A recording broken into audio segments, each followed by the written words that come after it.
as a national security threat? Or is this something that was simply started by a small group of people? That's one of the questions that we're going to talk about today. Similarly, a few years ago, during COVID-19, the government had a problem and they put all their metaphorical eggs in one basket, a shot. But was that really the best way forward? The American citizenry did not get asked what their opinion was. The decision was simply placed upon us, and we had to deal with the consequences. So some of those Americans who disagreed with the government solution happened to be federal employees. Jim, Marcus, and a few others, they came together and started a group known as Feds for Medical Freedom. That was all in response to Executive Order 14042 and 14043, mandatory injections for federal employees and contractors. As a clear indication of how many Americans prioritize their own personal freedoms to choose their response to the problem, this grassroots organization grew quickly to over 10,000 people. I was one of those who had the good fortune of hearing about the organization and then the greater pleasure of being why the organization grew so quickly. So Feds for Medical Freedom filed a lawsuit with the backing of all of its members. We challenged the government's authority to mandate a medical procedure. We secured a nationwide injunction. The courts agreed with that. As it went through the process, the government appealed multiple times. Ultimately, the administration repealed that executive order and along with it, the requirement to take the shot. But the members of the organization believed it was because the administration at the time knew that they were on the wrong side of the law. They had reached a little bit too far. At that point, we knew that without having things enshrined in case law, the government was going to participate in unconstitutional overreach again at some point, some issue. So the mission of the organization developed beyond just medical freedom, so we changed our name. We dropped medical and became Feds for Freedom. So what are the other threats that were out there? One of the things at that point in time was DEI. It was being forced all across America.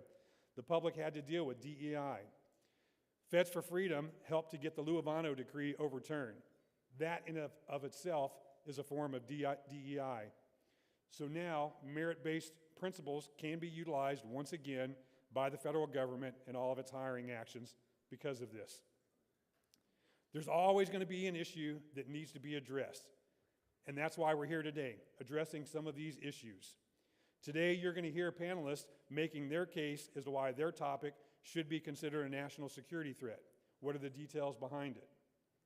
So as we do this today, and looking back on the transition of Feds for Medical Freedom to Feds for Freedom, it's a little ironic that this is our nation's 250th birthday, because those of us that came together in this group stood up against not just our employer, but the government and society at large. We were risking a lot. We were risking it all. Our livelihoods, our security, our future, all because we believed in our just cause. Freedom, liberty, bodily autonomy, and the Constitution. Similar to our nation's founding fathers, we were risking everything for what we believed in. We risked our names and our reputations. We stood against the constant onslaught of coercion and intimidation the government was placing on us. But luckily, just like our nation's founding fathers, we won that battle. In fact, last year, the Department of Justice settled. Thank you. Appreciate that, Ivan. So some of the topics we're going to cover today might put people in the crosshairs because of their stance. They could be risking a lot by making their case as well. So as it was 250 years ago, today we are going to shape our nation and our nation's future. Feds for Freedom's mission is to protect Americans from government overreach and hold them accountable, all from the inside. It's a difficult task by ourselves, but when we do this together, we do it with ease. E-A-S-E. Educate, support, advocate, and expose. Today, we're going to expose some domestic threats to our national security, and we're going to educate the American public through this forum. We're not alone in this task, and there are several organizations whose mission has overlapped with ours. We've either partnered with them in the past, or we are doing that now. So I would like to recognize some of them at this point in time. The Children's Health Defense, the Brownstone Institute, MAHA Action, the MAHA Institute, the Alliance Defending Freedom, the Virginia Medical Freedom Alliance, the Independent Medical Alliance, and Stand for Health Freedom, just to name a few. This group effort affecting real change reminds me of what President Reagan once said. All of us as Americans are joined in a common enterprise to write the story of freedom. The greatest adventure mankind has ever known, and one we must pass on to our children and our children's children, remembering that freedom is never more than one generation away from extinction. The fight to ensure our country is here for another 250 years is not a one-and-done scenario. Each generation has a responsibility to preserve and pass it on to the next generation, that which is most important. If you ever wonder if the fight is worth it or not, I want you to think about something. It was important for Milton Scott. He was from Ohio. Harold Clark was from Montana. Forrest Abel was from Kentucky. So who are these people? They're just three of the more than 218,000 Americans that are buried in one of the 32 different cemeteries in 17 foreign countries. They died fighting abroad to ensure our generation has the opportunity to preserve freedom for the next generation. So remember, always choose liberty over tyranny. Thank you.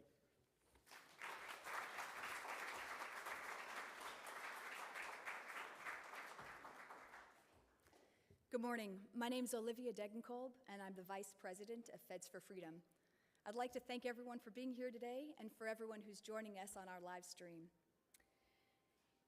As you know, we're featuring several panels highlighting national security issues, which are often underappreciated. Throughout the day, we'll engage our expert panelists to help you understand why Feds for Freedom believes that these topics should be at the forefront of our domestic conversations, particularly as we head into the midterm elections. During each panel, you'll have the opportunity to ask questions by writing them down and placing them in the silver bowl that's to the left of the stage and just after that middle pillar there. There are notepads on the table and pens, so please use those and don't be shy. We look forward to your questions. If your question isn't answered directly due to time constraints, I'd encourage you to engage participants directly and other attendees during breaks throughout the day. Like all nations, the United States is faced with multiple threats to our national security. National security is not merely about protecting borders, it's about preserving the conditions necessary for a stable, prosperous, and self-governing nation. True national security extends far beyond military strength or foreign threats. It demands safeguarding the foundational pillars of a free society. The Founding Fathers understood this principle well. In his farewell address of 1796, George Washington warned Americans about the dangers of excessive political factionalism, foreign influence, and corruption. John Adams warned that constitutional governance ultimately depends on the character of the people. He famously wrote, "Our Constitution was made only for a moral and religious people. It is wholly inadequate to the government of any other." Now, whether one interprets Adams's statement in religious, ethical, or civic terms, the basic principle remains relevant. Self-government requires self-discipline, civic virtue, and an informed citizenry. Unfortunately, many of the concerns raised by our founders appear increasingly visible in modern America. We'll focus on the 5 most relevant and critical challenges facing us today. To begin, we'll discuss censorship and the expansive surveillance state that is developed nationwide. These activities stifle open discourse, erode trust in governing institutions, and concentrate power in ways that prevent self-correction, which is an essential element to the success of any enduring republic. Next, we'll discuss food and chemically dependent farming practices. National security begins with the ability to feed a population. Our nation has long benefited from one of the most productive agricultural systems in the world. Chemically dependent farming practices sacrifice soil health, nutrient density, and erode America's agricultural independence. These issues make us vulnerable to food shortages, chronic disease epidemics, and foreign sabotage. Chemically laden and ultra-processed food significantly impact the health of our nation. It's resulted in declining fertility and increased mortality from numerous health conditions to include cancer. After discussing our food system, we'll dive into education. Education forms the foundation of an informed republic. A nation cannot remain free if its citizens lack the knowledge necessary to evaluate information, to understand government, and to participate effectively in civic life. Our education system has been corrupted. It produces citizens who are ill-equipped for critical thinking and civic responsibility. Civic literacy is weak, and surveys repeatedly show that significant numbers of Americans cannot identify the branches of government, explain basic constitutional principles, or understand the significance of historic events. That creates a population that is highly susceptible to manipulation, which I personally believe we're seeing today. A sick, morally illiterate, and censored society is a recipe for national failure. Following lunch and a wonderful opportunity for networking, which I hope everyone takes advantage of, we'll have a fireside chat with Joe Kent. I expect that to be insightful and eye-opening. The afternoon panels will begin with a conversation about health freedom. Widespread health epidemics have been normalized and are turning everyday health into a vulnerability that weakens national readiness and productivity. Americans increasingly suffer from chronic illness, mental health crises, addiction, and preventable disease. That results in a society that's less productive, less resilient, and less capable of responding to emergencies. As a prior military leader, I can personally attest to the increasingly detrimental impacts of poor health on the physical vitality and resilience of our soldiers and civilians. A healthy population strengthens economic performance, military readiness, and social stability. Finally, we'll discuss the profound lack of accountability in our federal institutions. Lack of accountability breeds corruption and repeated policy failures that harm the American public and erode public trust. To be clear, corruption does not always involve criminal conduct. It includes excessive influence by special interests, regulatory capture, and a lack of transparency. Corruption's not confined to one political party or institution. Government corruption and the absence of accountability doesn't only impact public confidence, it weakens national decision-making, distorts resource allocation, and creates opportunities for bad actors to exploit. The combined effect of these challenges creates a much broader concern that I hope you take away today. Education influences civic competence, agriculture influences food security influences health and domestic stability, health influences economic productivity and military readiness, trust in government influences social cohesion. These challenges and systems are all interconnected.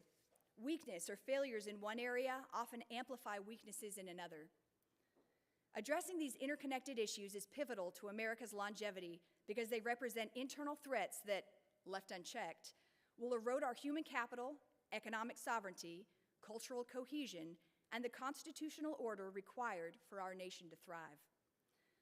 These issues must be addressed head-on if we're to remain relevant for the next decade, let alone the next 250 years. Fortunately, individual citizens, like you and I, are not powerless. The survival of our American Republic does not solely depend on presidents, legislators, and judges. It depends on citizens. Our Constitution remains one of the greatest political frameworks ever written, but it was never intended to function alone. It requires active participation by an informed and responsible population. The threats we face today are serious, but they're far from insurmountable. By strengthening education, supporting agriculture and diversifying food systems, improving healthcare, reducing corruption and mass surveillance, and renewing civic engagement, Americans can address these challenges and preserve the nation for future generations. The future of the United States remains in the hands of its citizens. As we progress throughout the day, I would invite you to pay special attention to ways in which you can personally impact or influence these issues. Let's rise to meet the responsibility entrusted to us by our founders. It just may be your actions that result in a healthier, more prosperous America, ensuring our children have a country that is commensurate with or better than the one in which we live today. Thank you so much, and I look forward to dynamic discussions that are sure to keep you intrigued, informed, and actively considering your role in our nation's future. Thank you.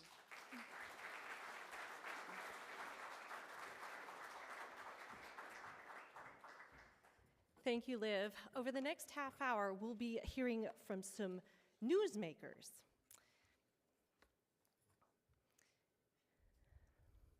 Ladies and gentlemen, members of the press, and fellow Americans, I am Stephanie Weidel, Executive Director of Feds for Freedom. Today, Feds for Freedom is proud to stand with a group of courageous CIA officers and contractors as they file a class action lawsuit against the Central Intelligence Agency.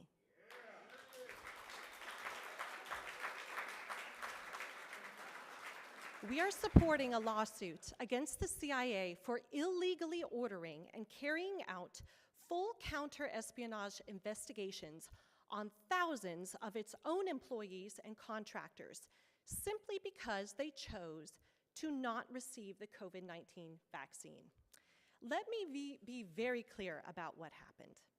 In the fall of 2021, after President Biden issued his vaccine mandate, one of the highest-ranking officials at the CIA, the Chief Operating Officer, directed every unvaccinated employee and contractor to be investigated by the Counter-Espionage Department.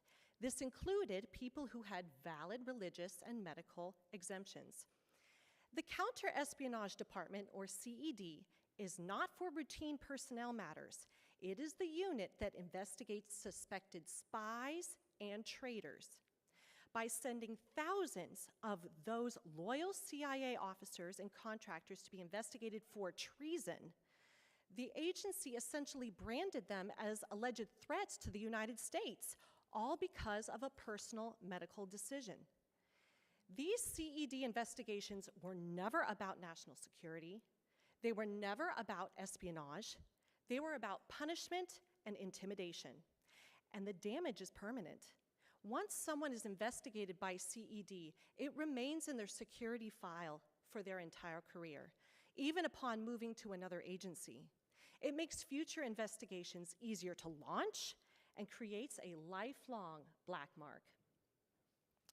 That list, insinuating thousands of CIA personnel are potential spies because of their vaccination status, still exists today.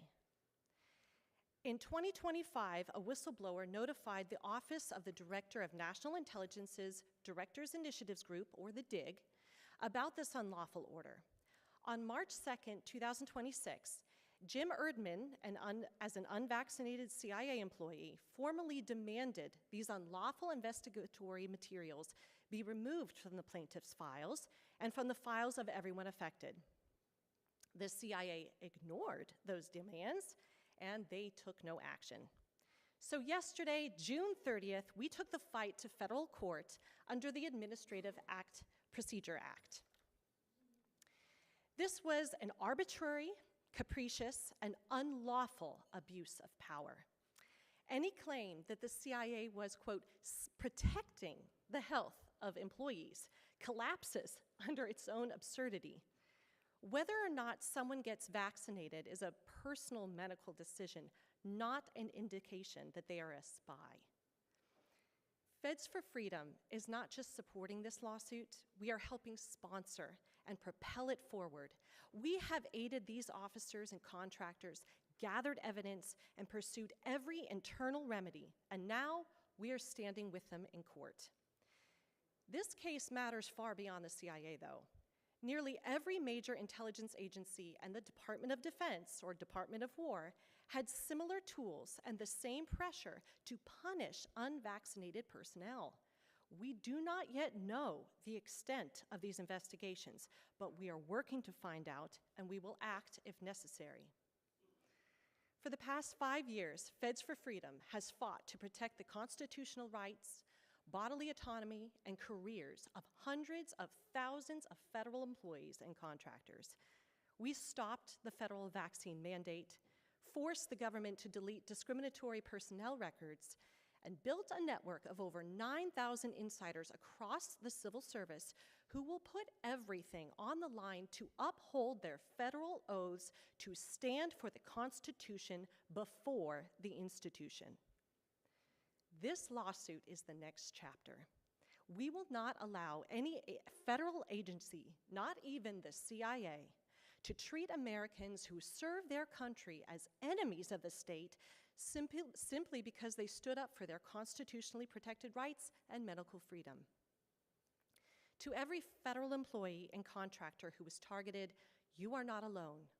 Please contact Feds for Freedom if you have further information or need support. One of the CIA's organizational credos remains, quote, "You shall know the truth, and the truth shall make you free." The CIA is supposed to use secrecy and deception for the benefit of American people. In this case, the CIA uses deception and their authority shrouded in secrecy against the American people. The CIA clearly crossed a line and has undermined public trust. It's time the CIA follows the laws of this country. We know the truth, and we're suing them to ensure government accountability. Every American who believes in the pursuit of justice or who is concerned about government overreach is welcome to visit our website to learn more and support this effort. Thank you very much.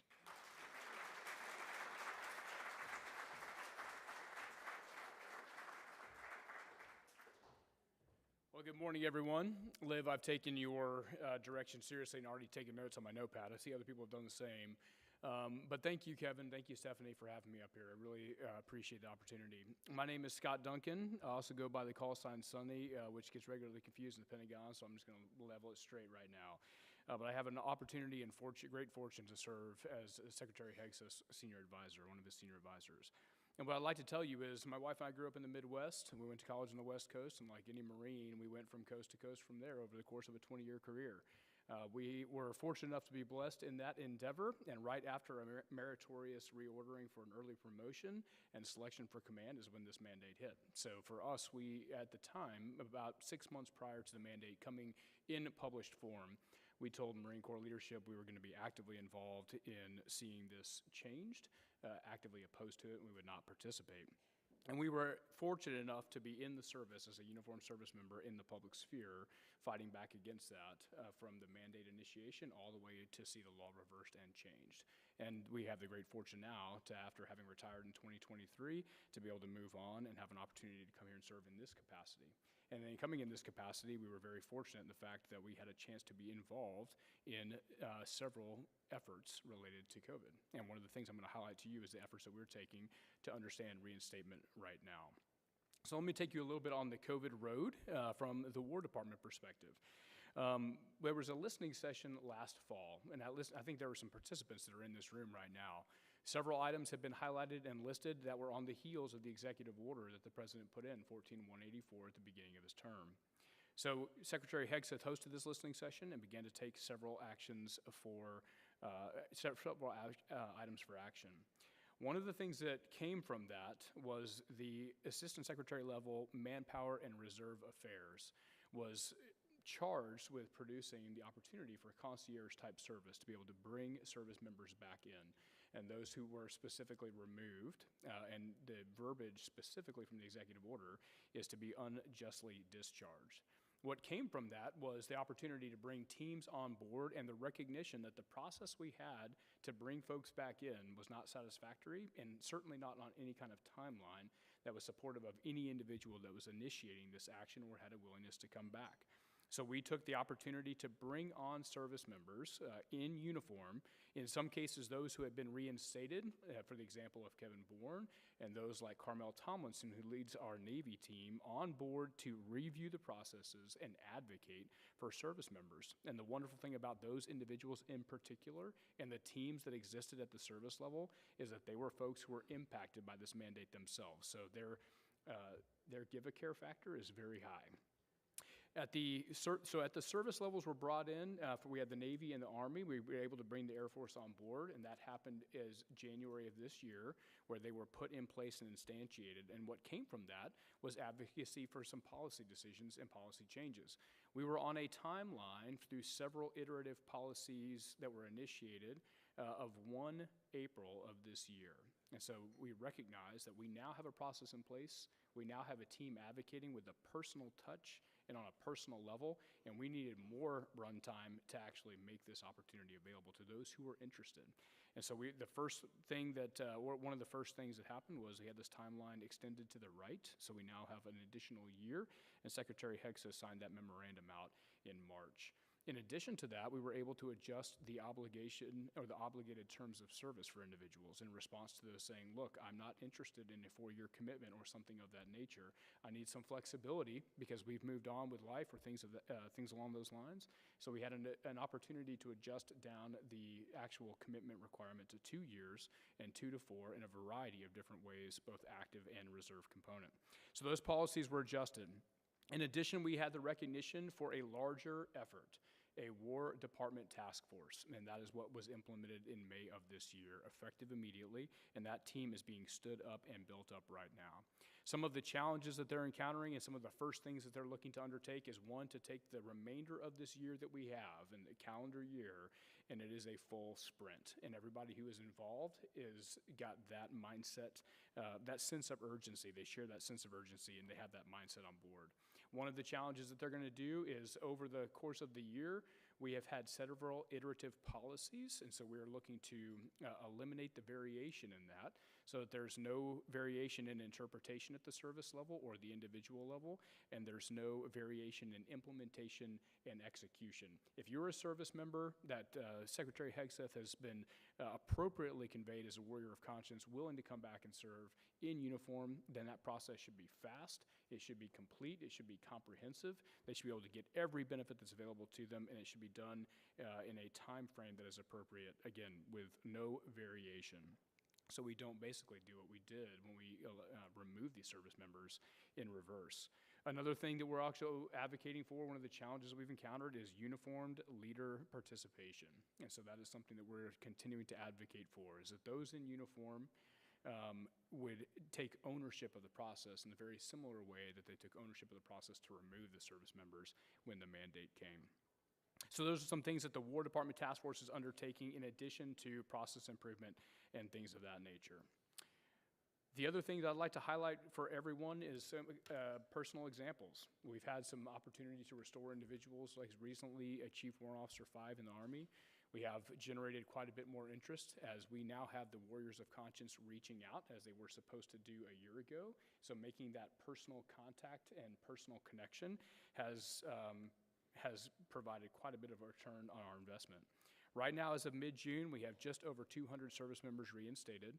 We have another just over 400 who have had granted relief, which means that they are waiting to seal that contract if they accept those conditions and terms. And we have just over 700 who have expressed interest in coming back. And so that number has grown exponentially ever since the beginning of this year, once we got this War Department task, or the service level task forces, and now the War Department task force moving forward. But let me highlight one thing in addition. We're not done, and the Secretary is very clear, is that we are not going to give up. So we are going to continue, and every time we get an opportunity to change, to make it better, we will take that opportunity and we will make it better.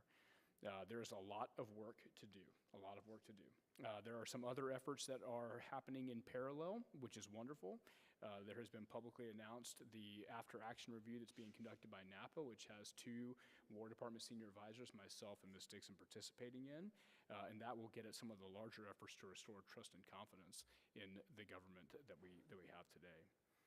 One thing I've been asked to highlight or mention is the recent activity with respect to the flu vaccine.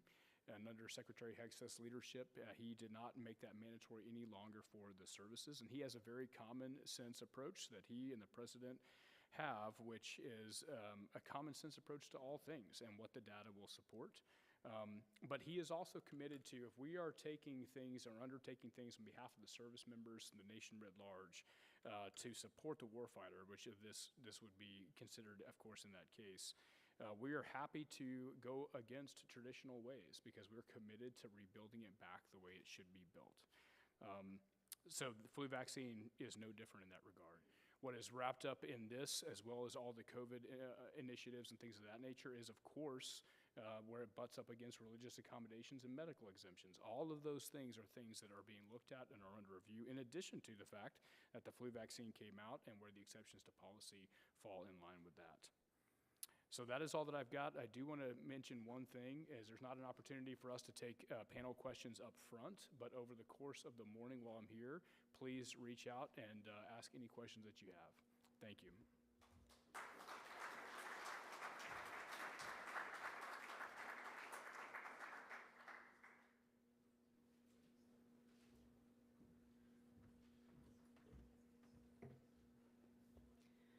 Good morning.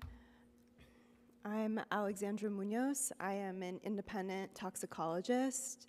I have a PhD in molecular toxicology and carcinogenesis, so I specialize in how different chemicals cause cancer at the cellular level and other health impacts. And that's been really important to know about this year, as there's been a concerted effort from Bayer Monsanto to obtain de facto immunity from failure to warn lawsuits for their product Roundup. Last Thursday, the Supreme Court handed down a 7-2 ruling in Monsanto versus Durnell. It was a stunning loss for hundreds of thousands of Americans that have been harmed by Monsanto's product, Roundup, a glyphosate-based herbicide that does cause cancer. The decision doesn't just concern people who use Roundup, it concerns all Americans. Because it concerns every pesticide regulated under FIFRA, the Federal Insecticide, Fungicide, and Rodenticide Act. The court ruled that as long as a pesticide product carries an EPA-approved label, it is shielded from failure to warn lawsuits. That ruling has removed a mechanism of accountability from an entire chemical inventory of poisons. And that is an alarming action from a national security perspective. Before we dive into the wider implications of this ruling, let's look at how we got here. For decades, Monsanto, now Bayer, has pursued a business policy that puts profits over the health of American farmers, families, and farmland. After Monsanto's GMO seeds were introduced in the 1990s, the company heavily advertised the safety of Roundup while simultaneously submitting falsified safety reports and ghostwritten papers to the EPA to secure a label with no cancer warning on it. They have continued to push the lie that glyphosate is safe, even though we know it causes cancer. The independent science, in my opinion, is not ambiguous here. Roundup penetrates through the skin, causes oxidative stress, and leads to DNA double-strand breaks. That evidence is clear in the peer-reviewed literature that I have read. Scientists, including myself, recently signed a consensus statement affirming that glyphosate is harmful to human health and that it can cause cancer. But Monsanto has remained blind to that evidence.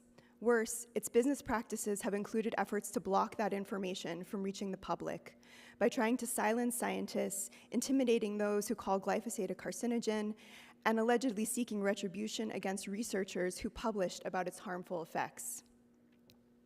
But documents revealed during discovery tell the story of a corporation that knew their product caused cancer. Since 2018, courts across this country have held Monsanto liable for failing to warn. Monsanto has since paid out billions in settlements because courts, upon reviewing the evidence, have found not only that their product causes cancer, but that Monsanto knew and chose not to warn the American people. And last week, the Supreme Court closed that avenue of justice for those harmed. The court didn't rule on whether glyphosate causes cancer. It ruled on whether Monsanto can be held liable in state court for failing to warn about cancer on its label.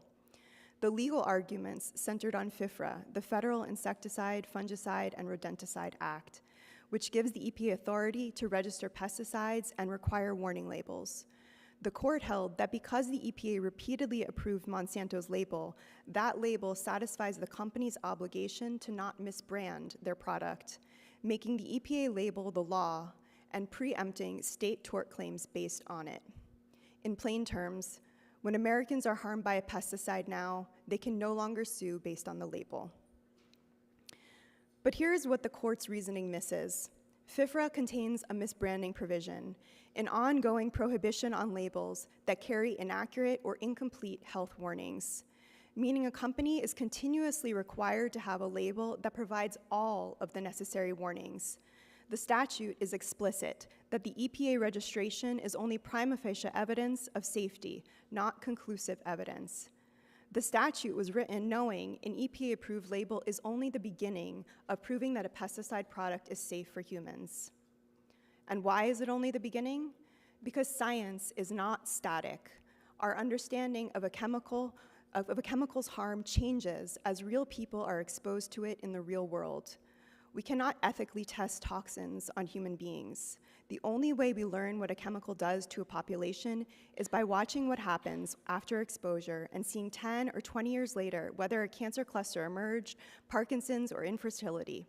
The evidence sometimes takes decades to surface, which is exactly why FIFRA requires registrants to update their label as the science evolves. The duty to warn, then, doesn't end at registration. It's ongoing, and the misbranding provision is what holds corporations to it. The majority ignored all of that, and it ignored the other half of the problem as well.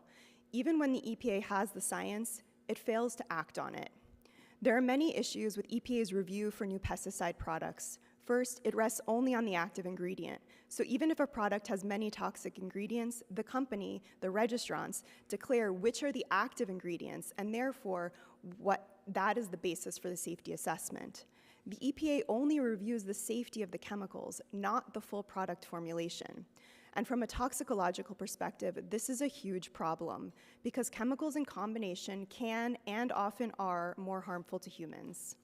Second, the EPA often relies on outdated information since it only looks at the active ingredient. Its rules ask reviewers to rely on the last valid assessment of the active ingredient. For something like glyphosate, where more recent reviews have been contested, vacated, and installed, that means the EPA is likely relying on the 1991 cancer carcinogenicity classification for glyphosate. And that 1991 assessment relies on just 3 animal studies that Monsanto submitted, one of which is definitively fraudulent. This is the data that is most likely being used for the approval of all other glyphosate-based herbicides because it pertains to the active ingredient of glyphosate. So as you can see, this process is broken, and its inadequacy continues to be fueled by the immense amount of corporate capture at the EPA. But even when the EPA accurately classifies something as carcinogenic, the EPA still does not require a cancer warning on a product. According to a report from the Center for Biological Diversity, of over 90,000 pesticide labels that have existed that EPA approved, less than 1% bear a cancer warning. And of those, 27,000 technically should have a cancer warning according to EPA's own assessment of those active ingredients.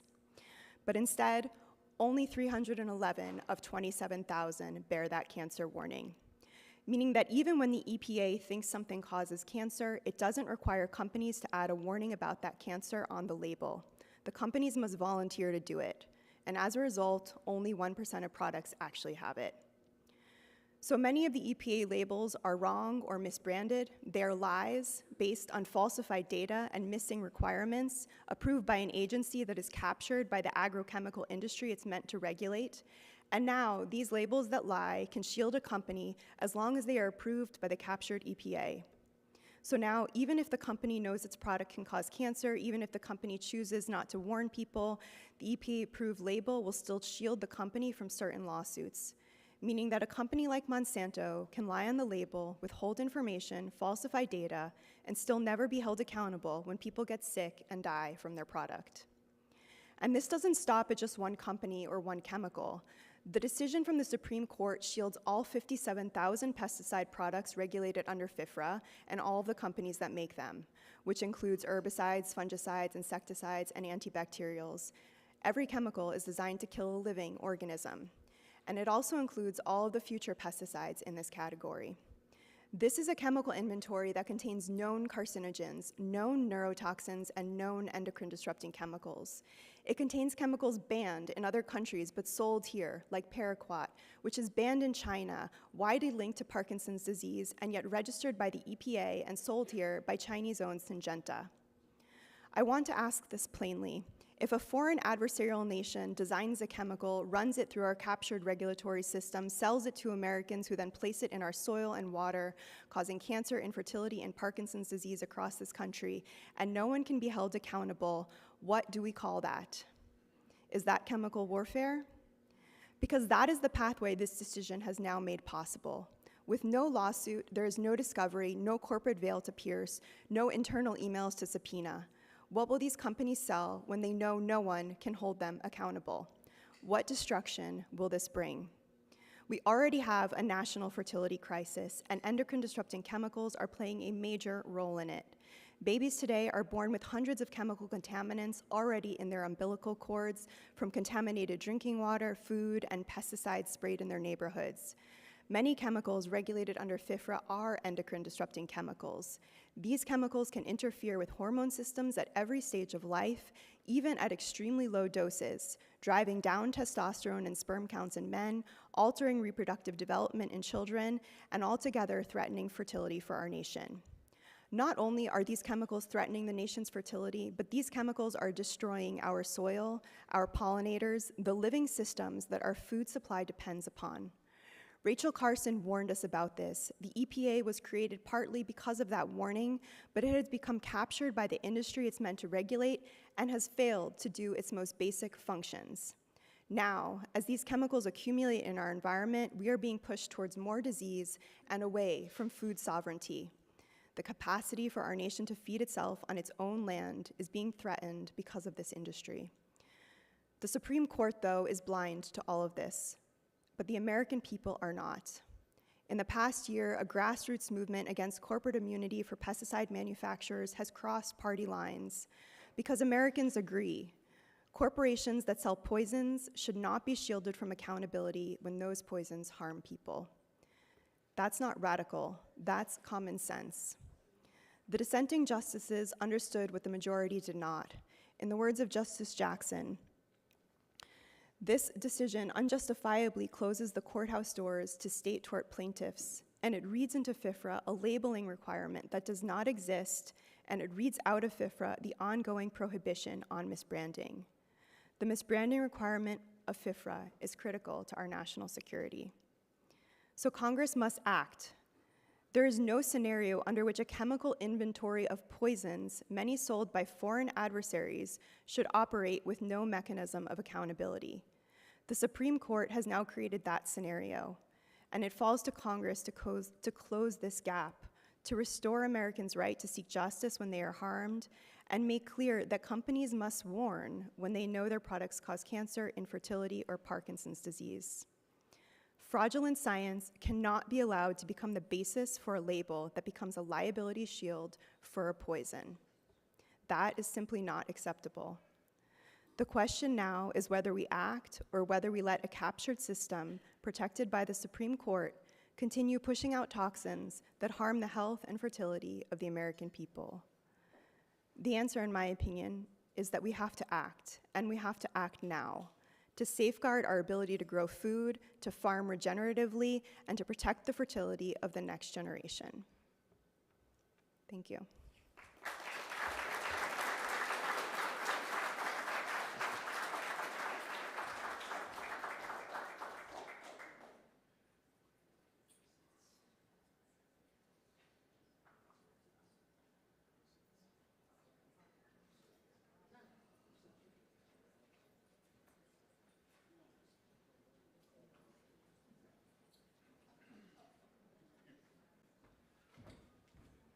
Hello, I'm Steve Baker. Well, look, I know that guy. I know a few guys over here. It's good to see you. Thanks for Stephanie, Jim, Fed for Freedom for having me out here. Just a couple of quick introductory remarks before I get into what I prepared to say, and now no longer have time to do that, I need about 2 hours of your time, and I don't have that. So tonight at 8 p.m., Tucker Carlson will be airing my 2-hour interview with him, in which we tell the entire story. And I'll take my couple of minutes that I do have with you here just to bookend a couple of parts of this story. I'll start by saying this, is that when we're talking about the weaponization of our government against us, against the America First agenda, against those of us who believe in America still, one of the most dangerous threats to us are, in fact, our press. And until you live that yourself, you don't understand it completely. And I will start off by saying this. 2 months ago, in a meeting I had with a very high-ranking assistant director level member of the intelligence community told me that there were currently two open counterintelligence investigations against me from both FBI and CIA.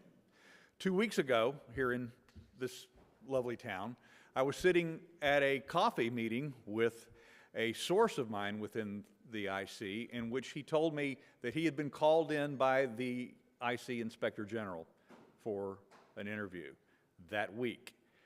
And he said, I was asked a question that I could not lie about, and he said that the question that he was asked was, have you been meeting with Steve Baker? That's me. He said, I acknowledged that I had met with you on occasion. And he said, well, do you think that that's a good idea while there is an open counterintelligence investigation against Mr. Baker? Confirming what I had been told 2 weeks ago. Now, one of the things that, as I said, I was going to bookend here, is that about 3 years ago, wait a minute, where did Stuart Rhodes go? I saw him over here somewhere just a moment ago. I was covering Mr. Rhodes' trial. I was sitting in the courthouse, the district courthouse here in town, and every morning for 9 straight weeks of the length of the Oath Keeper's trial, I was sitting in the media room with the press, all the members, New York Times, Washington Post, AP, NPR, et cetera, et cetera, et cetera, et cetera. Typically on any given day, between 20 and 30 members of the mainstream press and me. Fox News wasn't there, Newsmax wasn't there, OAN wasn't there, Blaze wasn't there, Daily Wire wasn't there.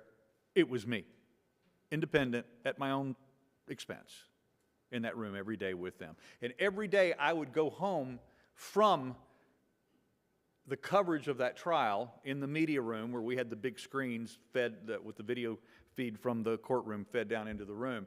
And I would go and I would read all of the bylines of the press members and their articles that they submitted either that night or in the morning. And I would just literally say, were you sitting in the same courtroom that I was? Did you see the same trial that I saw today? And then the next morning I would go in, I always sat in the back of the media room, and I was the interloper. And over the course of the 9 weeks, eventually I could start seeing every once in a while my Twitter feed would show up on their computer screens as they started figuring out who I was and that I was the contrarian in the crowd. But one of the things that I learned from Stuart Rhodes' trial was not just how blatantly through blatant lies, mischaracterizations, and omissions that the press would engage in that trial, but additionally I saw things in that trial that made me need to know more about what was going on and what the government itself was hiding and covering up, what the intelligence community was itself hiding and covering up. And by the way, when I do say, and I know this for a fact because I am now living this, is that when I do say New York Times, CIA, Washington Post, FBI, but I repeat myself.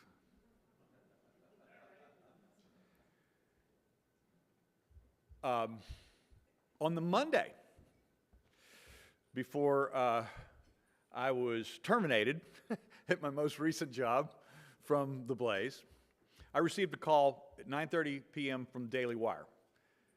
A reporter at the Daily Wire called me. He said, I needed to get comments from you if you're willing to do this. He said, I had calls from 3 different intelligence community sources who have told me that you were the one receiving leaks from Joe Kent at National Counterterrorism Center.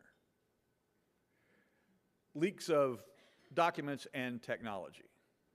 And of course I laughed, and he pressed, and then I went off on him for about 15 minutes. He finally backed off, said, okay, I believe you, because that never happened. But it wasn't just the calls were coming into Daily Wire.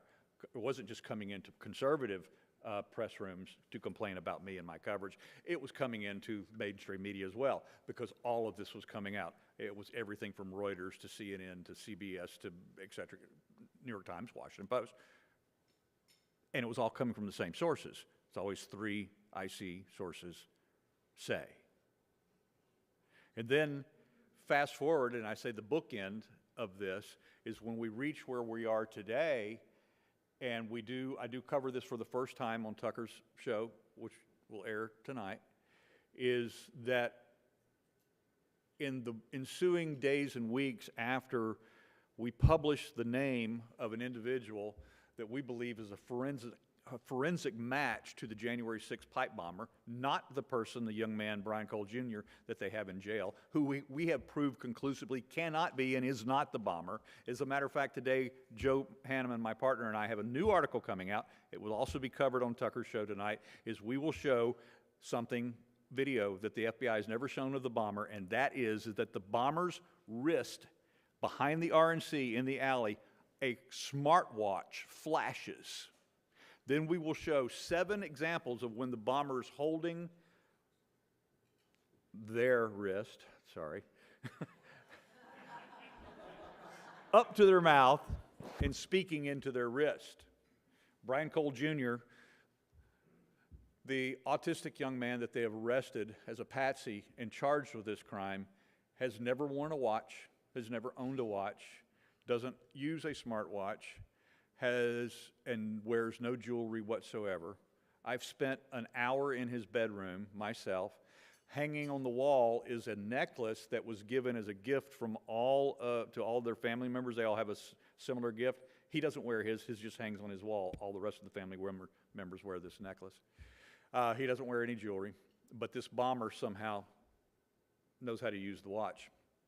Coincidentally, the person that we named, we have capital CCTV video of her typing into her smartwatch and talking in her smartwatch inside the Capitol building. Coincidence, I'm sure. And I know that Stephanie wanted me to just mention this, so I'll close out with this. They're not only trying to stop me, they not only have tried to silence our voices, they've filed a lawsuit. The CIA employee, who we named, has filed a defamation lawsuit. They've hired the most fearsome, dangerous defamation defense law firm in the nation, Clairlock, who I refer to as Clairlock, Patel, Ratcliffe, the old gray lady. Actually, they mentioned my euphemistic name of the law firm in their lawsuit against me. But it's become a very dangerous situation in terms of what we've revealed and what we're going to continue to reveal about this case. In late October, when we took this, and I took this information to ODNI because I did not trust the FBI. And hyper Reader's Digest condensed version of this, members of ODNI's DIG, the Directors Initiative Group, brought in an investigator from HSI, Homeland Security Investigations, by the name of Mark Osborne. Mark Osborne was brought in to look at this and review this case. He decided to take it on. And last time I spoke to Mark Osborne was on October 29th. I think the last recorded evidence that we have is that another member of the DIG spoke to him on November 10th. On November 26th, he was found by his girlfriend in his condo with a bullet to his head, dead. December 19th, his body was cremated. There has been no announcement. There's been no police blotter. There has been no press. There has been no information. Every effort that we have made, including my own efforts of going to the condo and interviewing the new condo owner, because it's since been sold, who told me that he was told that the former resident was murdered. We have sent our own team's investigator, 25-year veteran of the FBI, to interview the homicide detective, and the homicide detective has said to us, and this is true as of 2 weeks ago, is that there's still no medical examiner's report on a death that took place on November 26th. We have had multiple sources within the law enforcement community here locally and also in the intelligence community here who have reached out to the Fairfax County Police Department, and no one will talk about this case. Complete silence.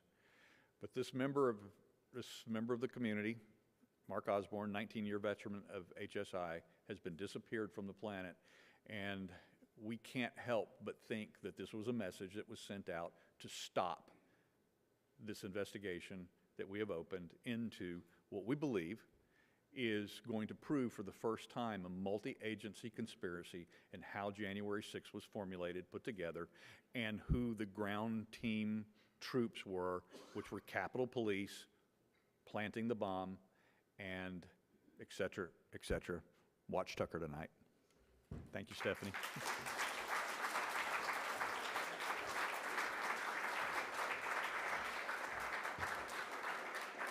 Wow, I think Steve is going to get a lot of questions after that. Thank you, Steve. Well, let's bring up our first panel. True national security extends far beyond military strength or foreign threats. It demands safeguarding the foundational pillars of a free society. One of those foundational pillars is the freedom of speech, which we will be discussing in this opening panel. Censorship and expansive surveillance states stifle open discourse, erode trust in the governing institutions, and concentrate power in ways that prevent the self-correction essential to any enduring republic. Moderating this panel today is Feds for Freedom co-founder and now former CIA Operations Officer Jim Erdman. He has just come on as the Feds for Freedom Director of Development starting today.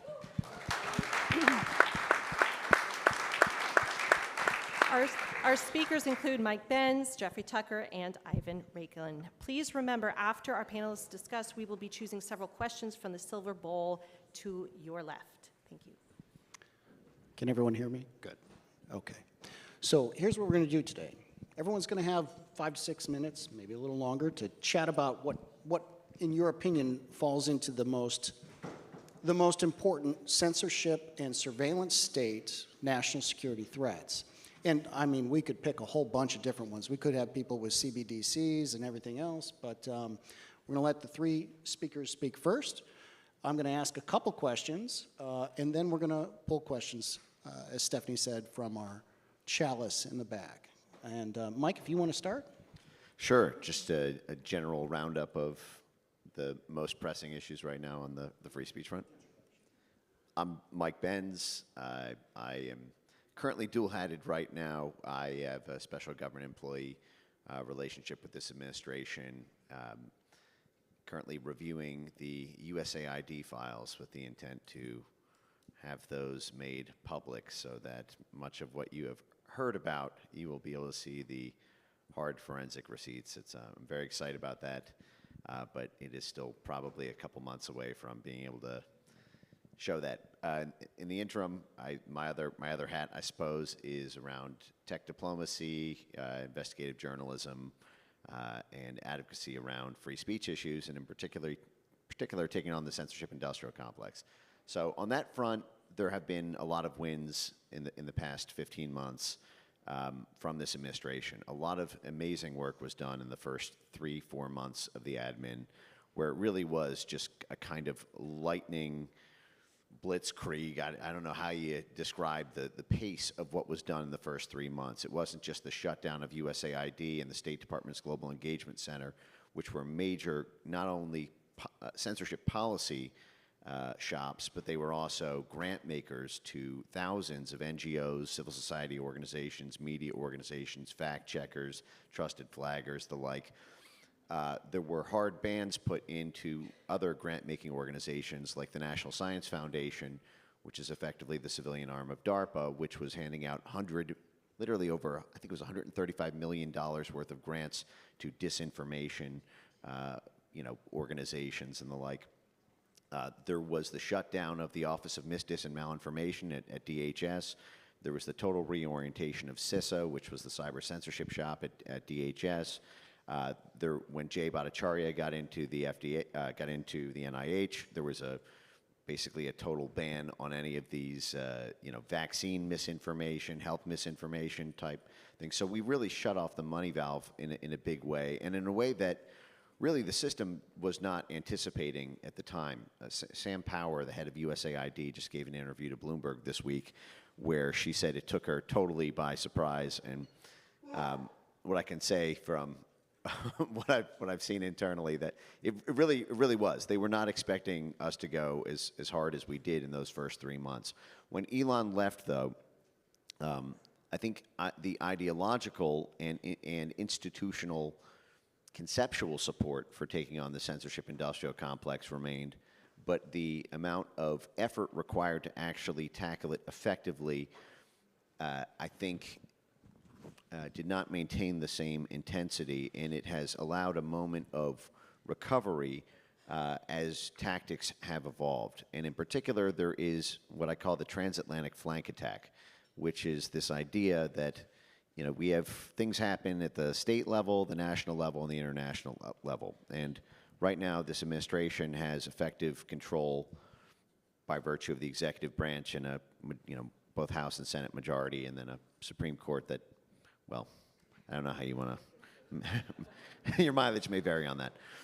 But effectively, while there is national control over, well, again, asterisk control, over the executive branch, there's what's happened is international bodies and foreign governments have teamed up with effectively the censors in exile in order to encircle the United States, and there is not presently the kind of infrastructure in place to be able to combat that. And so there are, unfortunately, there is a kind of surrounding wall that we are not presently, in my view, taking on with sufficient aggression. Some examples of that are foreign censorship laws like the European Digital Censorship Act. It's called the Digital Services Act, but it does not, you should not dignify it with that name. The UK Online Censorship Act, the censorship scheme set out places like Australia, Canada, Brazil, and the like. And this was all very deliberate. It was backed by the Biden State Department and Biden USAID and Biden National Security Council deliberately as a way to end run the First Amendment. If the U.S. government is banned from being able to commission or incentivize takedowns, these foreign bodies would be able to use government pressure, regulatory pressure to get that done.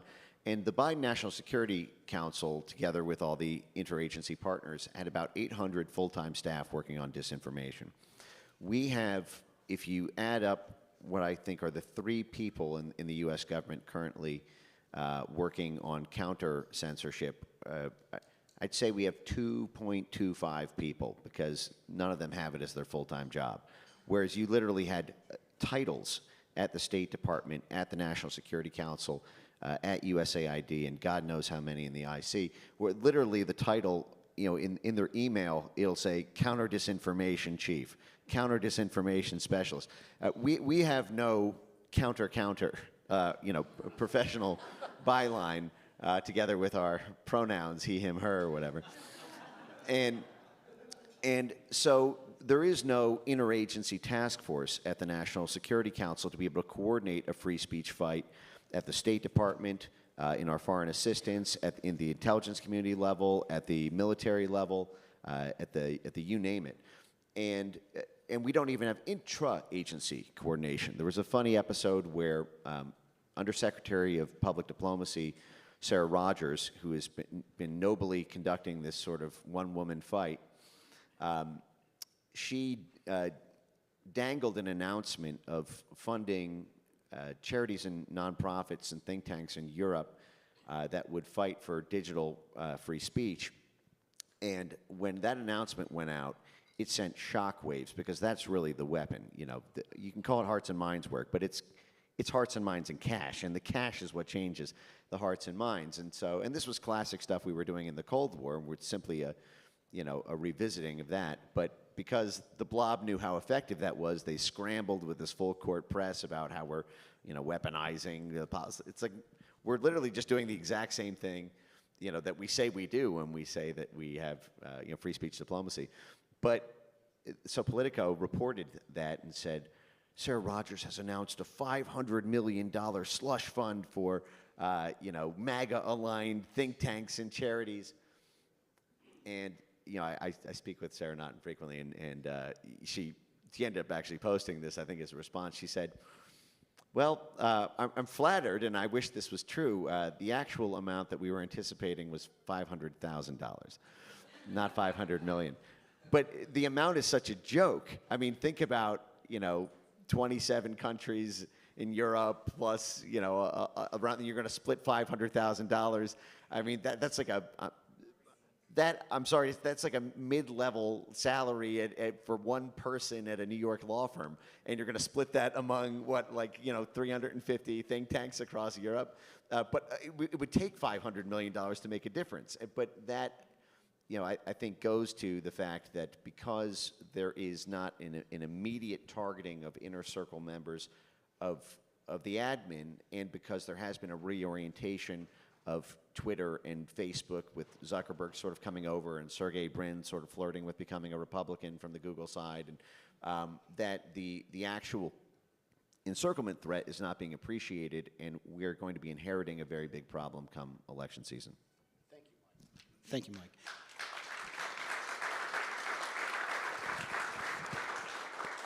Next up, we've got Jeffrey Tucker, and I'll let you do your little introduction. Yeah, Jeffrey Tucker, Brownstone Institute. Brownstone is a kind of spiritual child of the Great Barrington Declaration, which you might remember was passed in October of 2020, right in the thick of the censorship thing. And you might be interested to know how we handled this whole situation. The censorship regime began in earnest, I guess you would say, at the same time as the lockdowns were imposed in March 2020. That was really the beginning of things, and the reason for that really traces to this document called PANCAP Adapted, which was posted as the official pandemic plan on, I think it was March 13th, 2020, the adapted form. What was it adapted from? Well, it was adapted from a 2005 flu response plan that was originally passed under George W. Bush. That itself was a strange document because it imagined an all-of-government response to a pandemic threat. And even at those times, George W. Bush was talking about, don't worry, we'll just close your businesses. Government will provide all essential services and goods. We're going to be fine. And in those days, I was screaming about this. This was back in 2005. These people are out of their minds.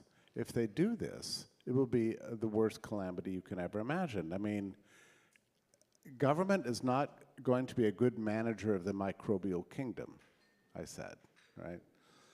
Well, nobody really took the threat seriously. And I must say, in that early pandemic plan of 2005, there's no real talk about information management or anything else that would hint of censorship.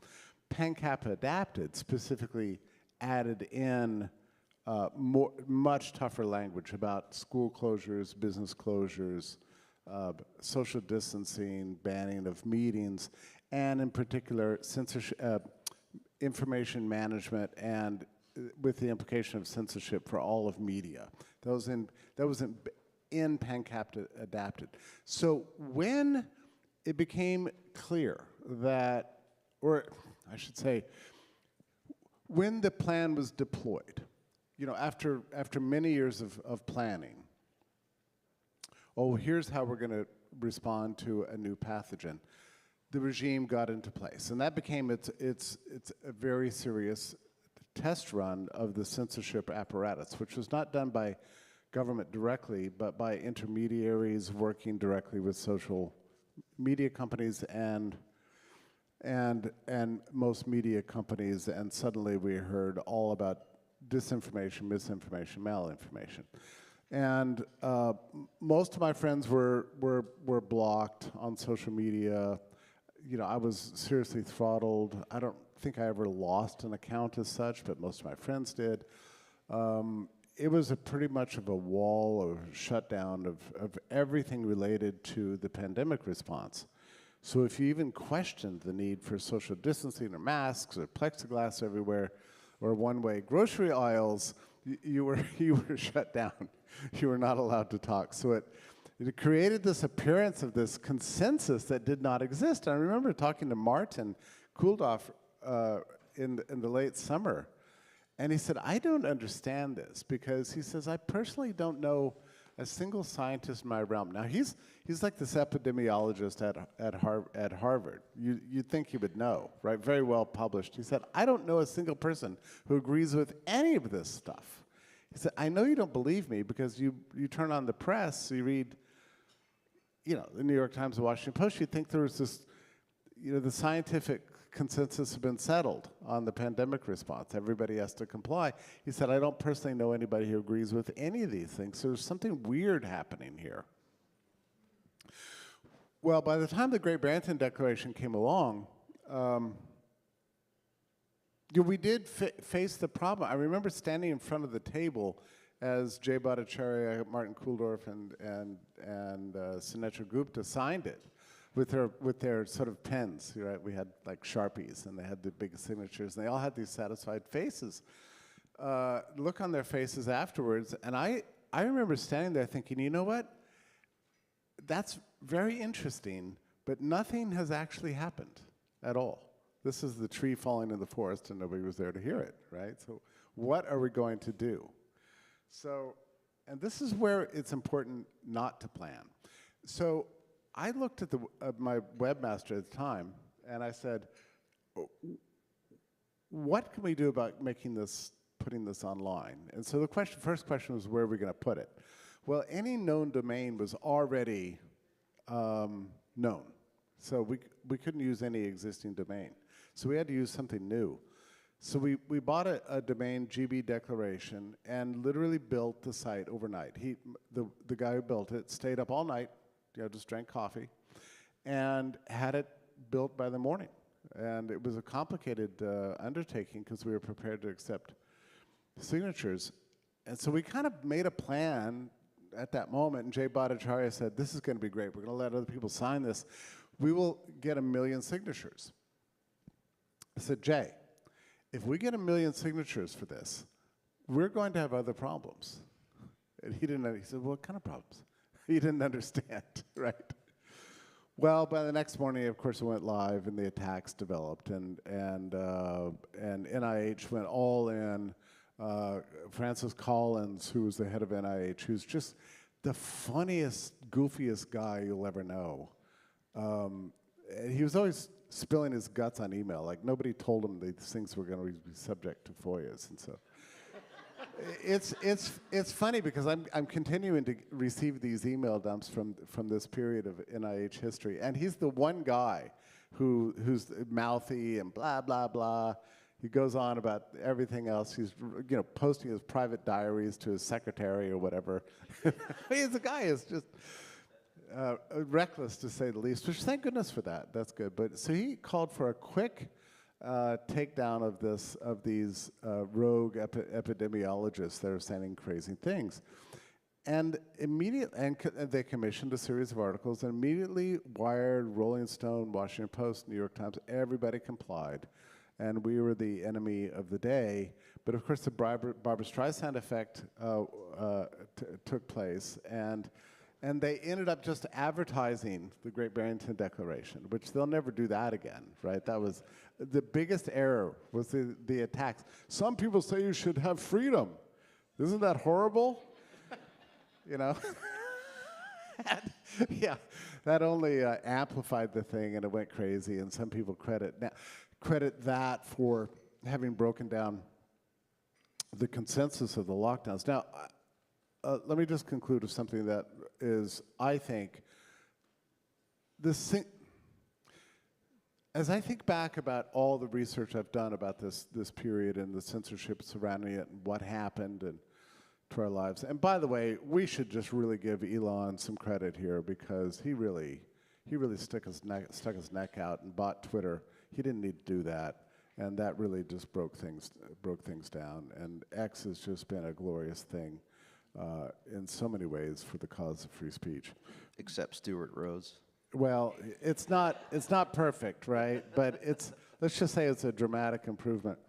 But let me just conclude with this, and I hope you understand what I'm about to say. The reason the Great Barrington Declaration was so controversial, which I did not understand at the time, because this was a very plain, uncontroversial statement about normal public health principles. There was nothing revolutionary, radical, or particularly, ominous about a word in there. It was, if you get sick, see your doctor. If you're worried about the impact of this virus on your medical status, you should just avoid crowds. If that's annoying to you, do whatever you want. Society needs to go back to normal. We can deal with this as we've dealt with every other pandemic in history. That's basically what it said. And I could not understand the level of controversy. Well, there were two levels. Two reasons. One was that this was about a month before the rollout of the shot. And the idea was that the managers, pandemic managers, did not want anybody to think there was any alternative to the pandemic response than the pharmaceutical product. The reason for the non-pharmaceutical interventions was to prepare the ground for the pharmaceutical interventions, you understand, right? So that's crucial if you want to understand why was there so much censorship. They wanted Fauci in particular, wanted the population panicked. But there's another layer to this that I think is and I've talked too long, the spookiest aspect of this is the following. The point of the lockdowns, the closures, the social distancing, the banning of meetings, the opening up restaurants in limited capacity, the school closures, everything else, was to preserve the immunological naivety of the population so that there was only one, right? Meryl's nodding her head, weird truth, so that there was only one way out of the pandemic, which was the pharmaceutical product. If the population had already obtained natural immunity, and we had endemicity, and seroprevalence levels were high, which in fact they were, but if that became well known, nobody would want this stupid thing. That was the problem. So the entire thing was a gigantic experiment of incredible proportions, and part of that experiment required censoring information from the American people, a genuine threat to our security as a nation. That's it. Thank you.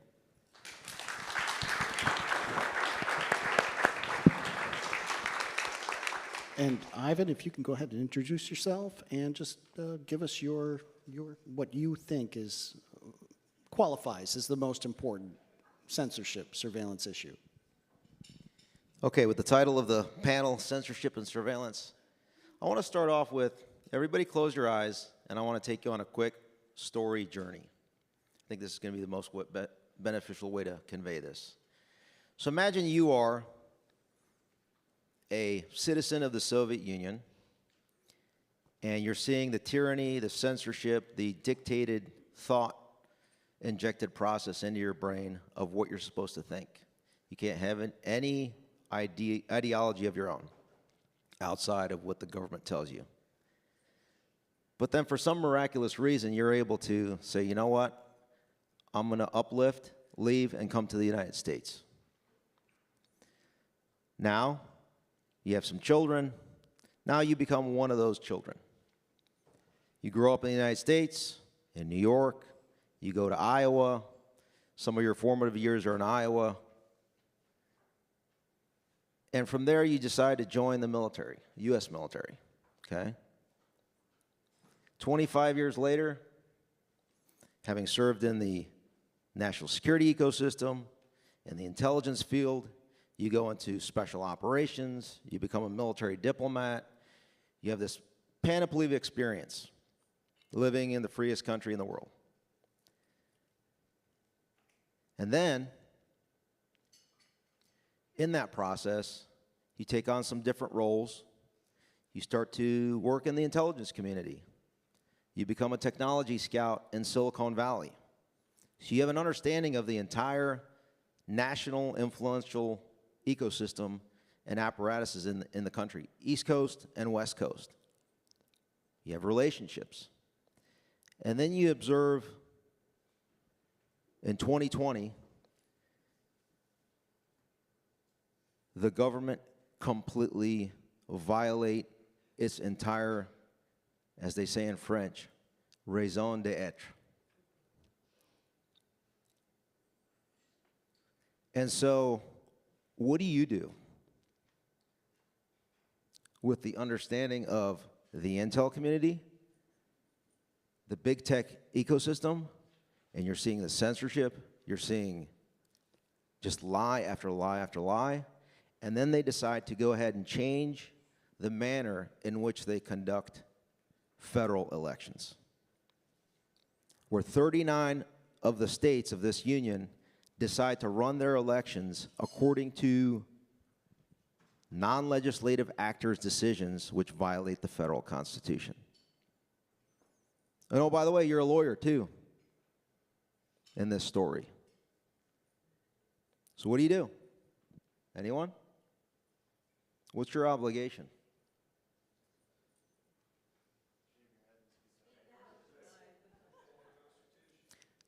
So, this is what happens to you. You do the right thing, the government surveils you. Who's heard of Tulsi Gabbard? Right? Was she on the Quiet Skies program where they were surveilling her? Well, she was only on it for a few weeks.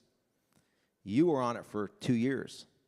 You were investigated by the Department of Defense, the Defense Intelligence Agency, the DHS, CISA, the intelligence community, the J6 committee, meaning the Speaker of the House's office, the Benny Thompson congressman, the Adam Schiffs, the Jamie Raskins of the world.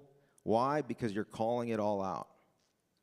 The illegal election, the subsequent cover-up to that illegal election on January 6th, some people call it a fake surrection, Fedsurrection, the subsequent cover-up.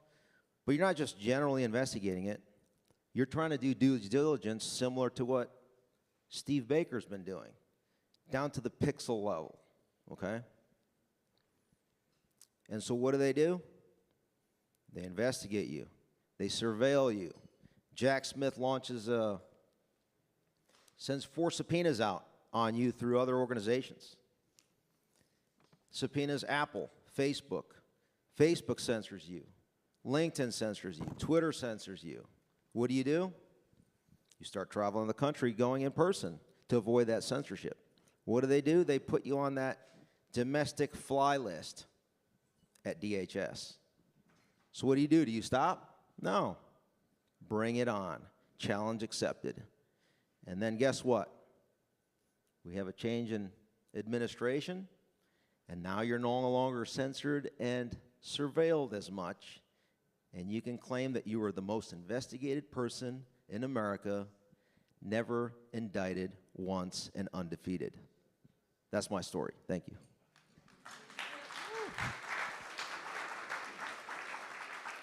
Thank you very much. With the 10 minutes that are left, we're going to ask some questions. I may jump almost immediately to the audience questions, given the amount of time we have, and I want to at least get one of their questions. I'm going to start with you, Mike. And the question I have, you talked about how there's not the counter disinformation task force. It's something desperately needed. In just a few minutes, if at all possible, could you describe where that should operate out of, what authorities should be there, and what that thing would look like? I'm a big fan of taking the blob strategies and co-opting them and doing it better. What was done under the Biden administration, the National Security Council, which is parked at the White House, it is known as the interagency. It's how the White House ensures that all the different executive branch agencies do what the White House tell it to do. It's how it coordinates and holds accountable all of the different cabinet members and the bureaucracy of all the different million federal employees. And So what the Biden National Security Council did as soon as they got into office in 2021 is they set up something called the White House Information Integrity Task Force. And it comprised 26 government agencies, all reporting directly to the White House on what they were doing to censor the internet with their own levers and resources. Information integrity is what they switched to when disinformation as a word got scandalized. Information integrity means you can see the world as comprising high integrity information or low integrity information, and low integrity gets censored. So just think of it as the censorship task force. Now, this did not just include the agencies you'd expect, the Central Intelligence Agency, the State Department, the Department of Defense, the National Science Foundation, as I mentioned, and other grant-making organizations, as well as USAID. It included things like HHS, the FDA. It even included, the agencies and bureaus around the census and immigration and energy. And it was so comprehensive that it allowed what they call the whole of government counter-disinformation response. But they also folded into the task force all the different censorship organizations on the outside. They had 16 university lab partners, as well as, I think, 12 NGO partners who were all on the distribution list of the National Security Council for this. So that this allowed them to have what they called the whole of society response, so that all the different private sector and media and civil society and NGO organizations would be doing essentially what the government asked of them in terms of censorship activity. So it would be very easy for the National Security Council, I shouldn't say it very easy, it would be very simple for the National Security Council to simply do the same thing in the name of free speech that they did in the name of censorship. The issue there is that it requires, what do they say at the end of Candide? Il faut cultiver notre jardin. You have to cultivate a garden. You have to run your own infrastructure. It requires work. It requires effort. It requires the herding of cats. This is not a simple, run into Venezuela, bag the president, put him on trial in the Southern District of New York, and then set it and forget it. It's not a home run swing. It's Moneyball. It's getting people on base. It's setting up a permanent infrastructure. It's restaffing careers. It's having assigned political appointees. It's having a chain of command. It's having weekly meetings and monthly reports and accountability for folks who don't actually meet the metrics or do what they say they want to do, coordinated across 26 government agencies and however many partner civil society organizations. But that is also how you establish permanence, and if not permanent permanence, at least residue that carries over as we now have. We inherit careers who vastly outnumber. I believe a great example of this is the FBI. I think the FBI has something like 35,000 staff and 4 politicals, to herd 35,000 people or so. I think there's similar metrics at the CIA. The careers completely surround the politicals. And, giving them that assignment for 4 years, I think also, first of all, it roots out who the bad ones are, but it also has an impact on how they see their own careers evolving, because they know that this is a priority of at least one side of the political apparatus, and will want to, just in being shrewd, self-interested careers, will not tilt too far in the other direction lest they get transferred to the Siberia office in the next administration.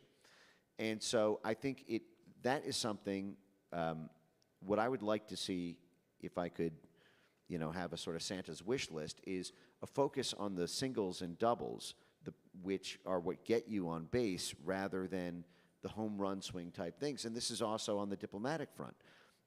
When the President of the United States personally threatens a country with 800% tariffs, or threatens to cut off trade because they won't allow us to use an airstrip or something, that is very impactful. But what the Biden administration used, and what, frankly, virtually every government administration prior to this used, were all the less than the sublethal levers that have a very big impact, that you imbue your diplomats with being able to use as carrots and sticks. And we are not seeing that, and so my concern is there will not be permanence should there be a transfer of power on that There's a lot more I can say, but I won't hog the time. Thank you, Mike.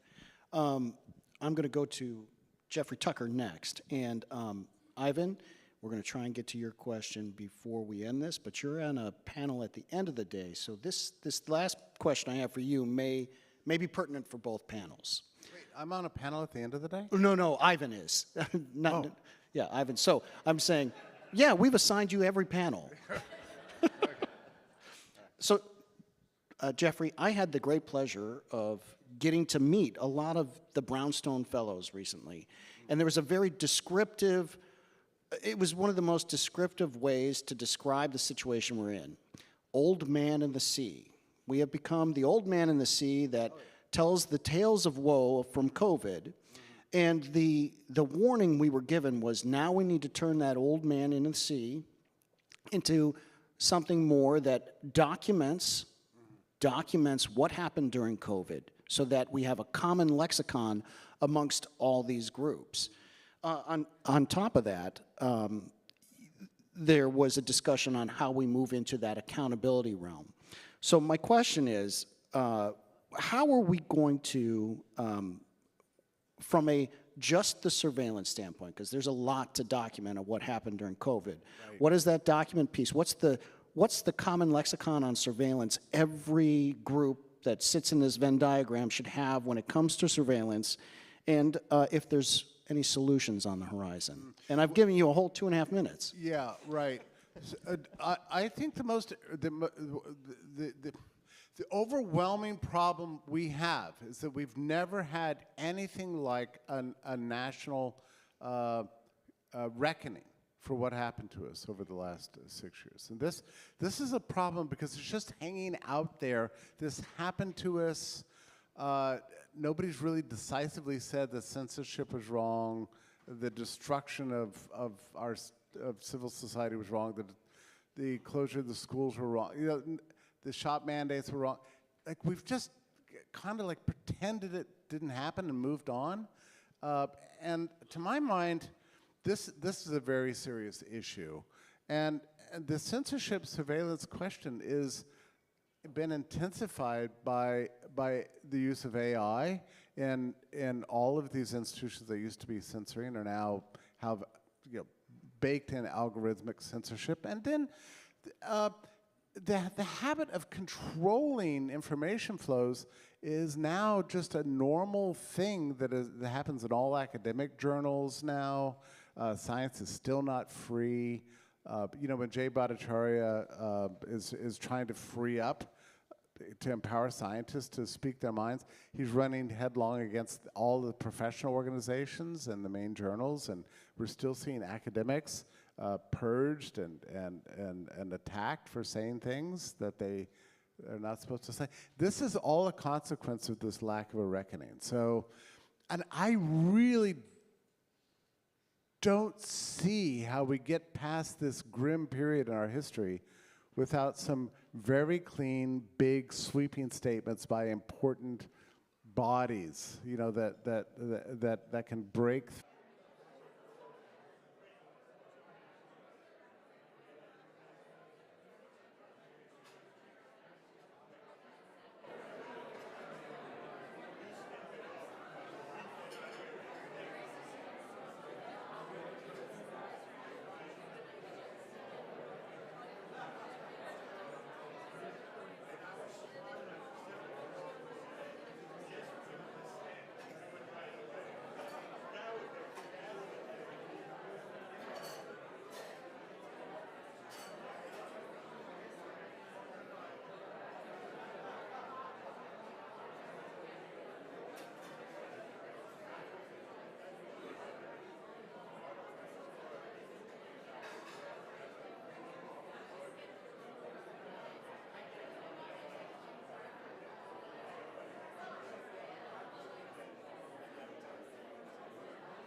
Well, I welcome you all back to your seats. We're going to go get started with our next panel in 30 seconds.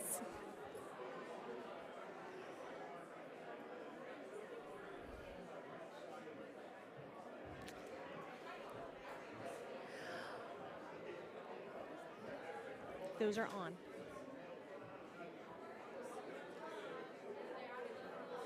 Well, we've got a really great next panel for you all, so go ahead and take your seats. Our next panel is on food and farming practices.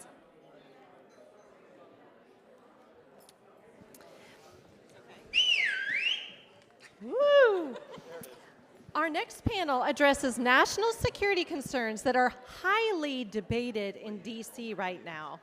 Chemical-dependent food and farming practices that sacrifice soil health and nutrient density erode America's agricultural dependence, inviting food shortages, chronic disease epidemics, and vulnerability to foreign economic blackmail and domestic sabotage. Moderating our food and farming panel is Olivia Degenkolb, our Vice President of Feds for Freedom and former Navy commander turned homesteader. Our speakers include Dr. Alexandra Munoz, Steve Jarvis, and Chris Martinson. Thank you all for being here. Thank you, Stephanie. Food is one of the...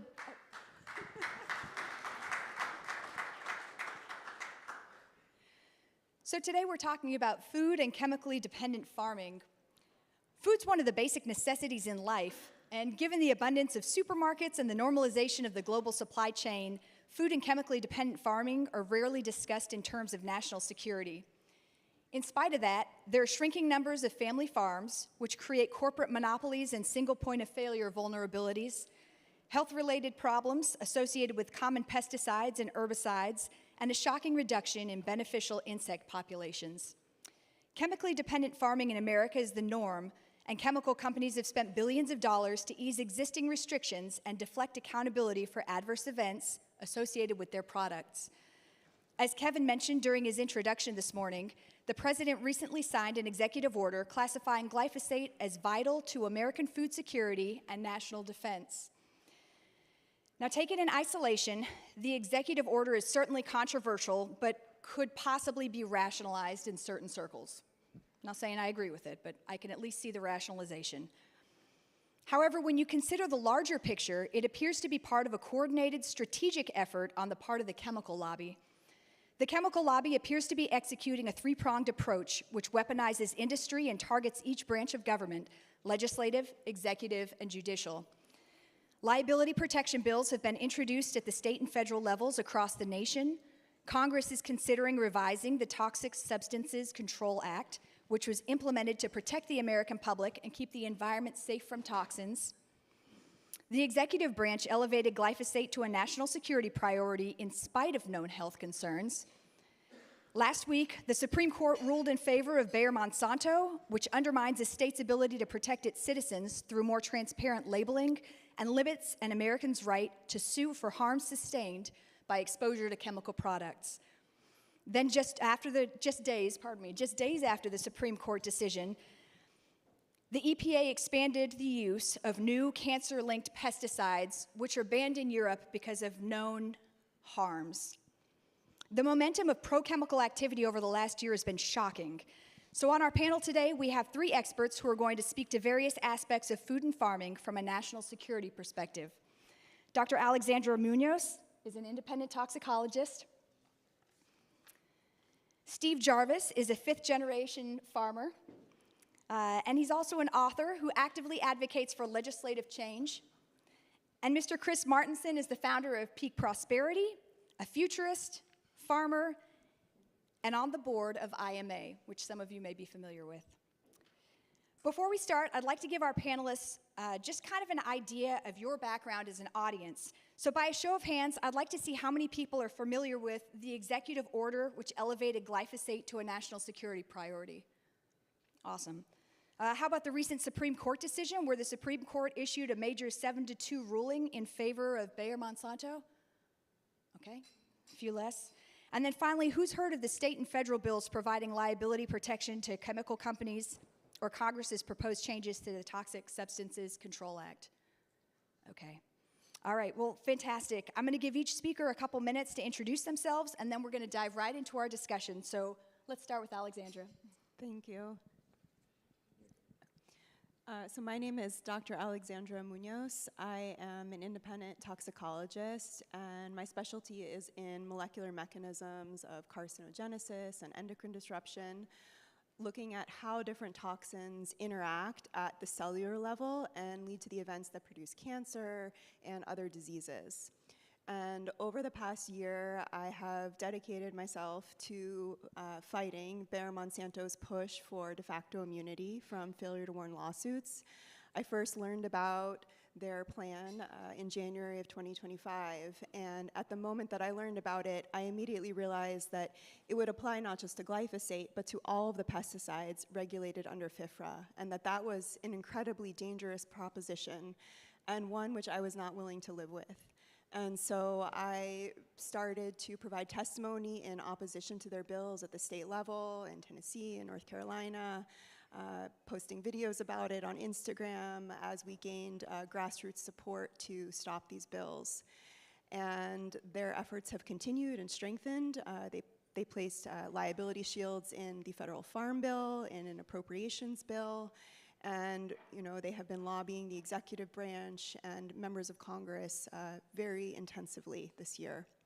And all of that lobbying has resulted in numerous things, including the executive order shielding glyphosate for certain types of production, and also now in this Supreme Court ruling in favor of Monsanto. And from a toxicological perspective, it's incredibly concerning to me that a chemical inventory of poisons, as I said earlier, should have no mechanism of accountability. I don't think that is a place where we can start from if we're trying to restore health in our nation or soil health. And it's not the only place where industry is pushing right now to weaken regulations and weaken their responsibility.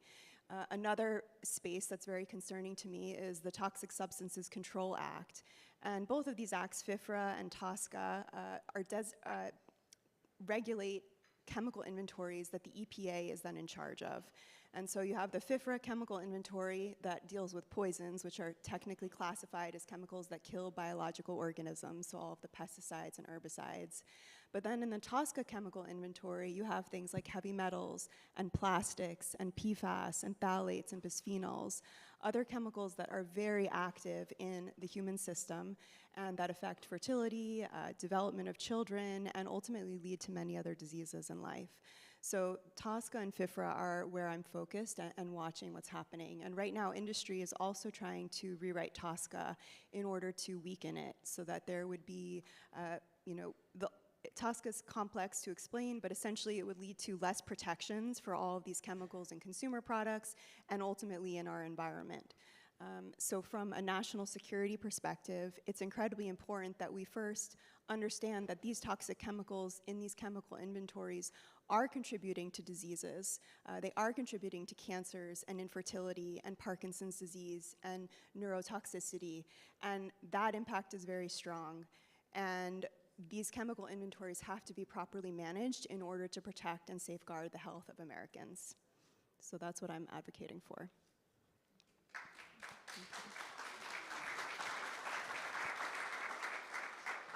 My name is Steve Jarvis, and I graduated from the bottom half of my class, and that's why everybody else is in the upper part. So without me, they would not be where they are. And so, but I am also the author of United States of America Regenerative Small Farms and Food Act. Bobby Kennedy came to my farm, Secretary Kennedy came to my farm last year. I was part of MAHA Institute, MAHA Action. I was part of I gave Secretary Kennedy and the Trump administration a plan, an off-ramp to what she is talking to, okay? If they would have initiated my plan last year, there would be 250,000 service members, all military veterans, on farms today. There would also be 10,000 brand new processing centers, and there will also be setting up all new school lunches, all new hospital foods, and all new military functions coming out of these processing centers, and that would have been cranked up this summer. That's what my plan was designed to do. I gave them an off-ramp because I did not want to. I never, ever did. And I told everybody last year, I will not get in a fight against Monsanto and Bayer. I said, because if we win the fight, they have enough lawyers to put 543 lawyers on me and keep me drugged into this thing, and I don't want to fight them. So my farm plan was to create 1 million 40-acre farms. It's 120 acres. Pull all servicemen and veterans and people that are retiring who have grit that would put those on these farms, because we are importing 25% of our food. So today I've been invited back to Washington, D.C. to speak on national security. We lost 15,000 farms last year. We're going to lose 140,000 farms. Guess how many farms were put in under this new administration in 2025 and 2026? Anybody want to know how many new farms? The greatest national security threat to Americans' agriculture is not being able to see or recognize the enemy. Number two, being given wrong information in the plan to attack the enemy or solve the problem, and believing it to be true and it's a lie becomes a stronghold. If you believe a lie that is the truth, being able to assess and have the right intelligence on how to fix the problem. Number four, knowing how much money it will take to fix the problem and being able to obtain the necessary funding. When I initiated my plan last year, it was $375 billion plan. That is double today. The cost of fertilizer, land, water, fuel, seed, and all these things has doubled since I spoke here a year ago. Having the leadership that can and will solve the problem, having enough people dedicated to change the course of the next 250 years of agricultural history quickly because time is running out. Knowing who the people are that are the problem. There are four categories of people in this. You have the dumb. You have those driven by pride. They build life around self and they can't take criticism because when you criticize them, they think you are against them. And they build life around themselves and they do not listen to what people say. And then you have those that are in on the destruction of agriculture in the United States of America. And number four, you have people with plans and visions. And those are the four categories that you have to know. Who are they? Number 8, convincing the rich to invest in the plan, and the only return on the investment is you are going to save America. I met with people who had $200 billion last year. They said, Steve, we love your plan. We want to get involved with you. We have $200 billion. I said, okay. Here's the plan. You have to put the farms in. You have to start the processing plants immediately. And you have to develop the sales and the distribution. And they said, well, we just want to start with the farms. I said, I'm out. You put 1 million farms in. President Trump's new executive order is a joke. It's $700 million. Do you know tractors are like $250,000 or $1 million? $700 million into regenerative farming and $5 billion in that plan is going to ethanol corn. Does anybody understand the dumb section on this? I mean, you can't be this dumb. I'm sorry, but Secretary Kennedy, I had hope in him and he has disappointed me and my followers, and I influence hundreds of millions of people all over this nation and all over the world, and I'm telling you, they have flunked this game. $700 million into regenerative ag is a joke. So I'm here today to announce to you that I am doing this on my own. I have $2 billion already ready in the processing part of this plan. I started working on my 501c3. It was finished this week. It's ootw3d.org. I'm going to do this on my own. Now, I want to say this real quick. The verse in the Bible says, death and life are in the power of the tongue. And those who will live and eat the fruit thereof. Do you know why death is mentioned first? Because what I'm about to tell you in the financial part of this thing, what you say comes after this matters. Because death is a lot easier to speak than life, especially in the situation that we're in this nation. Thank you, Steve. One quick thing. One more quick thing. I'm going to raise $700 billion to do this project.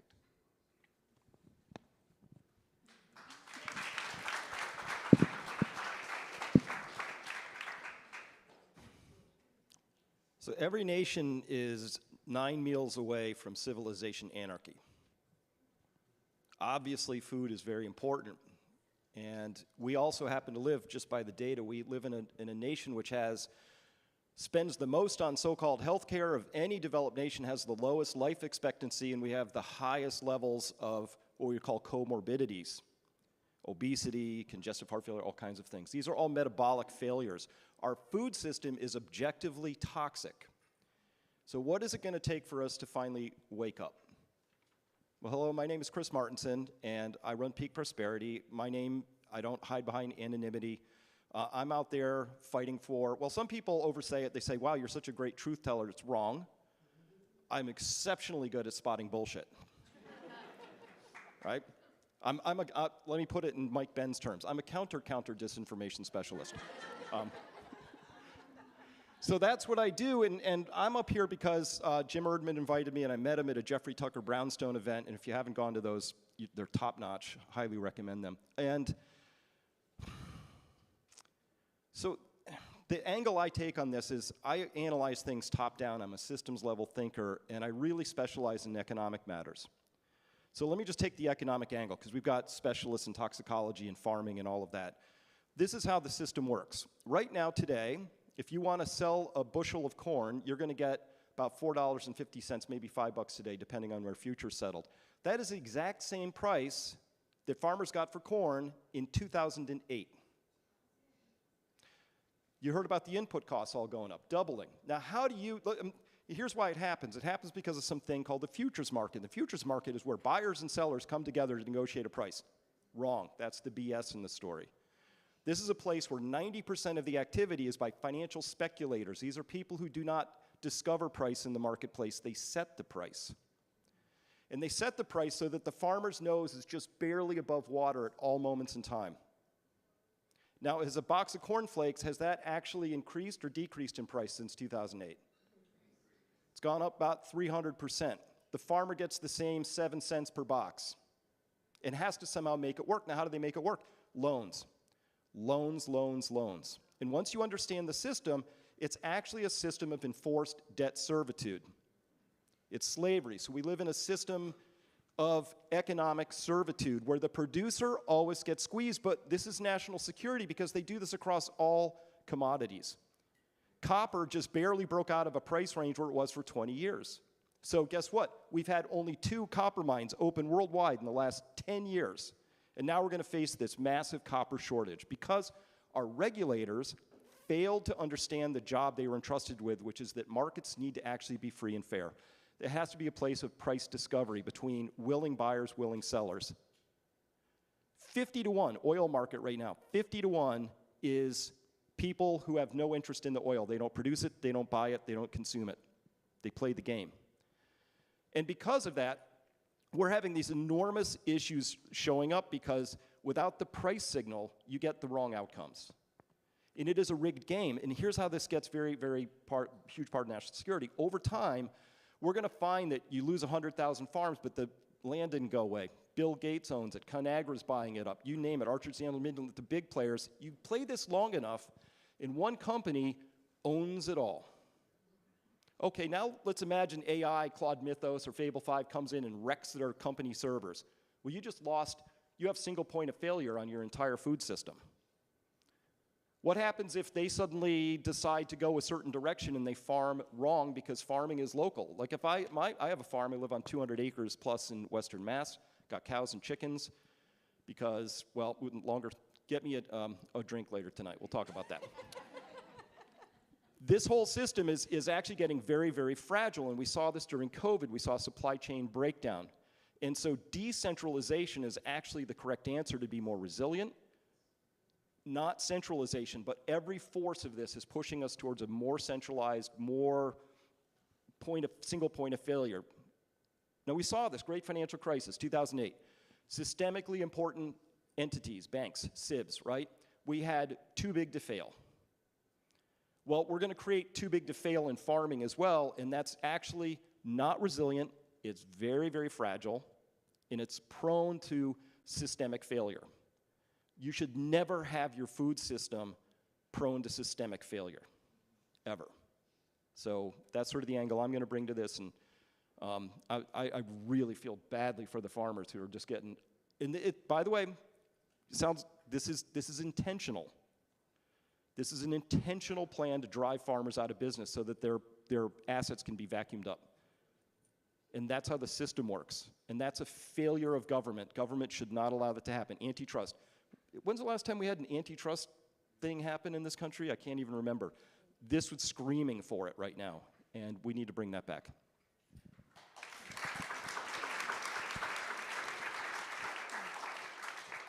Chris, I'd actually like to follow up with you on that. Independent farms have been slowly eradicated over the last 75 years. Is that a problem that impacts national security? And I think you've alluded to the fact that that is. If so, how do you feel resurgence in independently owned and operated farms can be incentivized? Well, money is a great way to incentivize all kinds of things. It is almost impossible to make money as a small farmer, right? You're just going to be absolutely squeezed within an inch of your life constantly.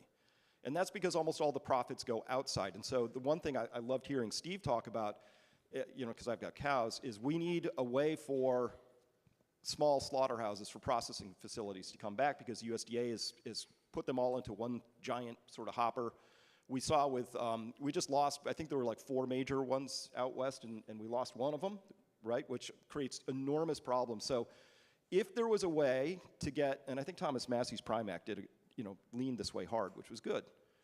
Farmers need to have the right to be able to sell to their consumers directly without a whole lot of intervening whatnot and regulations that are impossible. So I looked into this. If I just want to make cheese on my farm and sell it, you wouldn't believe the regulations about how the tanks have to be and the sinks and where the drains are and the water.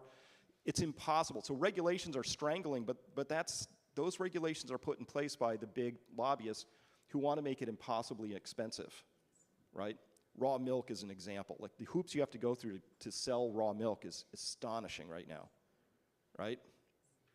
So that's what I would do, is I would just we have to just get rid of all the regulations in between. Can I comment on that real quick? Please do. So one of the things that put me out as a farmer so I used to farm 35 acres in Texas, and we would ship 500,000 pounds of food off of that 35 acres to 10 grocery stores in Dallas. We were the last family farm left, and what happened is the Food Modernization Act came in 2009. We were Agriculture of the Year in 2009, and in 2010, that was enacted by the Obama administration. And what that specific bill did is made it where I could not ship direct to grocery stores any longer. Most people don't understand that these policies, my wife is 5th generation dairy, I'm 5th generation cattle, orchards, vegetables, and hogs. And what most people don't understand is every time farmers have disappeared, and especially in the small farmer bracket, it's always been these policies and these laws that were enacted. And I cannot, now it's not on accident. This is not on accident. I think you're spot on. For Alexandra, as we consider the connection between food, farming, and national security, what exposures or threats concern you the most? I'm incredibly concerned about the increasing amount of toxins that are not only in food, but in food packaging and in the food making process. Collectively, this is increasing our exposure to toxins that are impacting health. And so when we're looking at food that's being grown and different types of herbicides and pesticides that are used, I understand that farmers are in a position where they can't immediately transition, but being aware that using these chemicals can impact the health of communities, it can impact the quality of water, not only directly where you're farming, but nearby as well. And this type of exposure can lead to, for example, pregnant women who are then exposed to these chemicals during pregnancy if it's in the water. So all of these systems are connected. And when we're looking at food, we really see that nexus of connection because it's not only the practices that the farmers are using, but it's how that affects the land, how that affects the water, how that affects babies that are then developing. And when we look at processed food, we're looking at things like packaging, which can leach other types of chemicals into the food. So there's endocrine disrupting chemicals that can come from food packaging, and all of these things work together to create an exposome that is unprecedented from a toxicological and historical perspective. For the audience, would you just mind talking about what endocrine disrupting chemicals are? I think a lot of people just don't understand that, so just in a quick nutshell so that people understand the significance of that. So endocrine disrupting chemicals is an umbrella term for many types of chemicals that interact with the hormone system in the body, and they can do that in a variety of ways. So some chemicals can directly bind to hormone receptors, like an estrogen receptor, and make it think that your body is experiencing an estrogen signal when it's actually just a chemical from your food packaging. The same is true with testosterone. There are chemicals that act like testosterone and activate those pathways within people's bodies. And chemicals that you might have heard of that are endocrine disruptors are things like BPA, all of the bisphenols, phthalates that leach from different types of soft plastics, plastic in general, and but it's not just synthetic chemicals that can be endocrine disruptors. There's naturally occurring things like different types of metals. For example, arsenic is also an endocrine disrupting chemical. And these work through very broad pathways. You've also got PFAS, you've got many of the pesticides and herbicides are also endocrine disruptors, like glyphosate is an endocrine disrupting chemical, atrazine. And so what's important to understand about endocrine disrupting chemicals is that different from sort of traditional toxicology, which a lot of people are familiar with, where dose makes the poison, with endocrine disrupting chemicals, that's no longer the case. Endocrine disrupting chemicals are incredibly impactful at very small doses, especially for children as they're developing. Children and babies go through what are called sensitive windows of development, where very small exposures can change their developmental trajectory and impact them for the rest of their lives. So when there's endocrine disrupting chemicals in so many consumer products and so many foods and in our environments, then children are going to have altered development as a result of those exposures in some cases. And that's what we're seeing, is that small doses of exposure during pregnancy, for example, to something like glyphosate, it can change the developmental course of women in ways that last for a lifetime and lead to things like PCOS. And that's just one example, but there's many chemicals that work through many pathways to do this. So it's a very broad topic, but very important for national security as we consider fertility, as we consider the health of children, and as we consider their proper development. So those endocrine disrupting chemicals, those would potentially impact young girls and how they're starting their periods significantly earlier, right? 8, 9 years old as opposed to 13 and 14, which we saw even 20, 40 years ago, right? Exactly. That is one of the places where we're really seeing the impact of these chemicals, is that it's bringing on puberty earlier in girls because there are chemicals that act like the hormones that should be triggering their movement into adolescence. They're encountering them in their foods or in their toys or in certain products that they're using, and it's triggering an earlier onset of puberty. And so this is a really serious problem that has many faces to it, and that's why it's so important to understand that FIFRA, the chemical inventory that controls the pesticides, contains many endocrine disrupting chemicals, and TSCA, the chemical inventory that contains all of the other dangerous chemicals, also contains endocrine disrupting chemicals. And both of those things, we need to look at how to address this in a way that will safeguard the fertility and health of the future generation. Let me add to that.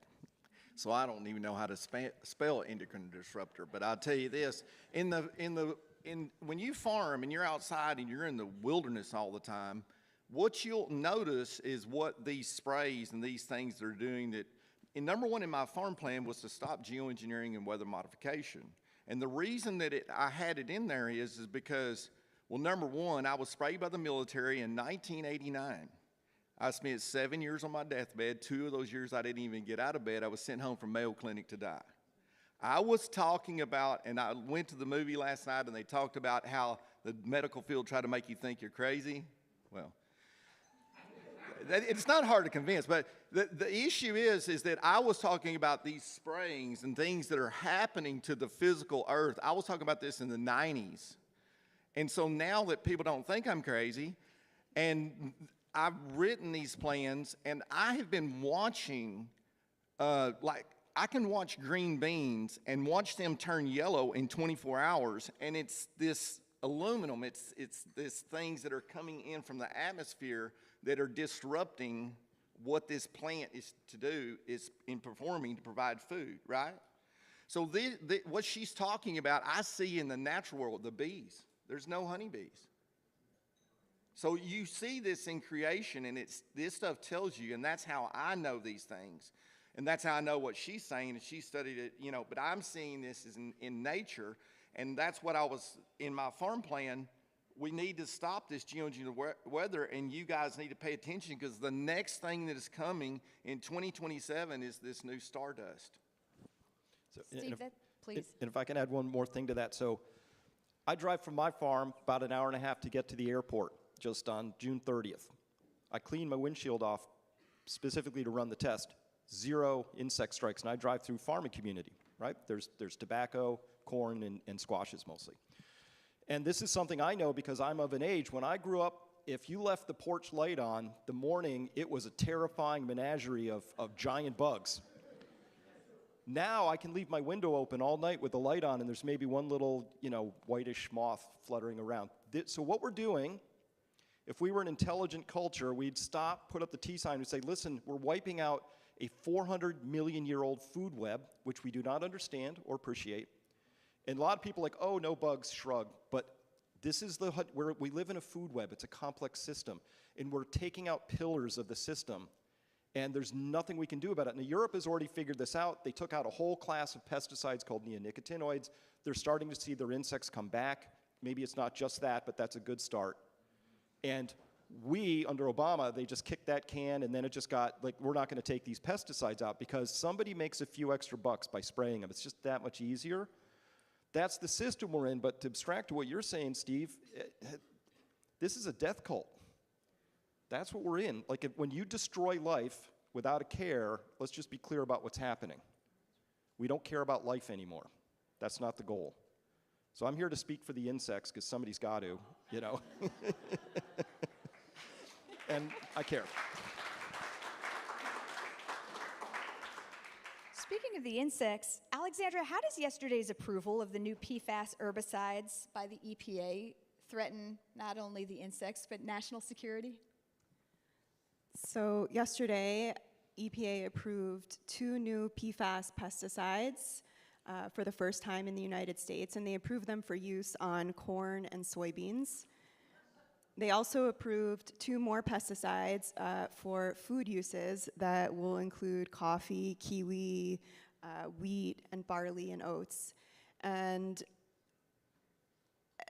this decision is in the wake of Monsanto-Durnell's Supreme Court decision, in which all pesticides now have effectively a liability shield from failure to warn lawsuits that are based on the label. And as we know, the EPA is not properly labeling these pesticides with adequate warnings for various reasons, but most especially because the EPA is captured by the agrochemical industry. And so the approval of all of these pesticides yesterday, just days after the Supreme Court hearing, is incredibly concerning, because we are seeing the effects of corporate capture working in our government. We are seeing that now that they have a liability shield, they are going to immediately bring on new pesticides and herbicides for food use in our country. This is incredibly concerning, and it certainly threatens our national security. The more that we move into this space when there's already many chemicals here that farmers can utilize, and especially when the EPA decides to approve new PFAS pesticides. These are chemicals that are incredibly persistent in our environment and that do not break down all the way. And what we have seen is that when they don't break down and they continue to persist, then they end up in everybody's drinking water, and they can cause cancers and strokes and all types of ailments. And so what needed to happen was not for more new PFAS pesticides to be approved, but for the EPA to acknowledge that we don't need more PFAS. We don't need more PFAS pesticides. And instead of acknowledging that, they've approved more. At the same time, just a few weeks ago, they've announced that they're rescinding the PFAS drinking water rules. And so there is a clear disregard for the health of the American people when you see an action like this. And it is absolutely a threat to our national security. I'd actually like to follow up with Steve on this one. Proponents of chemically dependent farming often cite food production rate concerns in terms of yield per acre. So, big picture, hey, if I use chemicals, I can make more food. If I don't use chemicals, we're gonna starve. That's the narrative anyway. Can you discuss, do you think regenerative agriculture can match the yields of farms that use chemical inputs, or would additional acreage be required for the same yield? And what do you base those thoughts on? So I want to back up just a little bit on the PFAS, because the man that taught me to compost, 25 years ago, there was an older gentleman that taught me how to compost. He could compost an entire cow in 28 days. And this was done completely organically. He taught me how to do this, and I teach this in my online farm school. But what I want to tell you is I didn't know what he was talking about that time, but he told me, he said, Steve, whatever you do, don't get involved with city waste sewage. He says, because it had PFAS in it, and it's the only thing that microbes won't eat. And the number one thing that's most important in regenerative farms, so yes, regenerative farms, can they produce the same amount? They can produce the same amount. But microbes are the key, and these sprays and these forever chemicals, that's one of the things they do, is they make it where microbes cannot function in the soil. And so we did feed the world, and we did feed our nation in the 50s through, I'd say about 1982, that's when the system started breaking down. That's when a lot of these chemicals, atrazine, those things like that, Grazon, P+D, all those chemicals were introduced. Yes, we could, and we did it with small farms. And we had thriving communities, because when you do this, small farmers tend to their fields. If you go on my Instagram, which is Out of Wild 3D, you'll see my video there of my potato fields. There's not a weed, one, in my potato fields. Not one weed, and there's no chemicals used. So, but it's cultivation. And we've gone to this ideology, and the war that's happening we have PFAS attack and chemical attacks on this one hand from giant ag, and then we have the purist movement on the downside of that is, and then they say no-till. Well, I'm just telling you, the scripture says, only a fool does not plow in winter. So the plowing part is important, and the tilling part, but the microbes are important.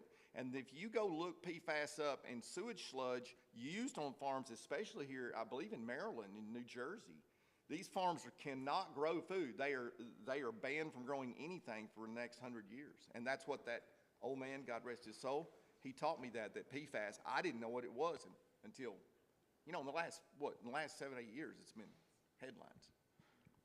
Absolutely. Chris, I'd like to follow up with you, actually.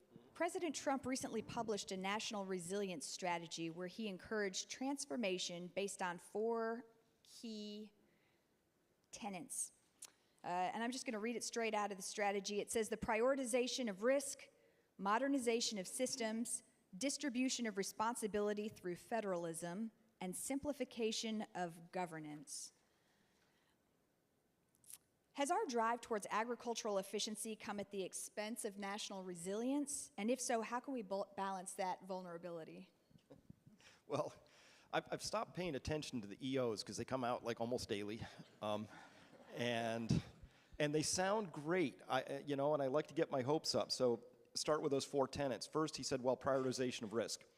I truly believe if we were prioritizing risk appropriately, we would not be selling off our strategic petroleum reserve to foreigners to keep gas prices down a little bit, right? And so when it comes to agriculture, again, we're not accurately assessing the risks here. If we were, we would look at the risks, we would catalog them, we'd say, well, what are the risks? Okay, we have this obesity epidemic, which we're treating with a GLP-1 injection, you know, and why do other countries not have this same obesity epidemic? Well, I'm convinced you can trace it back to the food and the food, what we have, and how we go about food science, as they call it, right? And all of these things. So food is the foundation of everything, and we're not creating healthy food. We've not touched on, but I heard you say it in the intro, one of the reasons that I am a farmer is because I want to grow my own food, because I understand now that even if I go to Trader Joe's and it looks like organic broccoli, it might just be green in color only. It's completely devoid of magnesium and other things, because with the way we farm just tends to strip mine all the micronutrients out.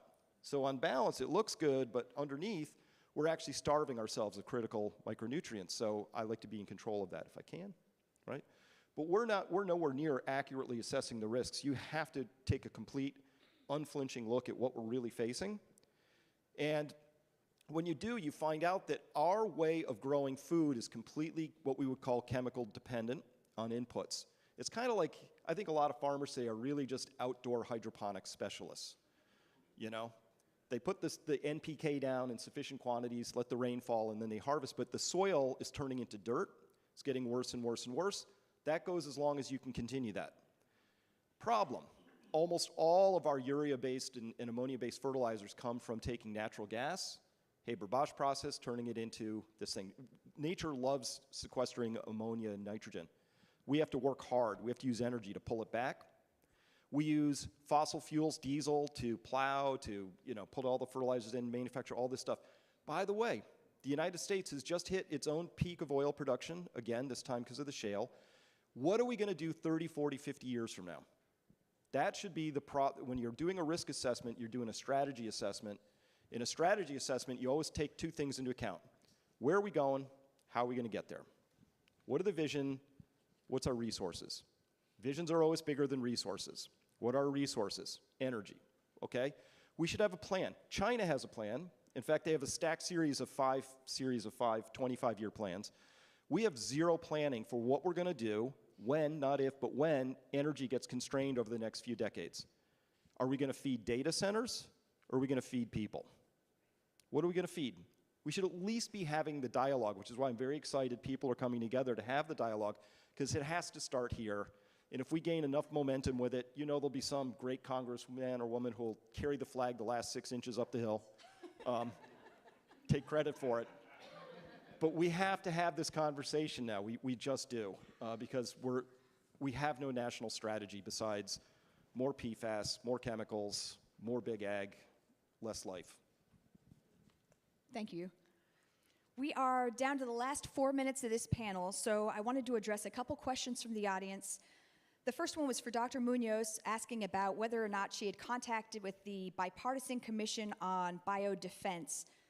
She has not, but whoever submitted that question, I would love if you would engage her offline if you think that would be an effective way to combat Monsanto. That would be fantastic.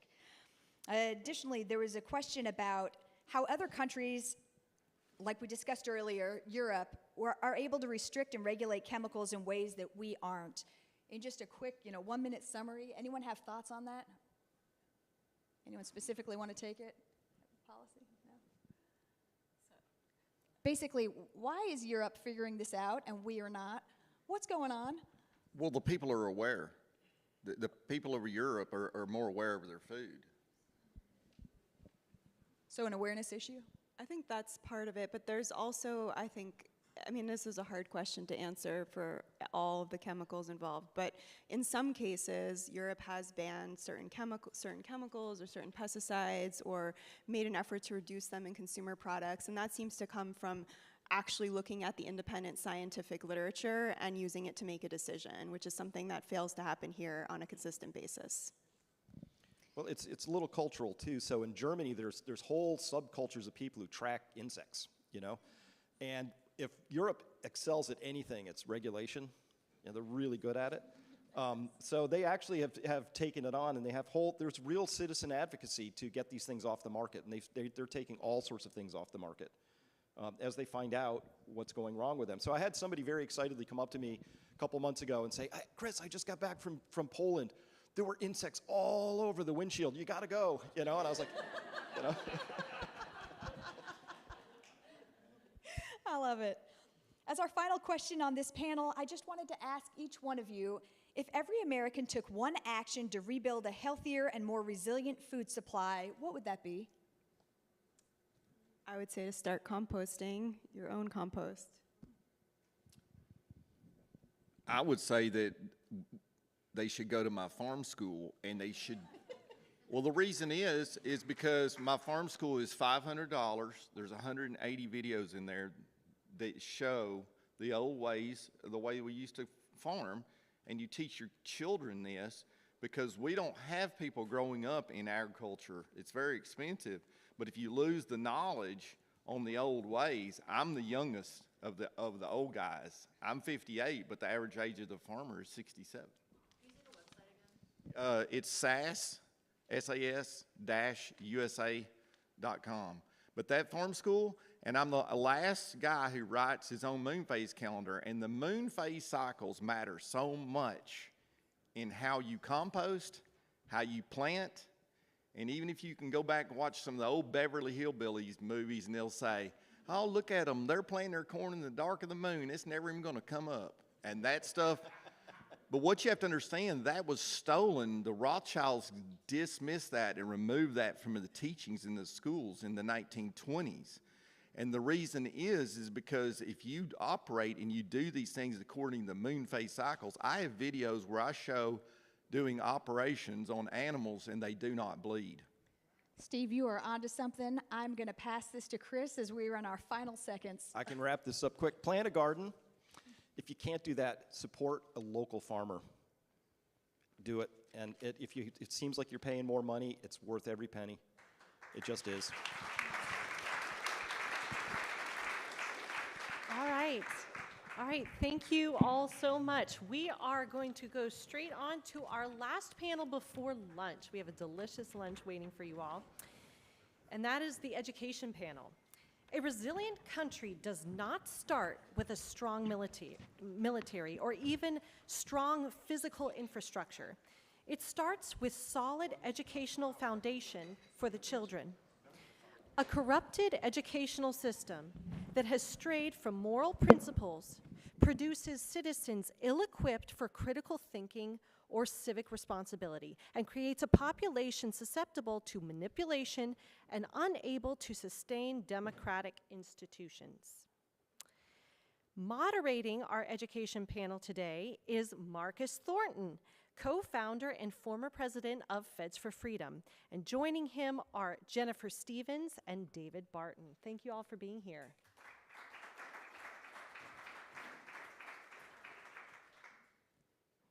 I'm going to let David kick us off by giving us a little bit of historical context of where we started.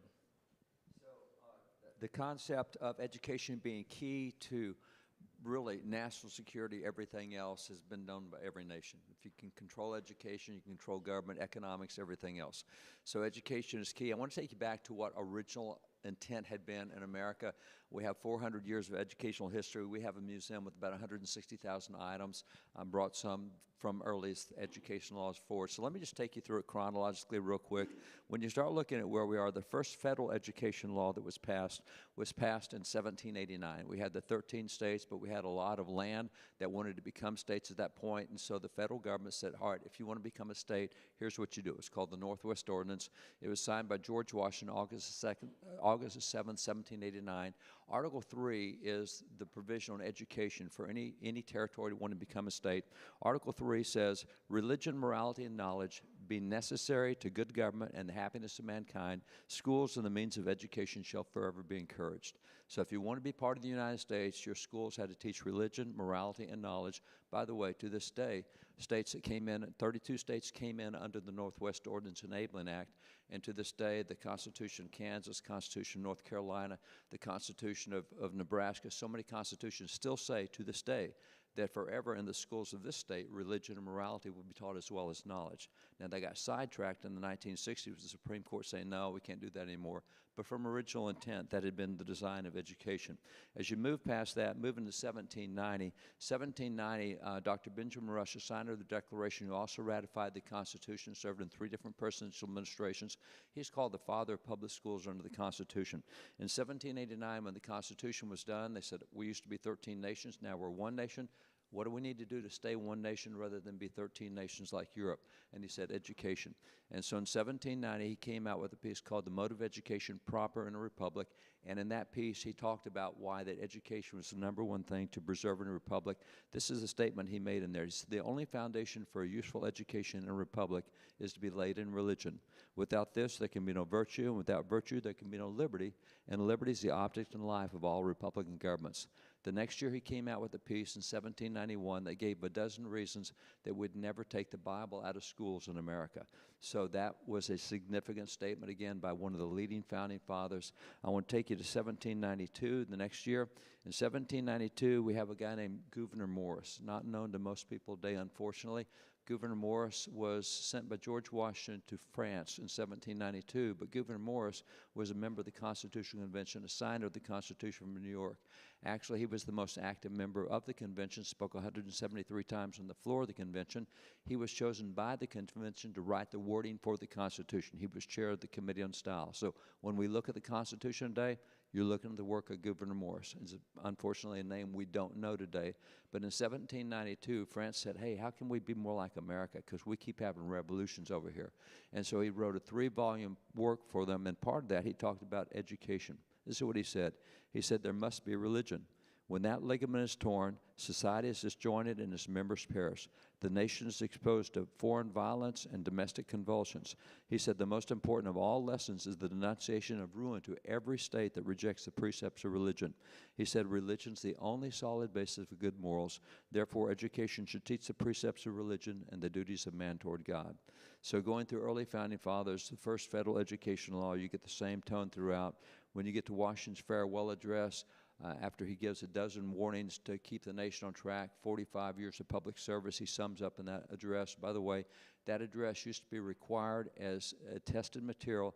There were four items American schools tested on till about 1890. You were required once a year to take a test, annual test, K through 8, on the Constitution of your state, on the Constitution of the United States, on the Declaration of Independence, and on Washington's farewell address. So those were considered 4 seminal documents to preserve American freedom. In the farewell address, he said, of all the dispositions and habits that lead to political prosperity, he said religion and morality are indispensable supports. He said, in vain would that man claim the treaty of patriotism who should labor to subvert these great pillars of human happiness. So in his view, you can't be a patriot if you try to take religion and morality out of the public square. And that was from Washington. I can go through a number of others quickly, and I'll do so just going through some of the others. 1844, there's a U.S. Supreme Court case. It's called Vidal versus Girard's Executors. Daniel Webster was the arguing attorney for the defense of that case. And the decision was given for a unanimous Supreme Court by Joseph Story. He's called the father of American jurisprudence. Joseph Story, in an 8-0 decision, looked at the school and said, you're suggesting to us that this public school should not be teaching religion, and it was a school in Philadelphia. And 8-0 decision, U.S. Supreme Court was, no, if you're a government-funded school, you're going to teach religion in schools. And this is part of the court's decision, 8-0 decision, said, why may not the Bible, especially the New Testament, be read or taught as a divine revelation in the school? Where can the purest principles of morality be learned so clearly or so perfectly as from the New Testament? So that's the U.S. Supreme Court, 1844. If I take you to one more piece real quickly, 1876, on the centennial of the United States, Ulysses S. Grant is President of the United States. He issued a commemorative card that year for all school kids, and they had a message for the school kids, and this is his message. It says, to the children and youth of the United States, hold fast to the Bible as a sheet anchor of your liberties. Write its precepts in your hearts and practice them in your lives. To the influence of this book, we're indebted for all the progress made in true civilization, and to this we must look for our guide in the future. He then quoted the scripture, Proverbs 14:34, righteousness exalts a nation, sins reproach any people. Now, I can show you this from education all the way through. The change came in 1962. In 1962, in a case called Engel versus Vitale, June the 25th of 1962, the U.S. Supreme Court said, no, we're not going to do voluntary prayer in schools anymore or any kind of prayer. And interestingly, that's the first Supreme Court decision that gave zero historical or legal precedence. They just said, we're going to do something different. This is what we've been doing along, but it's time for change. Within 12 months, 2 more decisions in 63, Abbott and Shemp and Murray Corlett, they said, by the way, we're not going to do the Bible anymore. And it's interesting that, again, that was a case without legal or historical precedent. It's just something new. It's kind of what, I don't know, progressives seem to always hate history. We can't study from that. We got to become something different. And that's why they're called progressives. And whether that's good or bad or whether you're one or not, that's just a tendency that's historically there. And they said, we're just time to move on. It's interesting. This is the reason that was given in the 63 decision. I find it interesting. They quoted a psychologist, Dr. Solomon Grazel, and they said, we're taking the Bible out of schools because, quote, if portions of the New Testament were read without explanation, they could be and had been psychologically harmful to the child. So alleged psychological harm from reading the scriptures is why the court said they took them out of schools. No historical precedent because you have all the legal, all the decisions, all the founding fathers, all the other schools, etc. So that takes us through to that point in time. Now, what we do is we do a lot of statistical work. We do a lot of, I've been involved in 13 cases at the U.S. Supreme Court, and what we've seen since the point where we've removed religion and morality away from education is we've seen plummeting academic scores. We are now, there's 38 industrial nations in the world. America ranks 38th of the 38 industrial nations. We have the lowest literacy rate of all industrial nations. 65% of our students cannot read at 6th grade level. They read below that. 19% of our students are functionally illiterate, can't read a single word. So we have terrible results. We find the same in math and science. Our knowledge has decreased since we've removed religion and morality. Interestingly, there are 6 national achievement scores. When you test achievement scores and compare religious schools to secular schools, the religious schools are 2 to 4 grade levels higher on the same test. Civil War takes place the same year at a Christian school that does at a secular school, and yet for some reason you see this 2 to 4 grade level difference. The final thing I'll point out is that the ISI, Intercollegiate Studies Institute, keeps track of what we know about civics in our schools. And they monitor every year the Constitution Day, and they have polls every year on Constitution Day. I just want to read you some of the recent results we've had in Constitution Day polls on how little we know about our own self. 70% of citizens do not know that the Constitution is the supreme law of the land. 74% cannot identify the 3 branches of government. 60% cannot name even one cabinet-level department of government. Only 1 in 1,000 Americans can name the 5 freedoms in the First Amendment. And by the way, going back to 74% that can't identify the 3 branches of government, 48% of elected officials cannot name the 3 branches of government. That's a problem. So when you look there, what they did, they said, all right, let's take the immigration test. And the immigration test is, if you know about the immigration laws, 5 years to become a citizen, but part of that, you take the immigration test. That's about a 3-month course. At some point in that 5 years, you got to take and pass that. And right now, 91% of immigrants pass the immigration test on the first attempt. Joe Foss, who was a Medal of Honor recipient World War II, had been the governor of South Dakota. He started the AFL, started the Super Bowl, etc.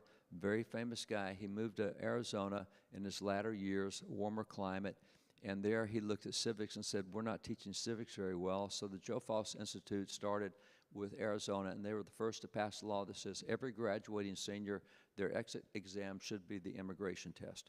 And so that became the exit exam. 13 states now do that. But the problem is, in those 13 states that use the exit exam that use the immigration test exit exam, only 4% of high school seniors can pass the immigration test as an exit exam.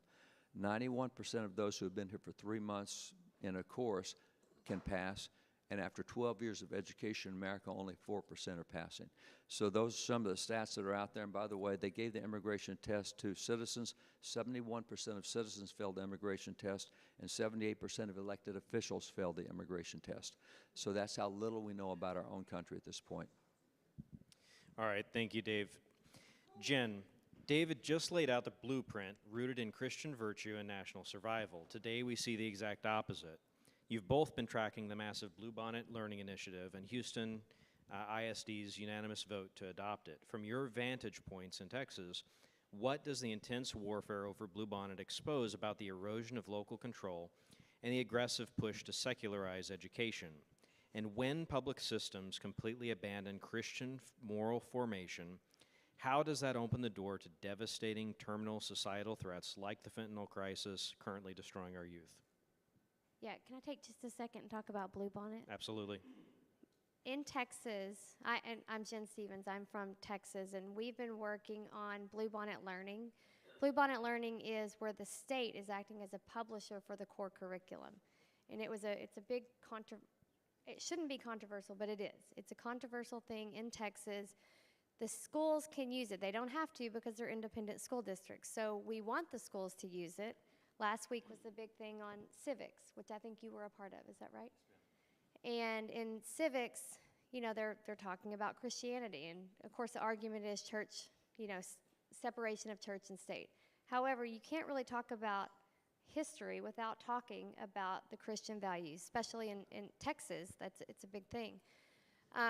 So they are, from my perspective, the debate about the Bluebonnet, it's well beyond curriculum. I think it exposes a broader tension over who has the authority to shape our youth.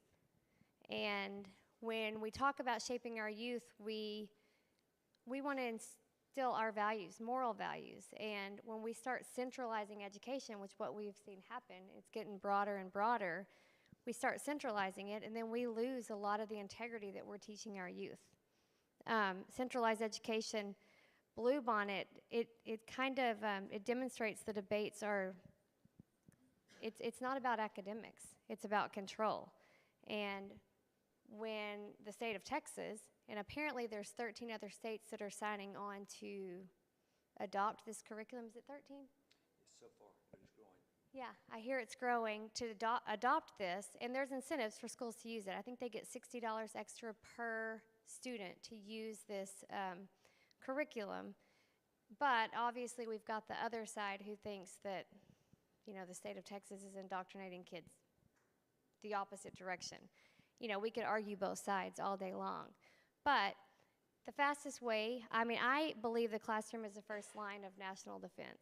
If you think about it, Steve Jobs, when he wanted to grow Apple computers, he donated to schools because that's how you reach the masses. And I'll tell you, I've done a ton of stuff on fentanyl awareness.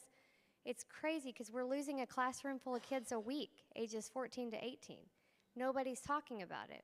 So I went to Senator Creighton back a couple of years ago, and I was like, schools will not talk about it. Kids are dying. We lost 10 in Leander ISD, and they won't even acknowledge it. They won't talk about it. They don't want to have anything to do with it. And so we decided to pass a law. So we passed a law mandating schools talk about fentanyl awareness. And then, of course, schools didn't know what to teach, so my generous husband and I decided to create some curriculum to put it into schools, to give to schools to teach about fentanyl awareness. So now I think I'm on 17 states that we've passed that law mandating fentanyl awareness, because the only way we're going to reach the masses is to start with the kids. All right, thank you. The next question is for David. Looking at the trajectory from Washington's farewell address to the modern bureaucratic battles over state-mandated curriculum like Bluebonnet, once a nation's primary education system stops prioritizing Christian virtue, civic literacy, and moral character rooted in biblical truth, how rapidly does that vulnerability collapse a republic from within?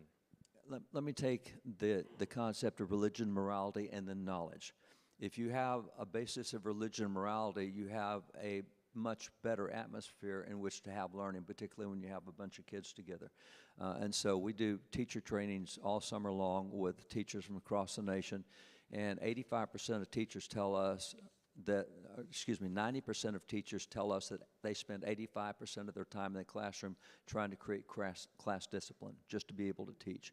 So losing controls of classrooms. But I'm going to go back. This is the very first textbook ever published in America. It was published in 1690. It was used until 1930. And so this textbook here, all that period of time, it has between 40, it's a first grade textbook. They get the alphabet, they get phonics, they go through, and it has between 40 and 60 questions, depending on which edition it is, of the 10 Commandments.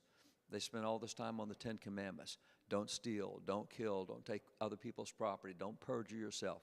And it's interesting that, again, from the Supreme Court level, we've had 3 cases in the last 6 years where the Supreme Court said, hey, we've had it wrong for 60 years. We think religion and morality is necessary to education. They reversed it specifically in 2022, but they hinted in 2019 in 2 cases.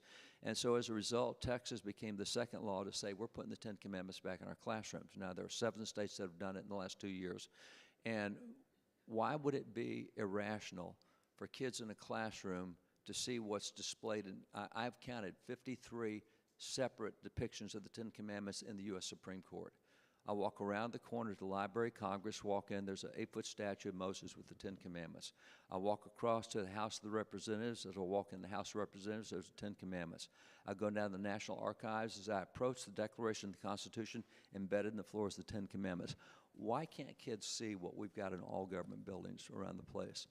And we also know that if you can control yourself internally, you don't need external controls. I'll point out that since 1962-63, the federal code has grown. It is now 4,500 volumes. It is now 4.5 million pages. And if you would promise to read 100 pages a day of the current federal code, you can finish it in only 123 years. We have laws to regulate everything because we don't have self-regulation internally anymore. And that's what we used to have, was self-regulation. We understood about others' rights and not violating rights, et cetera. So that's why I think it's such a key thing for the nation's survival. Otherwise, there's a book out now called 3 Felonies a Day.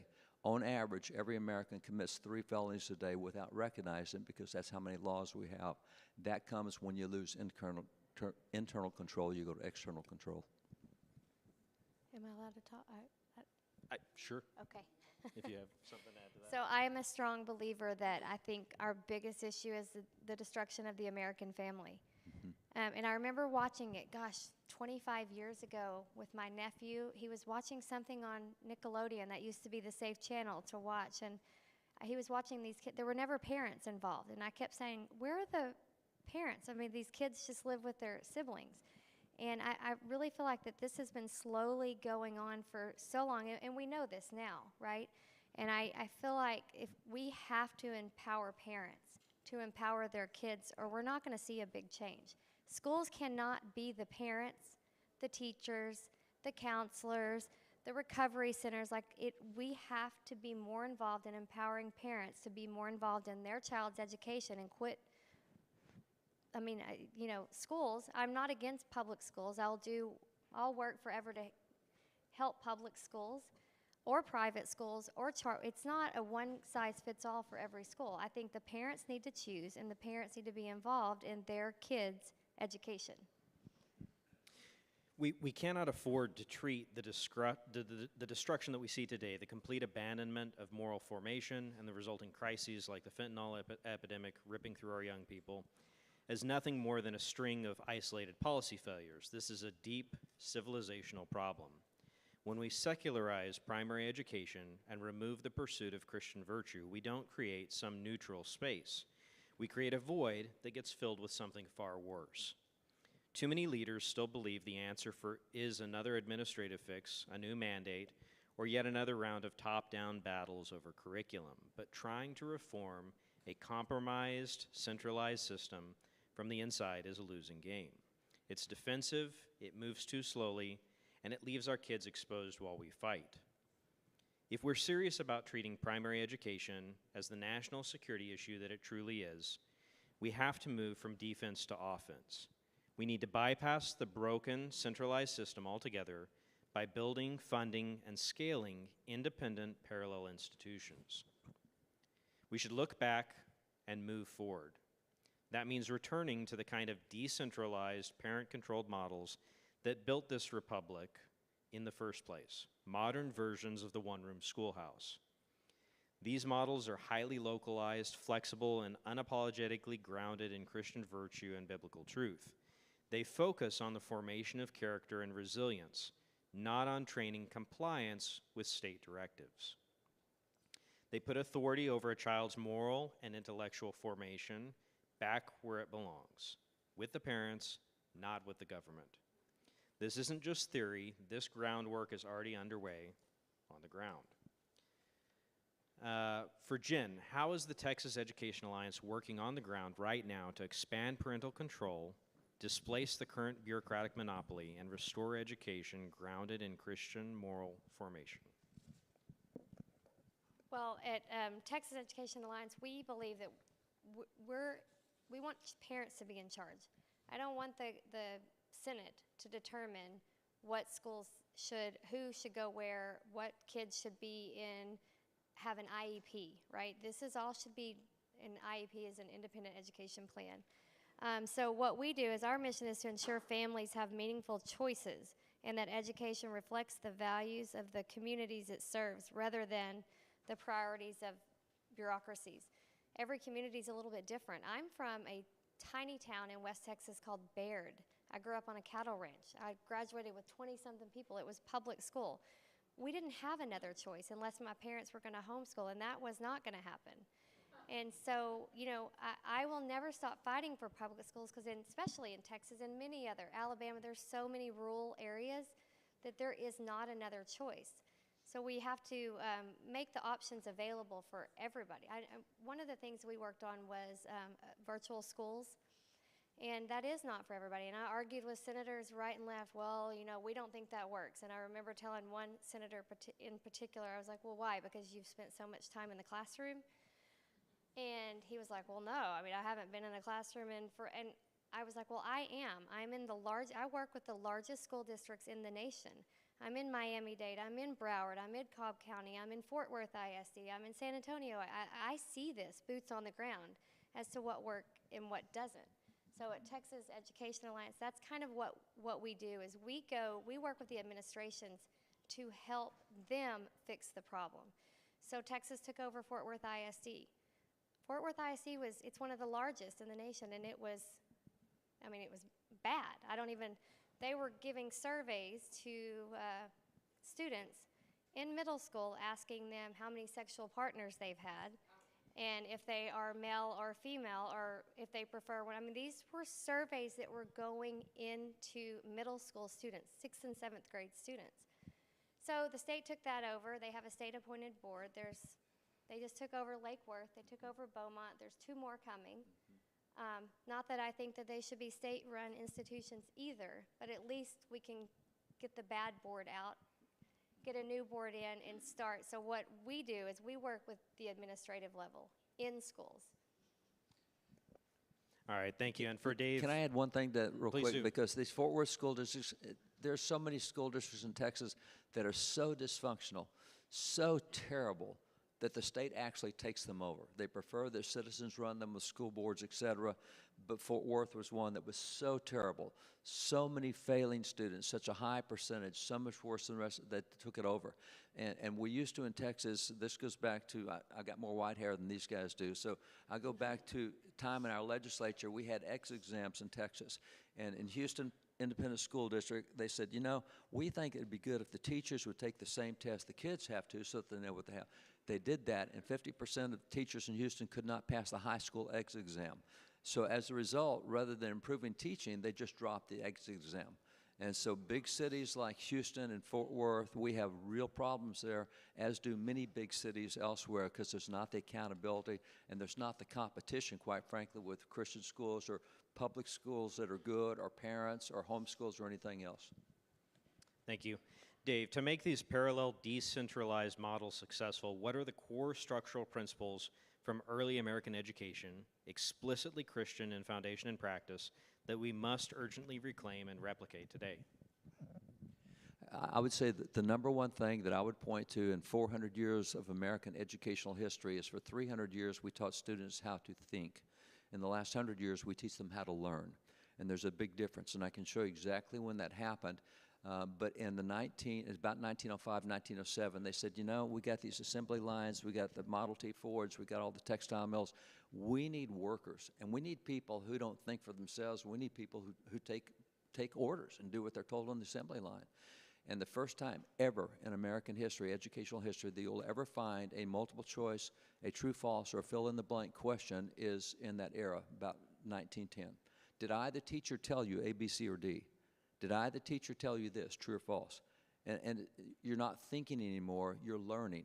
You're getting the content given to you, and you're tested back on the content.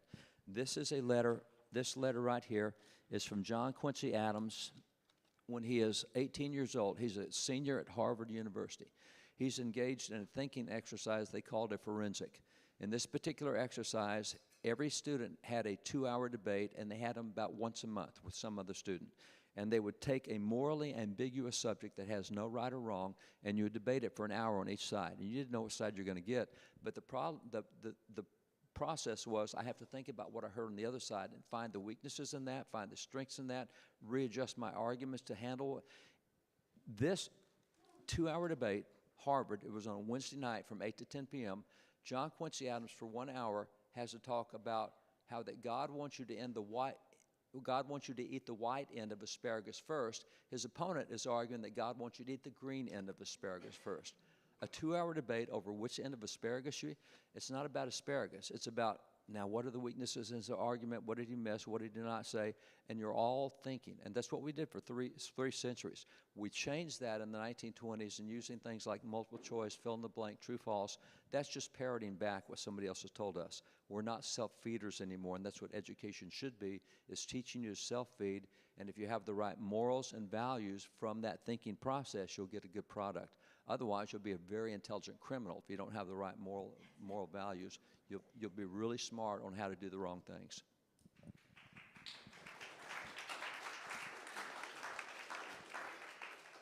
Thank you. Jen, do you have anything you want to add to that? Of course. Obviously, I think there's nothing more dangerous than somebody that's highly educated with no character, and there's nothing sadder than somebody with a lot of character that can't get the education. And so I think I do have some stuff with, you guys know who Mike Rowe is, Dirty Jobs. And so there's a big push right now for skilled trades, right? For every, right now, 5 electricians that retire, there's only 2 to replace them.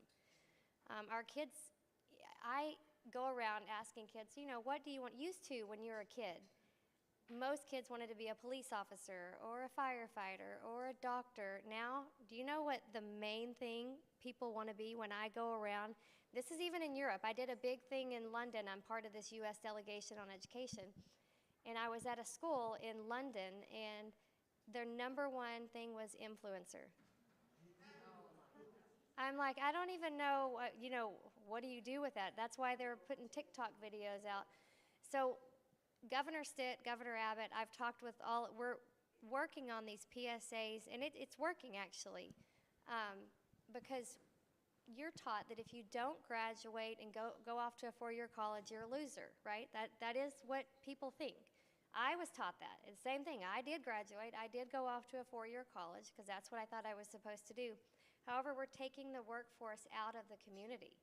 So then we're stuck with little towns like mine or wherever where workforce all goes, off to Austin like I did and never comes back.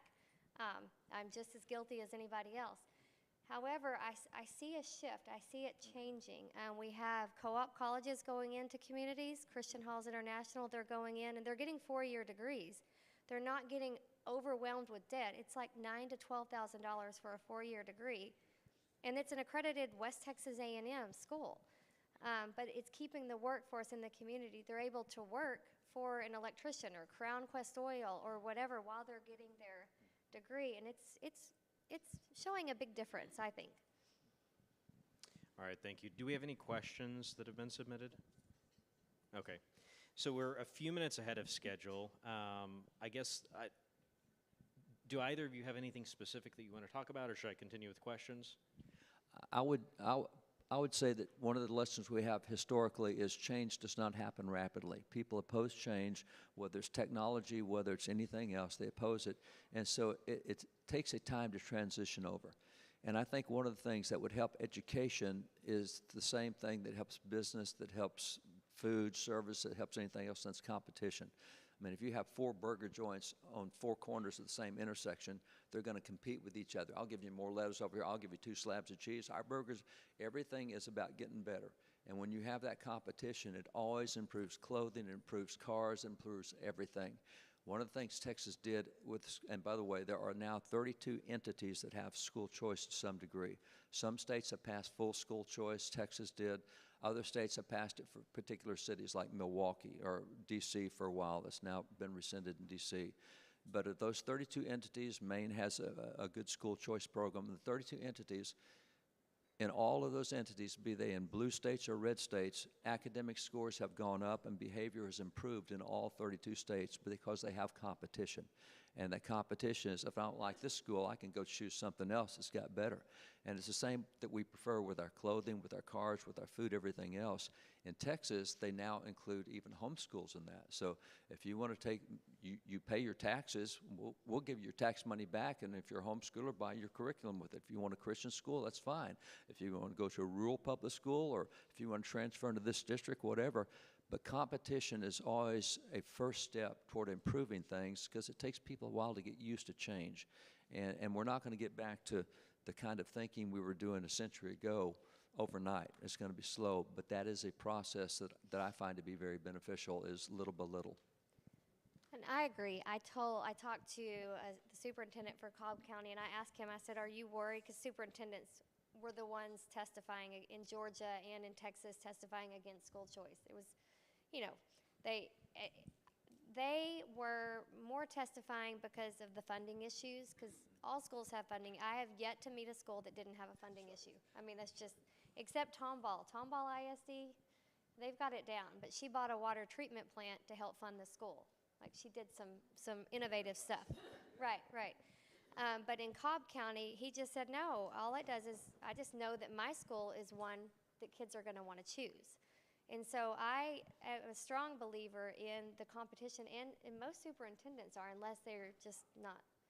Well, there's one particular that probably was not in Fort Worth, because she's like, it's going to make me have to work more. So I think I agree. Competition will be key. And, you know, obviously, I think the next generation needs to be better prepared. But we want them prepared with character and knowledge, not with, I don't know how to say it. Well, the cell phone ban, do most states have a cell phone ban now? They have. Most states have passed a cell phone ban now, and it's interesting.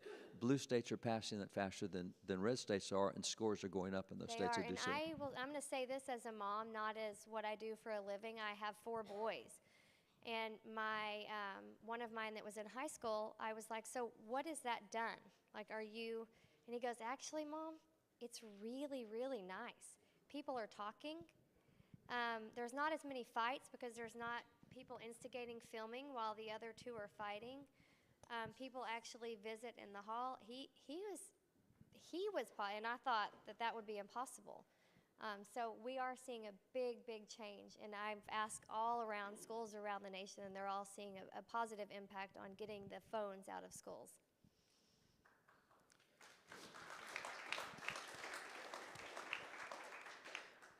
We have a question from the crowd. It seems that we are planning in every space to create parallel systems. We are literally escaping our dysfunctional, bloated, and anti-human government. Can we expect an alternative government to arise out of these movements? I have strong opinions of this. I think that the founders had profound wisdom in the way that they left things like education in the hands of the states, but do either of you have anything that you want to respond to that on? Express your views first. Yeah.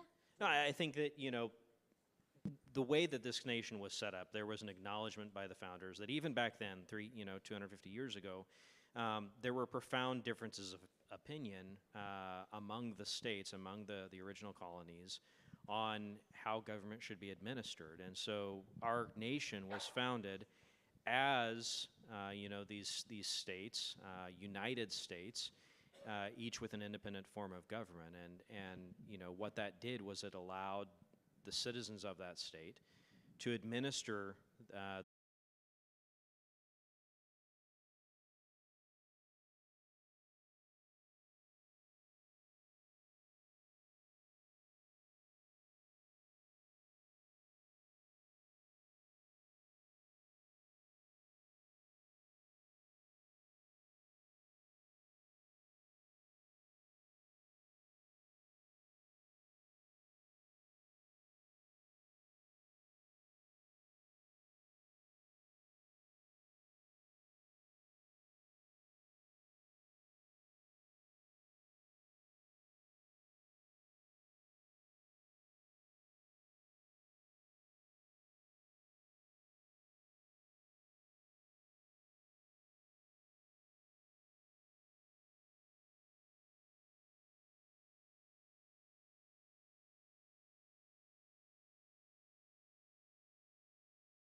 Well, welcome back, everybody. Go ahead and take your seats, and we'll get started as soon as possible.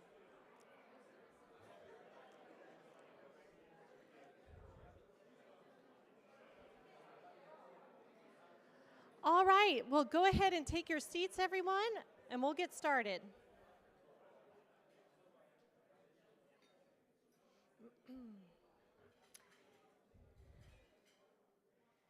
Somebody came up to me during lunch and said, "That was the most maha dinner or lunch that I have had in a long time." And it's true, wasn't it? Yes. Well, we thank the Willard for that. And I do want to thank all the volunteers, especially Celeste and May and Jason, who were our registration staff today. They really made the morning easy for me. You still here? Carol and Scott for submitting the CIA lawsuit yesterday evening. We are thankful for all of your efforts for that. All right, well, we're at the time to hear from Joe Kent. Joe, yes.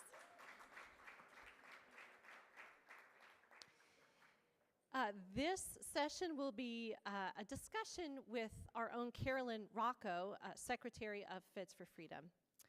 Joe Kent is a retired U.S. Army combat veteran and former CIA paramilitary officer who served as the Director of National Counterterrorism, or NCTC, from 2025 to 2026.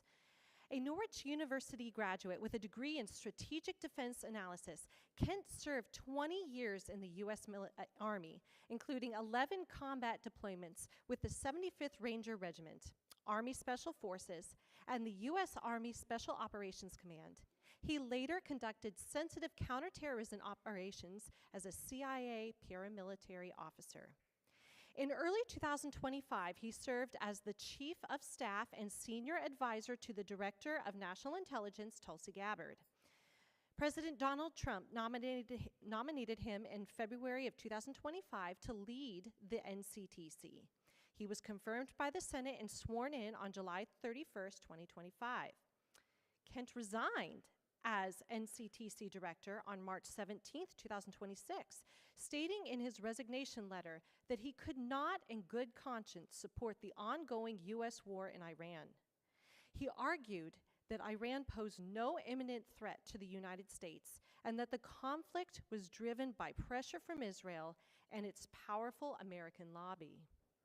Kent remains a vocal advocate for veterans, national security, and foreign policy, and is currently working to build a bipartisan America First coalition to deliver for all Americans and restore trust in our republic. Please help me welcome Joe Kent.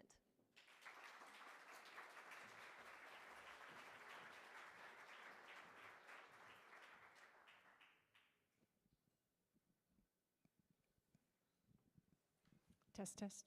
Okay, it works. I think so. I think so, yeah. Joe Kent, everyone. Isn't he amazing? Joe, it is an absolute honor to sit on stage with you. He is a friend and former colleague, and so we're kind of going down memory lane before we came on stage. But we're going to jump right into it with the first question. Actually, let me make one more reminder. As we're having this conversation, please go ahead and use the paper on your table and write some questions that you would want to ask Joe. There's a silver bucket in the back table there where Steve Baker is pointing. Feel free to drop those questions in there, and then we'll be able to get to one or two at the end, all time dependent. So the Supreme Court just recently struck down President Trump's executive order seeking to end birthright citizenship, which is essentially the guarantee of citizenship to virtually everyone who is born in the United States. So my question to you is, what is your take on that decision? And how do you feel that that will potentially increase the threat here in America? I think it was, for lack of a better term, an incredible black pill. Ending birthright citizenship would have given us a fighting chance to fight back against the illegal immigration that took place during the Biden administration, but then also more broadly just our broken immigration policy. Like, if we don't have a country that can regulate who comes into our country and regulate it with people who actually we share values with, then we simply aren't going to have a country anymore. And so basically, I mean, the ramifications of blocking that executive order, I think, are pretty obvious. Now, anybody who comes here has a child, that child becomes a citizen. We can technically say that that citizen child then can't advocate for their parents until they're 21, but we all know the parents aren't going to get deported. So basically, we just told everybody we think around 10, I've heard different numbers, but over 10 million illegals that came in under the Biden administration, we basically just gave them the pathway to solidify citizenship. And every single one of our adversaries, whether it's Russia, China, terrorist organizations, they just saw yet another vector for getting people into the country, and then moreover, giving them the status as an American citizen. So I hope that Congress can come up with a remedy. I don't have a lot of faith in Congress, like I'm sure a lot of people here don't, but hopefully Congress can come up with a remedy. This is why I think it's unfortunate we didn't spend the first year and a half of the Trump administration actually doing the mass deportations. Instead, we kind of wandered off to Iran and the Houthis and all this other nonsense we've been doing in the Middle East. But yeah, that's my black pill for the afternoon. Sorry. More to come. More to come, probably. Well, speaking of Iran, we're going to just shift a little bit to the weaponization. Yeah. So as Stephanie introduced you, you know, the war in Iran is basically what pushed you to make the decision to resign. And having experience myself, and I think everybody has seen through former Director Gabbard's announcements with Russia collusion and just more recently the COVID biolabs and the origins of COVID, it's obvious that the intelligence has been weaponized against us, meaning we really can't trust the intelligence, that it's been shifted to, in many cases, meet a political narrative. So with that being said, I've heard several interviews of yours where you've claimed, hey, you know, our 18 intelligence agencies have not shown the proof, the evidence that Iran is, you know, creating a bomb. So what do we believe? I mean, we just saw that that intelligence is being weaponized, and now we're also saying in the same breath that, well, but the intelligence is saying Iran is, you know, not building a bomb. So thoughts on that? Yeah, you know, President Trump not listening to the IC in terms of what was taking place in Iran, I think is the tragedy of the IC burning a ton of its credibility. Because when there was folks like myself, DNI Gabbard, and then other professionals from the IC who were saying Iran is not building a nuclear weapon, here's why, and they're providing great detail that's actually measurable over time, and doing all the due diligence that, you know, a good part of the IC was indeed doing, the president actually had every reason to say, like, well, why am I going to believe the intelligence community? And we had a hard, I mean, it was challenging. I mean, I had stood in front of him and said, like, yes, sir, they had been very bad and they tried to ruin your life and they tried to throw you in jail. However, on this one thing, these guys are right. And so, like, the IC did shoot itself in the foot. And we saw the same thing with quite a few other topics as well. AHIs, I think the Havana Syndrome is another one. We had people who served honorably as CIA officers who were attacked, Havana Syndrome, AHIs, but then they, you know, signed on to the Hunter Biden laptop and all that type of thing. So I think we have to be very careful. I know there's a lot of IC professionals here in the crowd. We've got to be very careful if we get a chance at this again, that we get the right people in there who can actually articulate, you know, what the intelligence is, how we collected it, why we trust it, why we don't trust it. But then there's got to be accountability. If we don't clean out the bad actors, then the president, regardless of who it is, they're not going to have any reason to believe the IC. No, you're spot on. And I know you don't have a crystal ball, unless you do. But how long do you think it's going to take if we started today or the next administration, or, you know, within the next year or two, to clean house, to right the wrongs, and to get the good people in positions to ensure that intelligence is not weaponized and not misrepresented? Then do you have any idea of how long it could potentially take to turn the ship around? I think it can happen really rapidly. I think if we have the right leadership that is bold and willing to take risks and back up their people, and we get the right political appointees who have the courage to go in there and not fall in love with the institutions, not, you know, be on a path for vengeance or anything like that, but to say, hey, we're going to actually enforce some standards here. I do think we'd have to fire a good deal of people at the senior levels, but that's the good thing about the IC itself.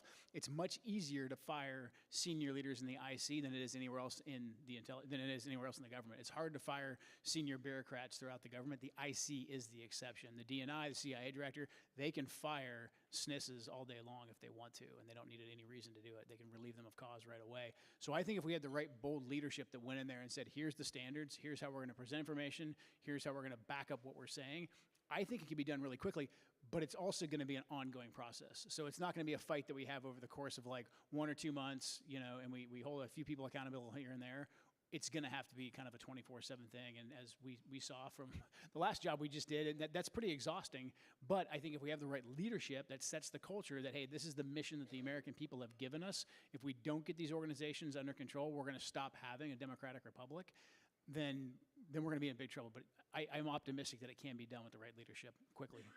Well, and I know the decision to resign was, maybe it was an easy one for you. You want to share a little bit about the moments leading up to that decision? Yeah, it's what's the description, like gradually then all at once? I mean, that's it was a hard decision to make because I liked my job. I liked the people that we worked with. I was honored to have the position. I felt like it culminated, you know, stuff I had fought for years very, very well. However, it became clear to me that, number one, we had kind of reached, we being people that were below the president's most inner circle, we had kind of reached our maximum effective range, and we just simply weren't being heard anymore. We can get into the details or people can ask about it, but basically after Operation Midnight Hammer, there was quite a few of us who said, okay, here's why this isn't going to end here from what the Israelis are going to do, and we can take action now to stop that, or the Israelis are going to drive us back into this. And because we said that, a lot of us were boxed out. And so I was already a bit frustrated that these decisions were being made, not necessarily by the president, but the president wasn't getting all the information. And then when the war started, again, there was a pretty concerted effort by quite a few of us to say, hey, here's some off-ramps, here's how we kind of get out of this thing before it gets too far out of control. And we were just talking to each other. We would have very important sounding meetings in very important sounding places, but the result was it didn't reach policymakers. So I said, okay, basic military principle, if you can't affect the battlefield from where you're at, you have to maneuver, and I felt this was a maneuver. A maneuver in order to advance the cause of getting us out of this disastrous war and have us stop operating at the behest of a foreign government. But then also for me, there was the moral angle when the casualties started coming in, and people will say all the time, oh, it's only been 13, 15 casualties. I mean, those are lives. I mean, any loss of life is tragic. And as a soldier, I understand that, like, our young men and women will go off to fight and die, but it has to be for the right reasons. It has to be for our vital national security interest. And after fighting the war on terror for quite a while, after my third deployment, I realized that we had been lied to about weapons of mass destruction. We had been lied to get us into the Iraq war. I had lost a lot of friends, and I made a foolish, young, idealistic promise to myself. And I said, okay, if I'm ever in a position to speak out against something like this, now that I am an experienced warrior, I'm not going to let the next generation get sent off to go fight and die. I was really frustrated as a young man, as a young staff sergeant, Green Beret, that there wasn't people like Colin Powell, Vietnam veterans, that were speaking out. They were just going along with it. When I knew, once I had peeled back the layers enough, I was like, these guys knew this whole thing was wrong, but they went along with it because they were either scared or they just liked their title and they liked their job and they didn't want to rock the boat.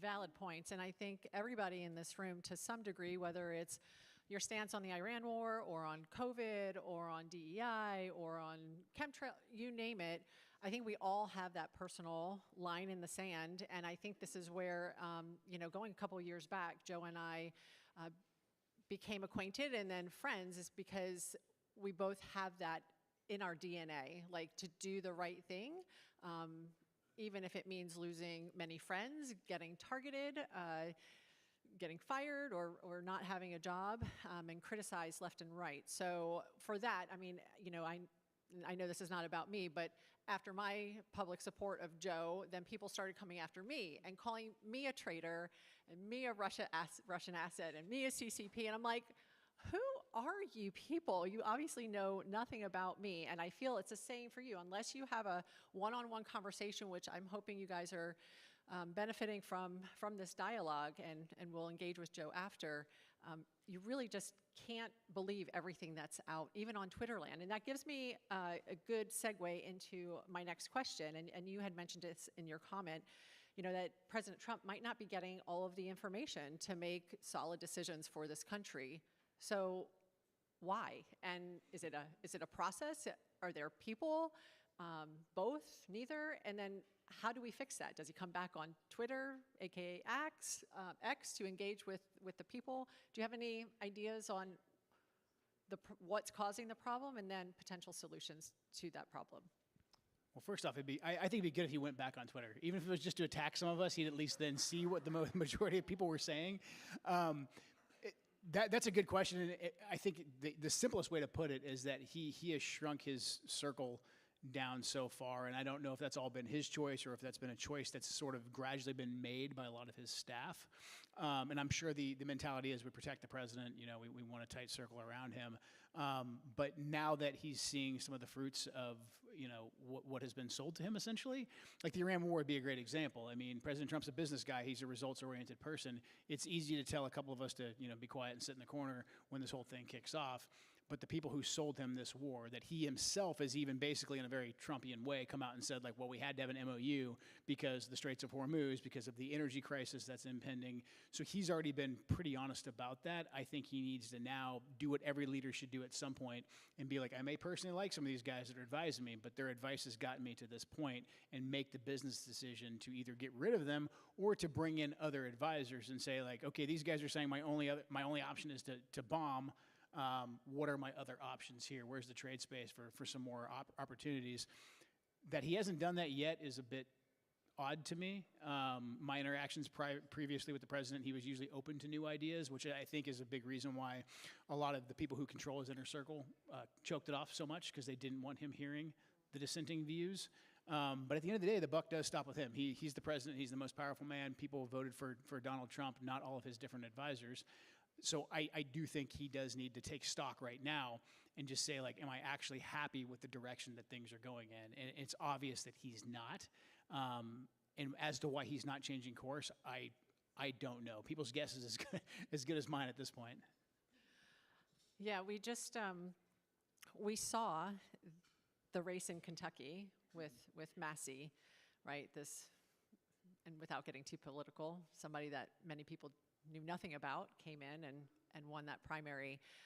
But following that race, up in Iowa, I believe it was, you had a Maha endorsed, and then you had a MAGA endorsed candidate, and the Maha endorsed candidate won.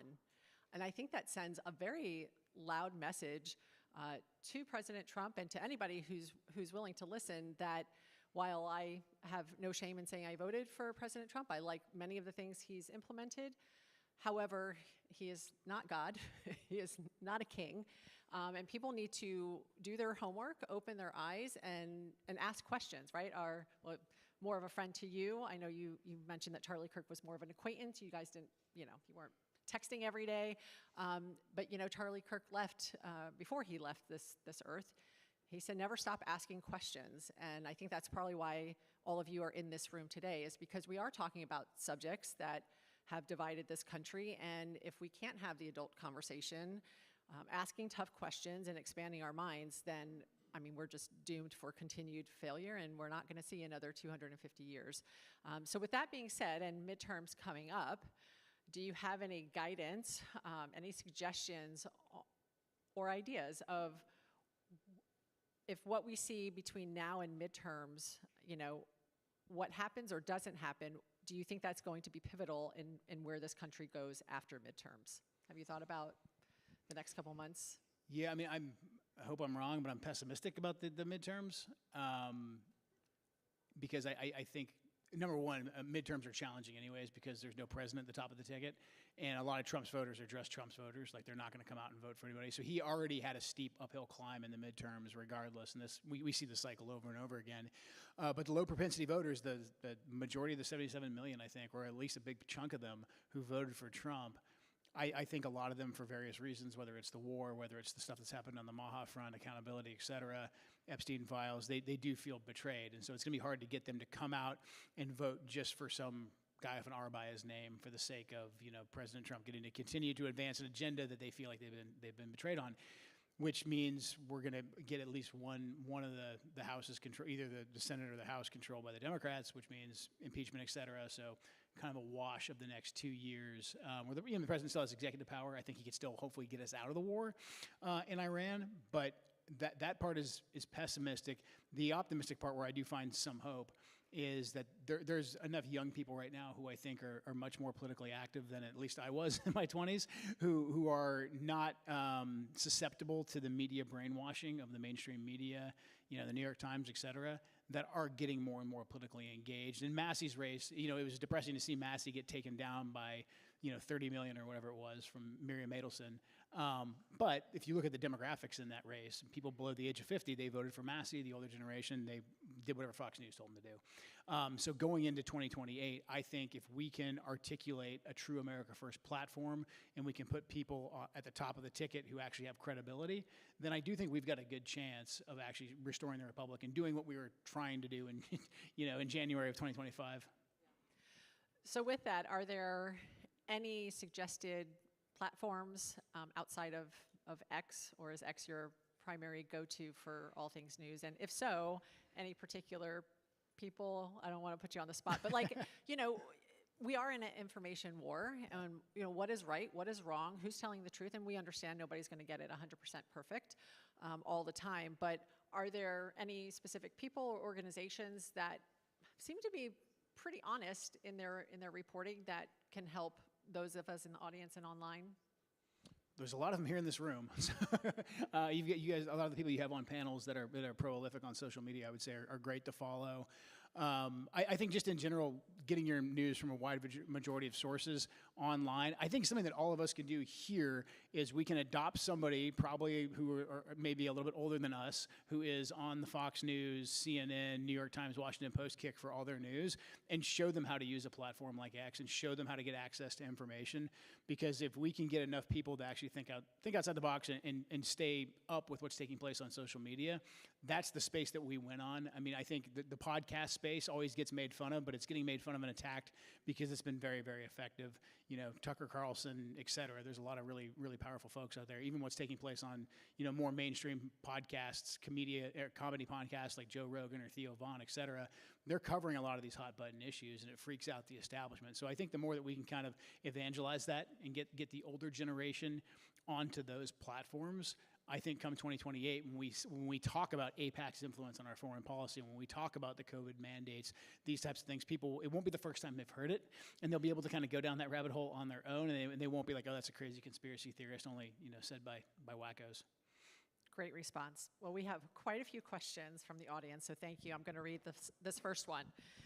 For better or worse, our alliance with Israel has provided an invaluable source of intelligence and security that we would not otherwise enjoy if their country wasn't defended through our resources and support. With that being said, I believe a growing majority find it more difficult to support their country over its current political leadership, coupled with pessimism over the Iran war. How do we maintain this important alliance without jeopardizing our own values and best interests? What is your advice to J.D. Vance, presuming he is the nominee, about the best path forward? Yeah, I mean, that was a good way to put it. The problem is not Israel, the problem's us. We have never been able to be honest about Israel being a separate country with a separate set of agendas than we have. We have gotten too cozy with them, and I would say that about any country that we had this level of comfort with. So the issue is us. We have to be realistic that they are a completely separate country. But right now, the relationship is so off kilter, and the stakes are so high because we allowed them to lead us into this war that as long as this Iran war is going, we are going to have to drastically change our relationship with Israel to the point of cutting off a lot of aid and renegotiate. Like the relationship's so off kilter, we've basically got to start from zero.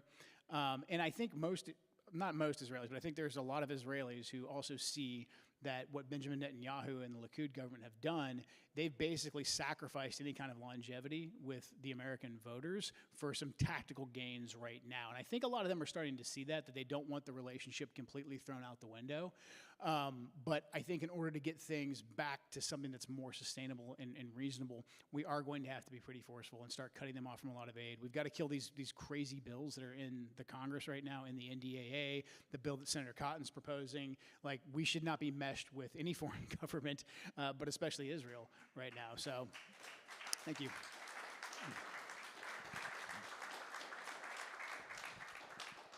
Okay, since we are talking about national security beyond the headlines, this shifts gears a little bit regarding Havana syndrome and AHI's use of directed energy weapons. Do you believe that there is a threat that the U.S. government, actors will use directed energy weapons against U.S. citizens on American soil? I have not thought of that one before. The AHI thing is one of the crazier like cover-up issues that's been out there, and I'm glad some light's finally being shed on that. I think anything that the government has access to, we should just assume that at some point they might use it against us.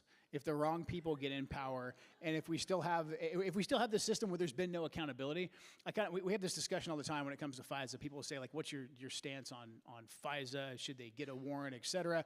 And I say it's important. People should focus on that, but the big detail is no one's ever been held accountable for abusing FISA. So you can pass FISA, you cannot pass FISA, and if there's no accountability, the tools still exist to violate people's civil liberties. And so I would say the same thing about this.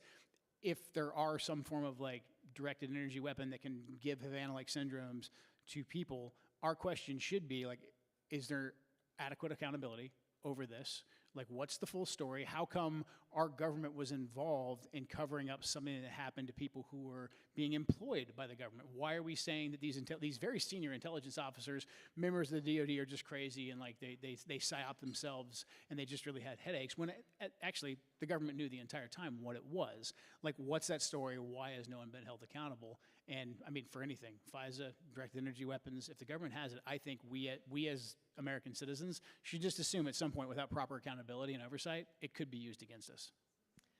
All right, that's great. Feel good answer.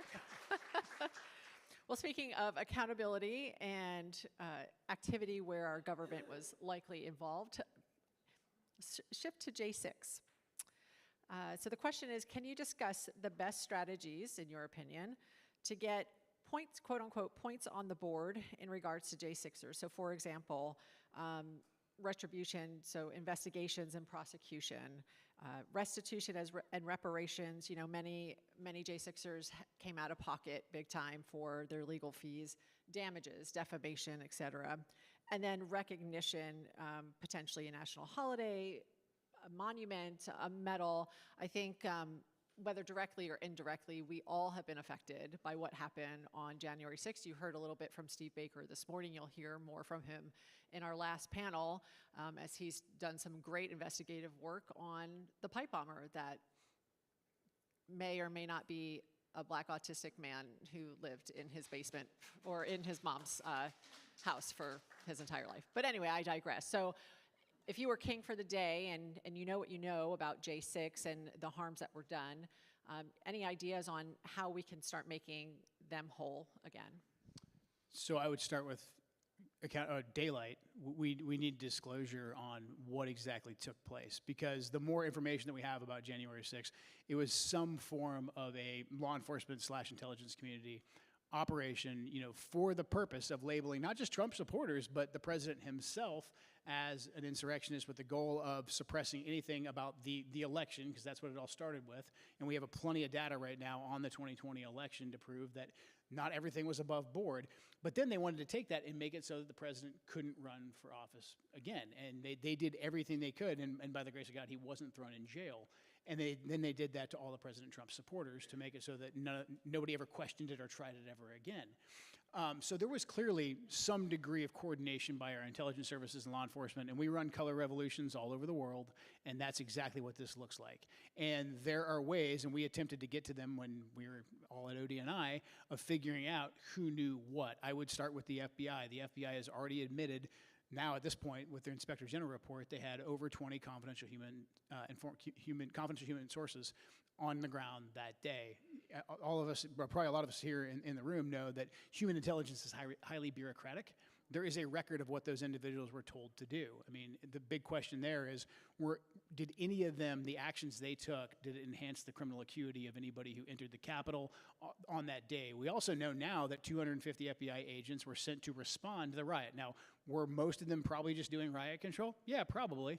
But what were all of them doing? What were their instructions? What other agencies were involved? The Capitol Hill Police is not subject to FOIA, so there's a lot of open questions there as well. This is where I think you would need a very, very diligent person with the mandate from the president to go in and actually have the authority to actually have law enforcement officers, federal law enforcement officers with him to get to the bottom of all of it.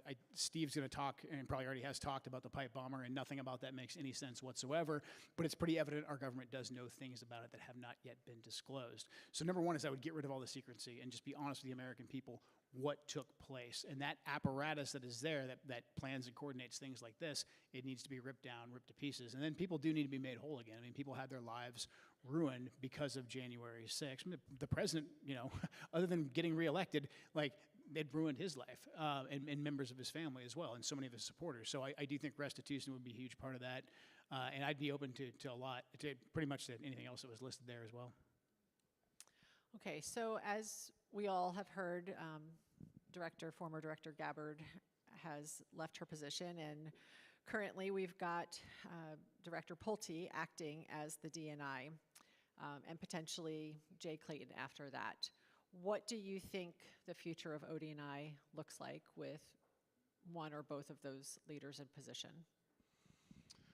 At this point, I don't know if it matters too much who's in charge of ODNI. I truly believe that DNI Gabbard is probably the only Director of National Intelligence who attempted to do any oversight of the IC.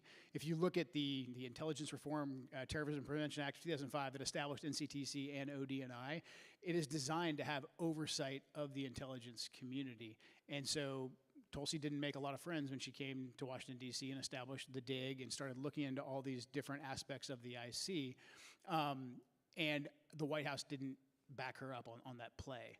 So I think the president, or any president in the future, has a decision to make. Do you have a DNI who truly leads the intelligence community and can oversee the intelligence community and can speak as the final word for the intelligence community? Or do you have a building at LX that costs a bunch of money with a bunch of senior ranking government officials filling up binders and sending each other emails?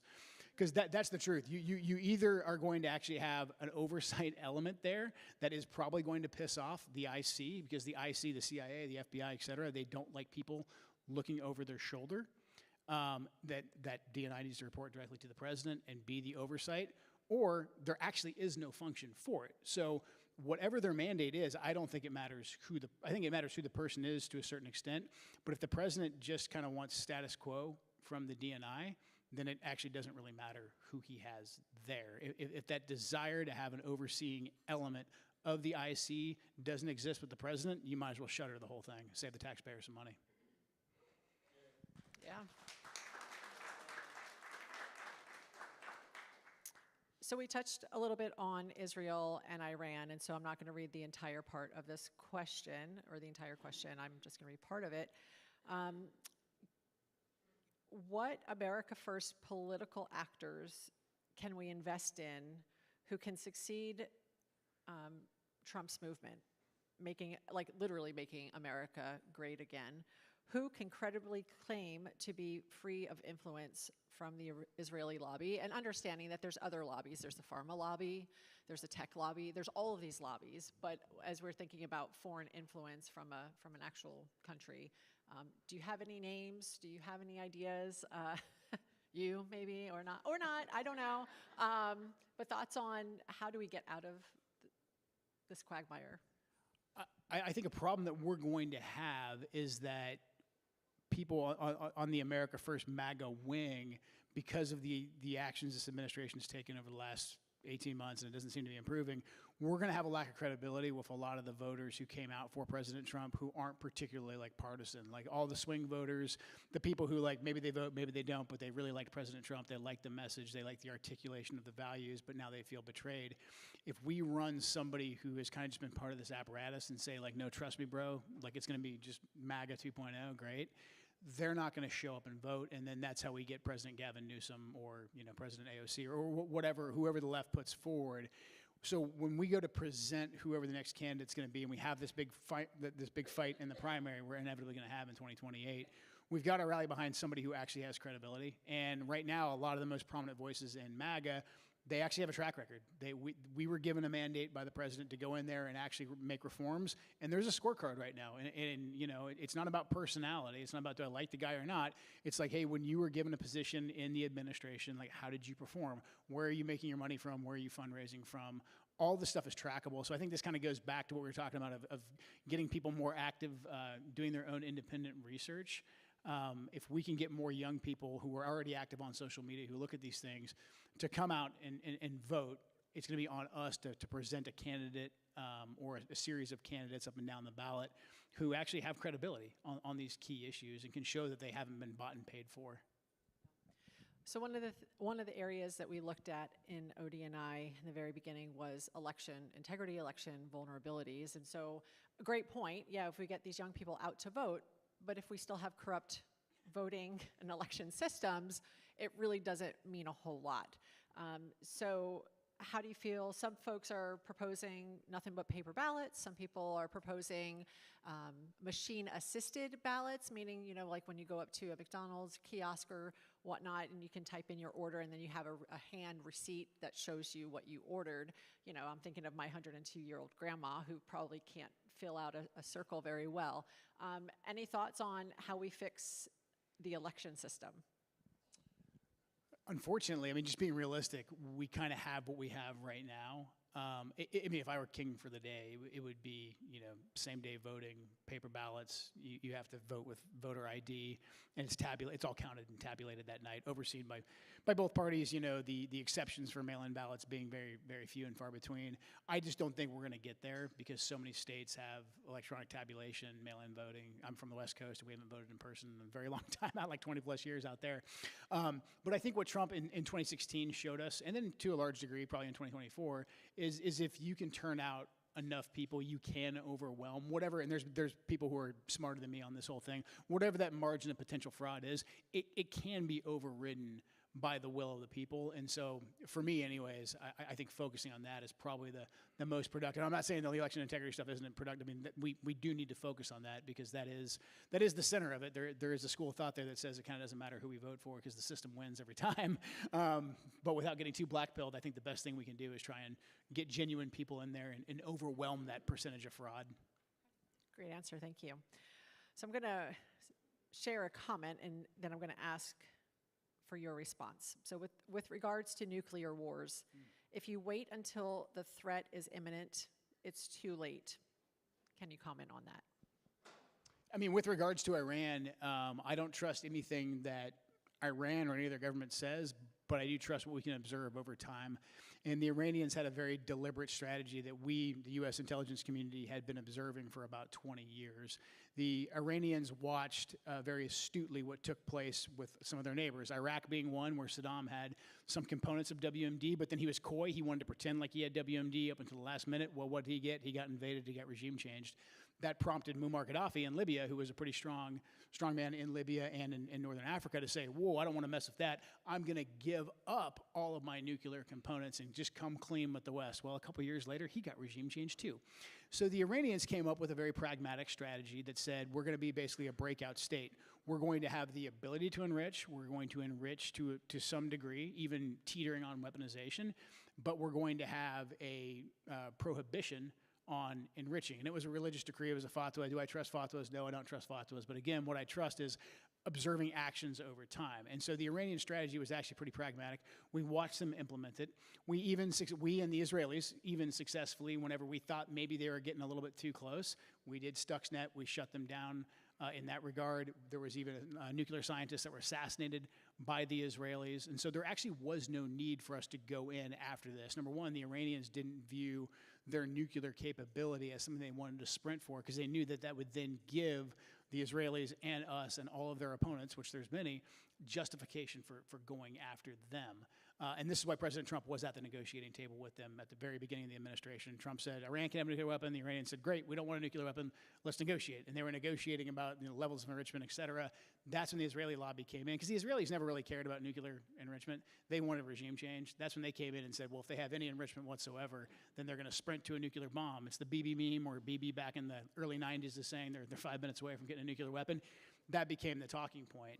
So look, if there's a crazy, Al-Qaeda, if Al-Qaeda is sprinting towards getting a nuclear weapon, yeah, I'm all about let's do whatever we can to go take them out. But again, when we use all the tools of the IC and all the analytic capabilities of the IC over time through multiple administrations, we saw what the Iranian strategy was. And so there actually was no imminent threat coming from Iran. Don't take my word for it. Marco Rubio happens to agree. That's why, like, on day 2 of the war, he came out and said there was no imminent threat coming from Iran. The Israelis were going to attack them, and then the Iranians would attack us. That was the imminent threat. Well, it sounds like the biggest issue was we have a lopsided relationship with a country whose military we pay for. Well. All right, we are down to the last couple minutes. I am going to ask a question and then just let you just share whatever's on your heart and mind if there's a topic that we haven't touched. But because this is a very active group of people, I'm sure everybody wants to know, what can they do? Buy chickens, live on a farm, run for office. And obviously it's going to be different for every individual. But you know, if you had a dear friend of yours come up and say, I see what's happening to this country. How can I help save it? What do you think I can do to affect change? What advice would you give? And then you can use the rest of the time to just share your thoughts. I mean, kind of all of the above, really. I think one of the biggest things that we can do is get out there and educate people. I mean, if you're here, obviously you're very high information, you're passionate about these issues, and these issues probably seem very niche to like most of our neighbors, because they kind of are in a way, but when we can tie them in and kind of explain to a lot of our friends and neighbors who probably don't understand really why gas and groceries cost so much right now, why our government doesn't seem to work, why we seem to be losing our country. If we can help educate them on why all these different things are happening, how our government has failed us, but how there's actually solutions, and if they can actually get involved, starting at a local level. I mean, I think the local politics always get kind of looked over, but in terms of like how do you affect your daily life, I mean, that's like your school board and your county commissioners, and so all those are key places to fight too. If that's more your cup of tea, you have that level of expertise.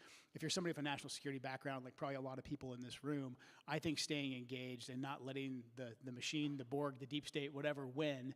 And I think a lot of us that are used to being quiet professionals, and there was a long time where me being on stage and talking about national security things, I felt like I was on fire, because like we were never supposed to talk about that stuff, like in my old life. But that basically gives the advantage to the people who want to continue the systems that's not serving the American people. So I think the more coalitions that we can form, and the more vocal that we can be about, hey, look, we are national security professionals, we care deeply about civil liberties, about preserving our republic, we know how to do this. I think that's going to help move the window in 2028, move the needle over towards getting someone who at least is going to bring more of us back into the government to bring about those changes. I don't know exactly what I'm going to do in the future, but I do want to stay engaged in this space. I think there's a lot of room for a coalition of people that might not agree on absolutely everything, but want, you know, foreign involvement out of our government. They want less crazy adventurous wars. They want us to focus on these issues. So building some form of a coalition like that, that's going to be a powerhouse in 2028, hopefully backing a candidate, you know, hopefully Massey or Tucker or one of these guys who already has a really big platform steps up as an alternative, because I think we all see what's going to happen in 2028. The Republican establishment is going to try and feed us. Everyone's saying Marco Rubio, maybe it's Marco Rubio or somebody else, but it's going to be basically the Republican Party before Trump. But they're going to say, like, I'm MAGA, that's the new whatever, that's the next wave of the Republican Party. So we've got to be ready to present an alternative to that. I think another big thing is the education factor. I think the more people that we can get listening to podcasts on social media, as crazy as that sounds, just looking for ways to get new information and a more diverse set of information and get off of the stupid cable TV, Fox News nonsense, the better off that we're going to be. I mean, we all know that CNN's fake news, but no. But the conservative Inc., I mean, like the Fox, et cetera, all these guys, like we've got to get our conservative voters away from that and getting information from actually independent journalists and more free-flowing forms of communication. Agree. Awesome. We have 3 minutes, and I just wanted to share a quick story. After President Trump won November of 2024, a true grassroots, me and maybe 4 or 5 other military friends worked over the Christmas holiday to formulate a document of a list of people who we would follow, because they have shown their expertise, they have shown their integrity, they have shown their honor in past jobs. And it's a joy and an honor for me to say that Joe Kent was one of the very first names that was spoken from the mouths of all of us, that actually went out into Twitter land, X land, and I don't know officially if our document is what put you on, probably not, because you're like, no, I was running for office, I was doing all these other great things. But it is actually really weird to see about half of those names are in some key position. So it brings me great pleasure and joy to know that you're not leaving the fight, because it is people like you that folks like us look up to, because you have spoken truth, and you have lived and you've walked the words that you have spoken. And so with that being said, thank you so much for making the time and sharing with the group. Yes, it's an honor. Thank you. Thank you so much, Joe. Let's take a 10-minute break, and we'll be back with the health panel.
Will everybody come back and take your seats? We'll be starting our health panel in about 3 minutes.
All right, it's time to start our next panel. I'd like to call Shane Stevens to the front, Emily Kaplan to the front, and Sarah Brenner.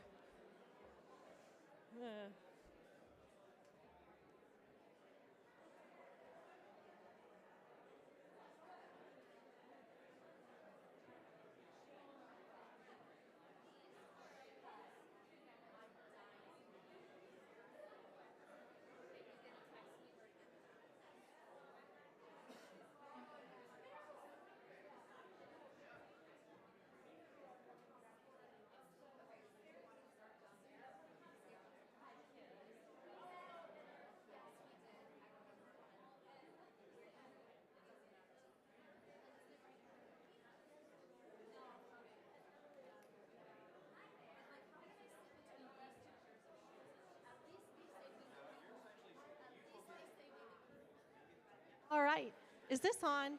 All right, everybody, we are ready to start our health panel. And if you look very carefully, there's a very different array of shoes on this stage. Just get it over with now. All right, I called Sarah, 25 minutes ago? Sarah, where are you? She said, I'm at the White House, Stephanie, what's wrong? I said, well, your panel's in 25 minutes. I said, I'm going to have to run. And she ran in her running shoes right there. Maha, baby. Yes. Maha. Well. So, thank you all for joining me for the health panel. Health freedom is a national security risk because compromised immune systems, whether from questionable vaccines or widespread exposure to toxins like glyphosate in our food supply, undermine the physical vitality of soldiers, workers, and future generations, turning everyday health into a vulnerability that weakens national readiness and productivity.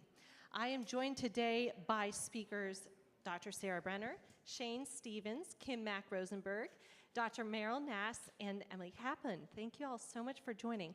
We are going to do some intros. So you got 3 to 5 minutes to tell who you are, and just give a little introduction to your niche topic. And yours is going to be nanotechnology. Okay. Did you know that? Yeah, I did. You know, there's a lot to choose. Like, you pick the card from the deck. Today it's nano. Spin the wheel. We could spend all day talking with just one person. No, these guys, we got to go. So what do you want? You want a quick intro? Quick intro. Okay, so I'm a preventive medicine and public health physician. It was almost a year ago that I came out to the world in this very room that I was truly Maha before it was Maha, and it was with Leyland, so it's his fault. The media's been after me ever since, Leyland, no, including a Bloomberg article, I guess, just dropped like as I was literally running from the White House. Let's see, I was a professor in nanotechnology for 10 years. I was at OSTP at the White House in biotech and human health. FDA regulator for 7 years, the FDA acting commissioner during the most recent transition, and the number 2 for the past year. Recently moved over to HHS iOS with Secretary Kennedy, helping to advise him on all things public health, and now dual-hatted at the White House National Security Council for pandemic preparedness and response policy. Shane. Okay, so this is going to sound really lame compared to what Sarah just shared. So let's just start with that. But I'm really an entrepreneur. I'm a private sector guy, so I have built several businesses, and some of them are like, ranches or ENT practices, audiology practices. One of them, just kind of on the heels of last night, duty to disobey, we built a company that was doing these military screenings. And in the early 2000s, the readiness levels of the military was like around 50% of our Guard and Reserve. And so we developed a model using digital technology and software to do dental bite wing x-rays, digital panoramic x-ray, and the exam in like 8 minutes. And so we'd see like 100,000 service members a year. Great fun business. It was awesome serving those who serve. But under the first term of Trump, I just watched how really a lot of this stuff didn't get implemented. Like what we're all fighting for, what we're donating for and giving money for. So I told him, I said, if you get in again, I'll come up here and I'll actually help implement this stuff. So I was super excited about taking on this role as the associate director of healthcare and insurance. And what that is it's over the FEHB and PSHB plans to where that's 8.2 million lives, 79 billion a year in spend. And it's a fairly agile program to where you can actually make changes there in a lot of cases and then really drive something new or something different. So my concept was to drive increased opportunities for care and decreased costs. So improved outcomes with decreased expenditures. And we implemented a lot of good things there. We removed transgender care, surgeries. We added to we tried to add some faith-based care. That got rejected. But anyways, I did that for the last year, and then I recently resigned. And it was funny listening to Joe talk earlier. It's weird. He was in a totally different area, but what he went through is very similar to what I went through, which I haven't even shared with you some of it. But there's certain things you just can't talk about, you can't touch, you can't do within the administration, or else you're persona non grata and you're kind of blackballed. And he treaded on some of that too. I did it on accident. I didn't even know, but I've learned now. And we're going to be talking a little bit about the fraud. Yeah, and we can go into that too. That's one of your big questions. All right, Kim. Hi, everyone. Thank you all for coming today. I'm Kim Mack Rosenberg, and I am General Counsel for Children's Health Defense. And important to my topic today, which is focusing on autism, I'm an autism mom. I have a 26-year-old son who's diagnosed with autism. And I'm going to talk about it from a couple of different perspectives because it impacts families and it impacts the military and it impacts the civilian support of the military in many different ways. But autism prevalence has become, extraordinarily high. We used to hear numbers 5,000, 1 in 5,000, 1 in 10,000 back in the 70s and 80s. It was 1 in 150 in 2000. The most recent statistics are 1 in 31. It's 1 in 20 in boys, and in states like California, 1 in 12.5 boys is diagnosed with autism. That impacts people who are available to serve in the military incredibly, because autism is a disqualifying diagnosis for military service. There are waivers available, and I'm happy to talk about those, Stephanie, but they're difficult to get, and we don't know how many of those people who get them remain in service. But autism also impacts military families incredibly. The prevalence rate is much, much higher, particularly for severe autism in military families versus civilian families. And that impacts everything from readiness, decisions to re-up, the difficulties families face when they have to change duty stations, so many aspects of their life, and the struggles for the parent who's left behind when the parent serving is deployed. So I'm going to be talking about those issues today. I'm Meryl Nass. I've worked for 38 years in the area of biological warfare and then vaccines and vaccine injuries. And I decided when I heard the morning presentations to completely change what I was going to say here. And I want to tell you that what we've heard about so far and will continue to hear about is not a bunch of separate problems, but it's all one problem, and that is that the deep state of the world is trying to centralize the entire world into a one-world government, and has developed many different mechanisms of control. And so what you've heard about, what happened to education and what's happening to healthcare, and the news media and censorship and propaganda is all part of that same agenda, in my view. I think that this agenda came out to the world around 1970 when we had the Club of Rome publish its zero population growth, and we found population control and climate change were major narratives that were necessary to push the policies forward that would provide, that would lead to success of the agenda. And the idea was to use international organizations like the UN and WHO to slowly take over power from individual countries and give that to these multilateral organizations. Now, around 1990 or the 90s, I believe, pandemics and biological warfare were added to this agenda as providing mechanisms, again, by which the goals of this deep state to centralize world control and create a technocratic governance system were found to be very useful. And so I've been watching the government and the world deal with those issues. And I wondered for many years why influenza and biological warfare were conjoined in the funding and in the way the government handled those two issues, which to me seemed very different. But I now understand that they've been working on bird flu for 20 years. Actually, H5N1 bird flu was first discovered to infect humans in 1997. So that was a mechanism to conflate influenza and biological warfare. We had the CFR, of course, was brought in. Richard Gardner published something in Foreign Affairs in 1974, I believe, explaining a lot of these mechanisms. The World Economic Forum was founded, and then the Global Leaders Program to get the people in place. And in the 1980s, the Sustainable Development Goals were developed by these same people, particularly Maurice Strong and Gro Harlem Brundtland led that for the UN. But once they got into pandemics and biowarfare, vaccines became the big thing. So in the 1990s, the federal government and the Army had a plan to develop 75 different vaccines that they would vaccinate pretty much everybody in the military with, to make them super soldiers who could operate in a biological warfare environment, or so that was the claim.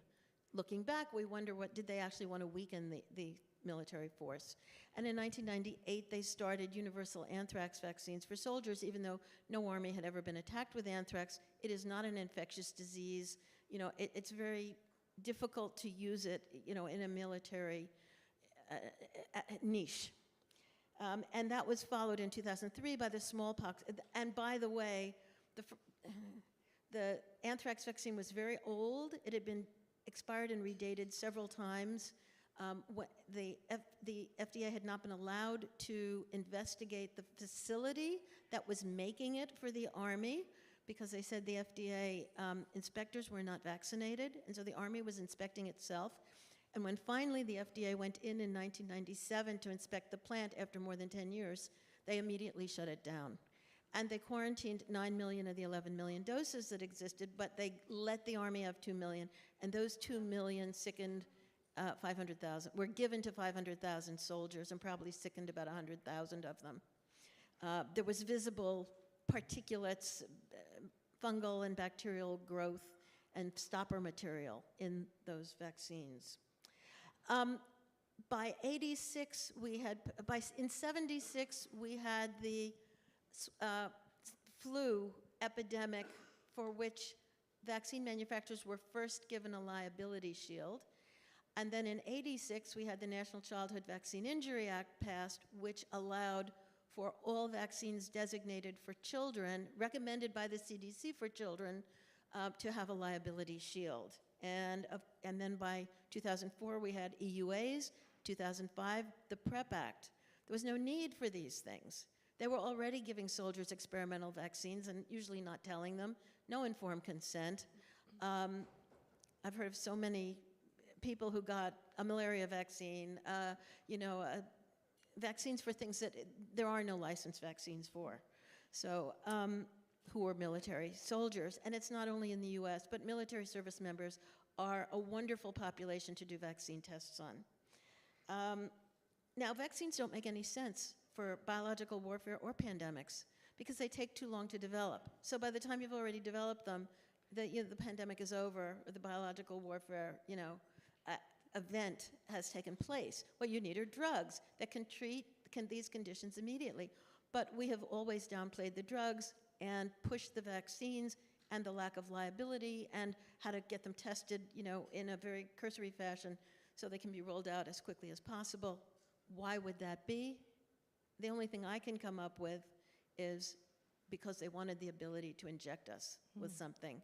And they wanted us all to get used to these yearly flu shots when you cannot get herd immunity from flu shots because in general they're only 30 to 40% effective at best and not effective at all for the over 65s. Yes, and we're going to be talking a little bit more about the flu shots later on. Could we move on to just doing an intro with Emily, and then we're going to do follow-ups with the flu shot? Absolutely. Go ahead, Emily. Well, I just want to say, I'm going to sort of zoom out, but I think that everything that I've looked at, so I have the Broken Science Initiative and something called MetFix, which stands for Metabolic Fix. We have about 130 locations that are reversing chronic disease in gyms. But the Broken Science Initiative is really a research-based organization that funnels all of that information to the public in mostly free ways. And I would say everything that we have looked at, I would let you all know that everything that's wrong is wrong on purpose. We have gone back and looked really at a number of different issues. My background is I was an investigative reporter, and I started looking at the dietary guidelines 25 years ago. I was the last person to interview Mark Hegstad, who was the architect of those guidelines. He was in a nursing home, died shortly thereafter, and admitted that they'd made a big mistake. And so when COVID came about, a lot of people were reaching out to me and they were saying, like, this is crazy. This is the first time that we're maligning scientists for doing their jobs. And I thought, that's absolutely wrong. This playbook was very well established with nutrition policy a long time ago. People lost their funding if they said fat was okay. People were maligned in the media, lost jobs, lost access, were called crazy. All the same things that we saw with COVID, that we see with the vaccines. There was an interesting period where a lot of people in the nutrition world started being called anti-vaxxers 15 years ago. And people were like, I'm not even talking about vaccines. Where is this? And it was a test to see how polarizing that was for the public.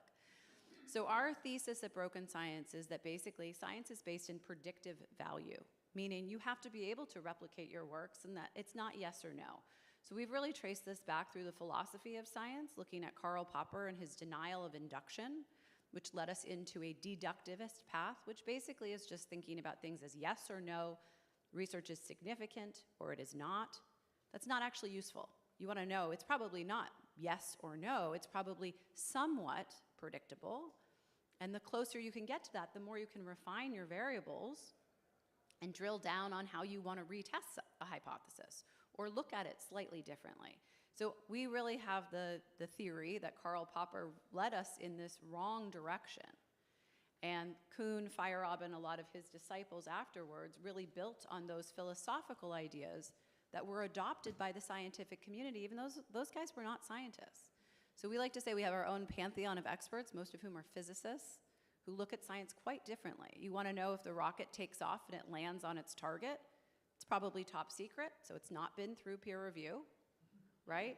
And if it doesn't land on its target, you want to know why, and you want to do it again. And if I build a rocket in my backyard and I hit my target, the current scientific environment would say, no, by consensus, Emily is not a scientist.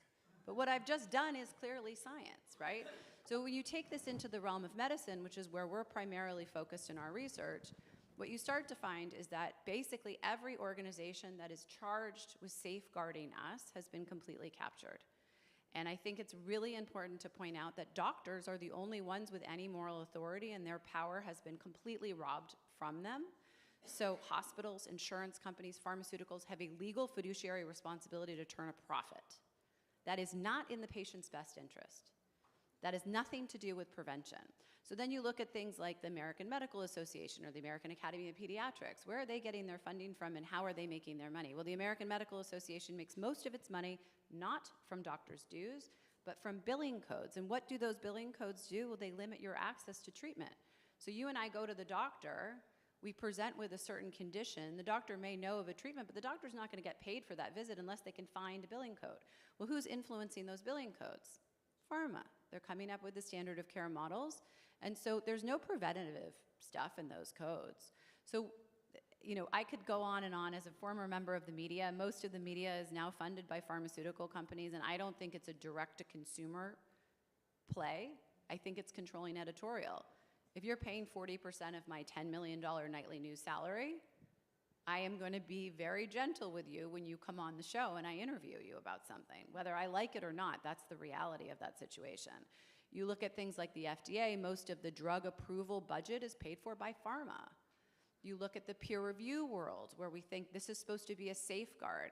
The statistical manipulation that you can see very clearly with things like the requirement for having p-values, that's not telling you anything about the validation of your hypothesis. It's looking at two data sets and trying to see what the relationship is between them. But it's a gatekeeper. You can't get published without a significant p-value, and it tells you absolutely nothing about the intervention that you want to know.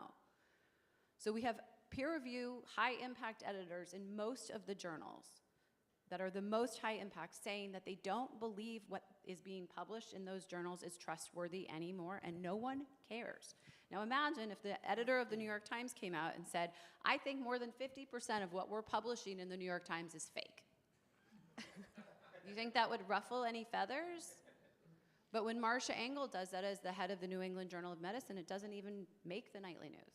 No one's talking about it. The BMJ, the Lancet, all of those editors have come out and said, we have a huge problem. We can't replicate this research, and we actually don't even know who did the research. In some cases, they're going back and trying to find the labs where the research has been done in Iran or China or wherever. The lab doesn't exist. You can pay to publish, and then you get into academia. So in order to be a professor and to get any funding, you have to go to pharma and raise that money, and you have to publish.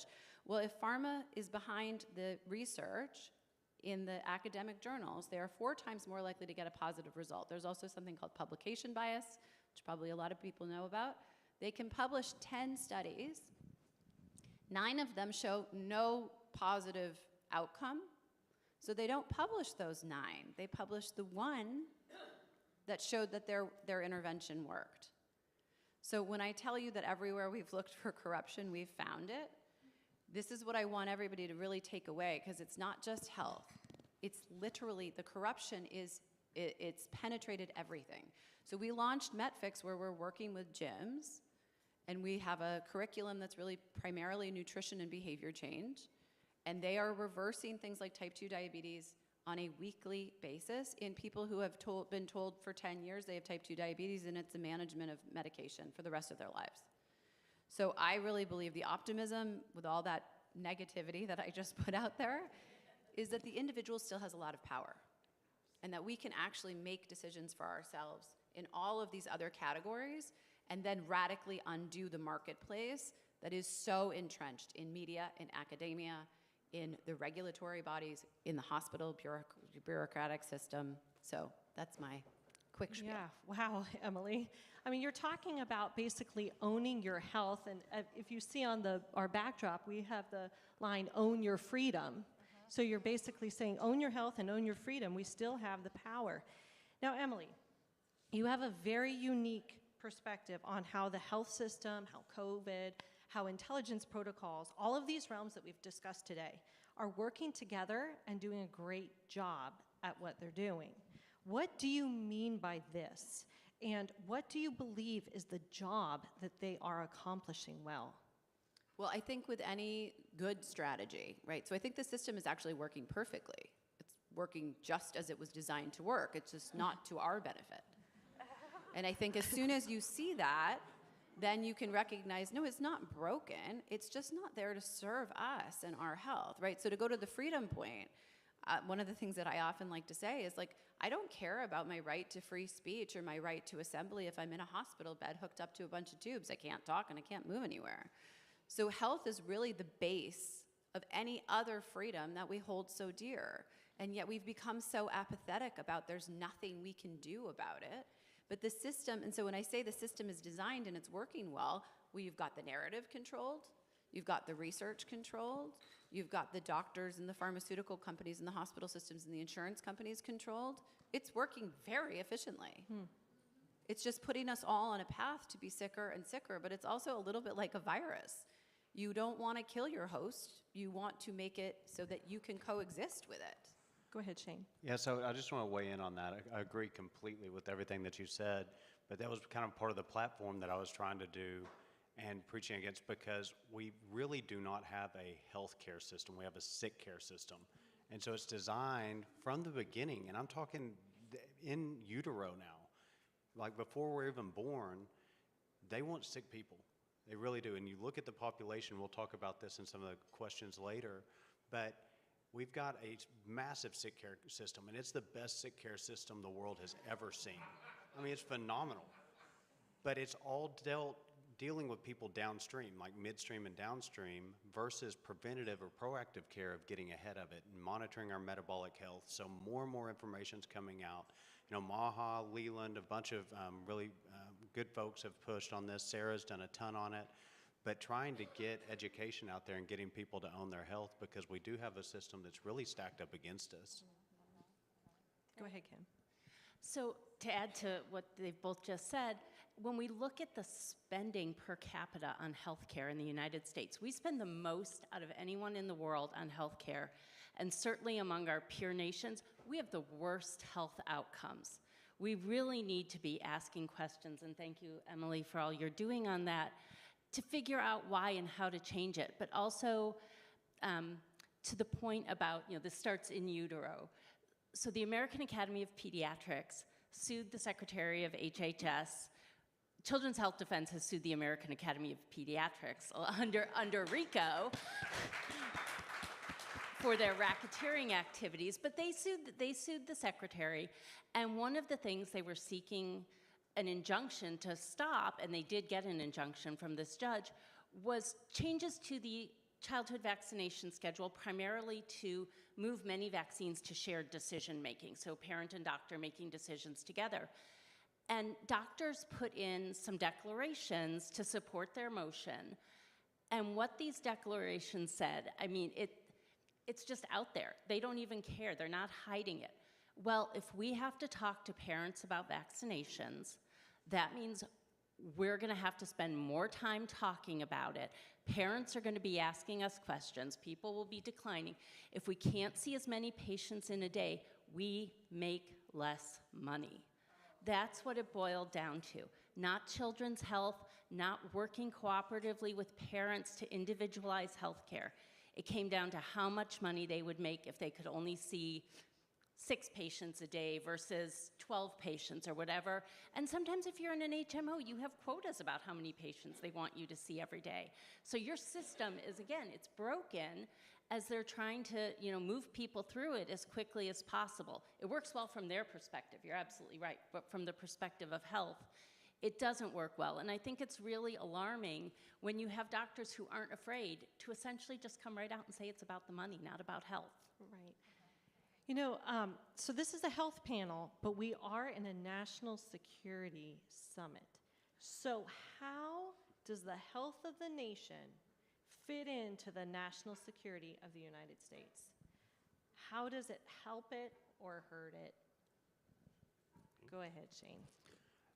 Well, so, it doesn't fall on deaf ears that, this is the 250th celebration, big celebration. If y'all haven't been to Freedom Plaza, it's worth going to. It's super cool. Vince Haley dedicated it yesterday.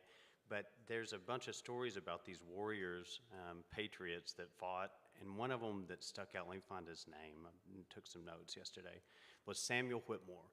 And these guys, they fought for our independence, lost life, lost homes, lost everything. And so here, a lot of these people that have been talking, they're true patriots, like real warriors in today's modern times. It's a different battlefront, it's a different war. And so back then it was like, how big is your battleship and your cannons and your fighting force? Today it's more of information and a much different battlefield. But a lot of these folks are warriors and they're risking their reputation. So this guy though, Samuel Whitmore, was 78 years old. And the British were retreating from Concord, and he saw him coming, so he picked up his musket, and he went out there and he started shooting at him. I think he got like 12 of them before they finally overtook him, captured him. They shot him point blank in the face, and then they bayoneted him like 12 times, left him for dead. Well, he lived through it and lived another 20 years. And so, this guy was an absolute warrior, right? And so that's what our nation was built on. And the Declaration of Independence, it talks about how we're all born with certain inalienable rights, life, liberty, and the pursuit of happiness. Well, as you get to healthcare, how are we going to live a fulfilled life if 60% of Americans have a chronic illness, 40% have two? How, if we've got the most infirm children in the world compared to peer nations, if we look at you're talking about autism. So every year there's like 3.6 million babies born in the U.S. 1 in 20, if your statistics are right, means that would be 180,000 children a year who are afflicted with autism. So it's 1 in 20 boys, it's 1 in 31. All right, so let's say 140,000. 140,000 children. Like Jen earlier, my sweet, beautiful wife that she spoke, she was talking about one classroom full of kids every day, or every week is dying due to fentanyl. Well, if you add that up, that's 30 kids per week, which is 10,950 per year. Well, if you add up the autistic kids, and it's not just taking away like that person's mental capacity, like they're not functional, they're not going to join the military, and they're tugging on their mom and dad. It destroys marriages. It's super tough. I've got a buddy, he's got autism. He was fine up until 2 or 3, and he went to the doctor and then came back and everything changed. That's his only son, that's his namesake. That he's not passing on that name, and this kid will live with them the rest of their lives. So we have a weakened population. We have a massively obese population as far as the chronic disease. That leads to type 2 diabetes, type 3 diabetes, cardiometabolic issues, organ failures, liver issues. So our country is not like it was 200 years ago, even 100 years ago. Our healthcare has gotten way worse, so we're weakened. And we can't, how do you pursue happiness or pursue a great life? Or, I think even the bigger risk is, let's say folks aren't showing up to work at all. Well, that's one thing. But let's say 70% of our population showing up, but they're only giving about 20% of real effort because they're exhausted, the food supply isn't good. We've got risks all over, and it all culminates into our health. I would just add to that that I think one of the other crazy statistics is 1 in 10 American kids has fatty liver, which for those who don't know used to be just alcoholics. So alcoholics would show up and they'd have these fat deposits. And then they started to realize, no, it's from sugar. And so people would show up and they'd say like, doc, I don't even drink. And the doctor wouldn't believe them. And then they started seeing it in all these children. So 1 in 10 American children has a liver that looks like a raging alcoholic's liver. And we know it's from the sugar. We know it's reversible pretty quickly, but parents aren't even told that. And so you have to, again, ask, why is this, right? And so if you think, well, with insulin resistance being the primary driver of chronic disease, and that comes from having too much carbs and too much sugar, which is the primary food staple that Americans rely on for their diets, well, what happens? By 4 in the afternoon, 3 in the afternoon, you're exhausted. So what do? You go home, you lie on your couch, you eat some more crap food, you don't hang out with your friends, you're certainly not politically active. So I like to say that we've subdued our population with the food. We've medicated them with these medicines they don't need that we can treat through lifestyle. And then we're managing them through all the screen time and all the gizmos and gadgets that everybody is relying on now. That is a controlled population. So when you want to talk about freedom, that is a great way to control a populace. You make them too tired to engage even with their own families, right? Too apathetic to do anything. Give them a bunch of other side effects that are really annoying and control their quality of life. And then put them in front of screens all day because they can't do anything else. It is a direct attack to freedom. Soldiers used to ask me more than 25 years ago whether I thought the government was deliberately trying to weaken the military by insisting on the anthrax vaccines. And at that time, I thought that was not possible. But now after COVID, I think, yes, probably they were.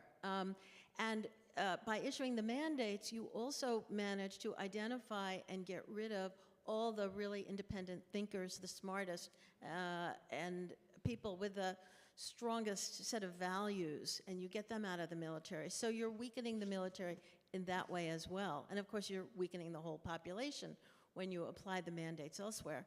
But the soldiers get more vaccines, they get more junk food. If you go on any base, you see a bunch of fast food restaurants, so they're getting ultra-processed food, which is very low in nutritional value, both because the soils are depleted that things are grown in, and because the vitamins are being taken out when they produce the ultra-processed carbohydrate products that make up, your chips and your other processed foods. But in addition, now we are poisoning ourselves with the air, with the geoengineering, and we don't know what is going on with that, but the military clearly has something to do with it, a lot to do with it. We're poisoning the water. We're throwing PFAS on the farmlands, and we can't seem to stop that. That was, an attempt to stop it was being interfered with in the appropriations bill this past year. And so the food, the water, the air, the education is no good. All of these things weaken our national security. Again, it's one thing. It's deliberate. We can't fight back against what I think, what's next? Are we going to have some fake aliens come? Which Ronald Reagan said was one thing that would unite the world? I mean, who knows? I want to ask Sarah a question, but first, do you believe, you and Emily, do you believe that this is a coordinated effort, meaning this took some planning and thought, or is this a result of cultural conditioning? Like all of this is happening as a result of cultural conditioning? I just want to say that they have to change the culture to make all the rest of this work, and that has happened. With DEI, with the climate sure, the climate changes all the time. You can't disagree with that. But in the 70s, we had 2 or 3 Time magazine covers saying that we were entering a new ice age. So, now it's heat. The oceans are going to boil, according to the head of the UN. That's nonsense. But they've managed to change the culture by controlling the media and the education. And so, yes, I think it's deliberate. Yeah, I think it's pretty strategic, honestly. I think you can look at the playbook of pharma lobbying Congress and spending enough money to have influence, and they've directly replicated all of those plays with the media now. So they they tested it, they tried it. With academia, same thing. The sort of publish or perish environment made people reliant on outside funding sources that were other than the government. I think they've tried it in a number of capacities. It's been successful, so then they've said, why not try it and more and really control the whole marketplace? Yeah, and I mean, I can just weigh in on that. And I knew this coming into the government. Now that I'm stepping back out, it starts to give me a little bit of clarity of just thinking through things of like what happened. So, there's certain things that you just don't do or you don't touch. And if you do, you get in trouble. You're kind of persona non grata. It's like one of them was, say, when Charlie Kirk was assassinated, he had been reaching out to Jen and I, and he was kind of desperate for funding. He needed money bad. And then after he got assassinated, I was like, oh my gosh, this is crazy. And so we brought it up, and I was looking up videos of him, and he was talking about how he was being called an anti-Semite and how he was being manipulated and money and all of this over different things. And so we had some conversation, nothing big. Before I know it, I'm accused of being an anti-Semite and am having to have like really weird, awkward conversations. And so I'm like, okay, well, let's just not show any videos of Charlie or talk about anything about Israel, whatever. And even though I love Israel, I'm going to take my boys over there. I've got a tattoo on my arm of Jewish cross. But either way, you don't really do anything that could be considered derogatory there. And then the other side is the pharmaceutical industry. So you attack that too hard, either from the private sector or potentially from government. And I've known several large investors that have had untimely plane crashes, and it does seem like you get suicided by attacking that. So, I mean, before I came up here, I flat out increased my life insurance by 3 times, 3x'd it. And because Jen, I mean, I always tell her, like, if she leaves me, I'm going with her. But I think for real, if something were to happen, at least there'd be, something significant there, and they'd be like, well, at least this is good, right? Because it's a real thing. I mean, I think it's a real concern.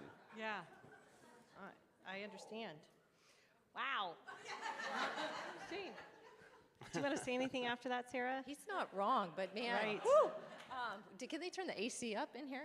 It's Yeah, like well, we hot, had several hot security in the building. We had Stephanie. several people very cold, and so Oh, I I see. asked them Yeah, to yeah, yeah. turn up the temperature, and now it's really. Now it's hot. No, it's good. No, this is pretty depressing, this whole thing here. But I want to, before you ask another question, I want to jump on Good. some of this. Because some of this was like, I want to do a standing ovation before we've even finished our openings. You'd asked about the relationship or interplay between national security and health. Yes. So that's something I think about every day now. I have both of those hats on. It's something that I've wrestled with over the last 7 years. For those folks in the room that I know, they know that I was on the pandemic response from 2020 onward, literally on the front lines. And my thinking has changed and evolved over and over about the interplay between health security, defense, resilience, preventive medicine, public health, the posture, the responsibility of government and citizens, and it's still evolving.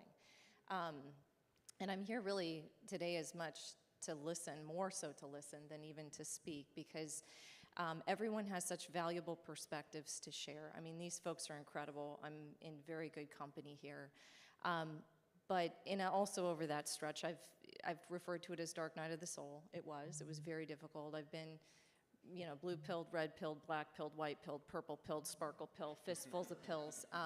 Very, demoralized about the future of our country and humanity. Very invigorated and inspired by the colleagues and friends that I've made along the way. Feds for Freedom certainly helped me through very dark times. And now I'm thinking very much about where do we go from here and how do we reset the table? How do we empower every American citizen along the lines of what these wonderful folks have said? I started out in medicine, training in internal medicine, and spent, a good 3-4 months there and thought, God, I can't keep doing this. I mean, everybody's getting sicker and we're just shoveling, 12 different prescriptions at them, and I can't do this, like philosophically, morally. And so I took a hard right into preventive medicine and public health, my specialty now, which is all of what we're talking about. turning the demand signal on the healthcare system down by educating people, empowering people, getting them off of this, reflexive, I need, a doctor, an intervention, a high-tech tool, a drug to fix this for me, and starting at a younger and younger and younger age. As a physician and then as a professor and now as a parent, I understand that, and as a human myself, as I get older, once things start going off the rails, it's very hard to put Humpty Dumpty back together again. The earlier you start on ingraining and really giving people the motivation, the intrinsic motivation, and the tools, and creating sort of societal norms and cultural expectations wherein taking care of our body is a civic responsibility. It's part of how the country moves forward as an independent and resilient nation, and it starts with each individual.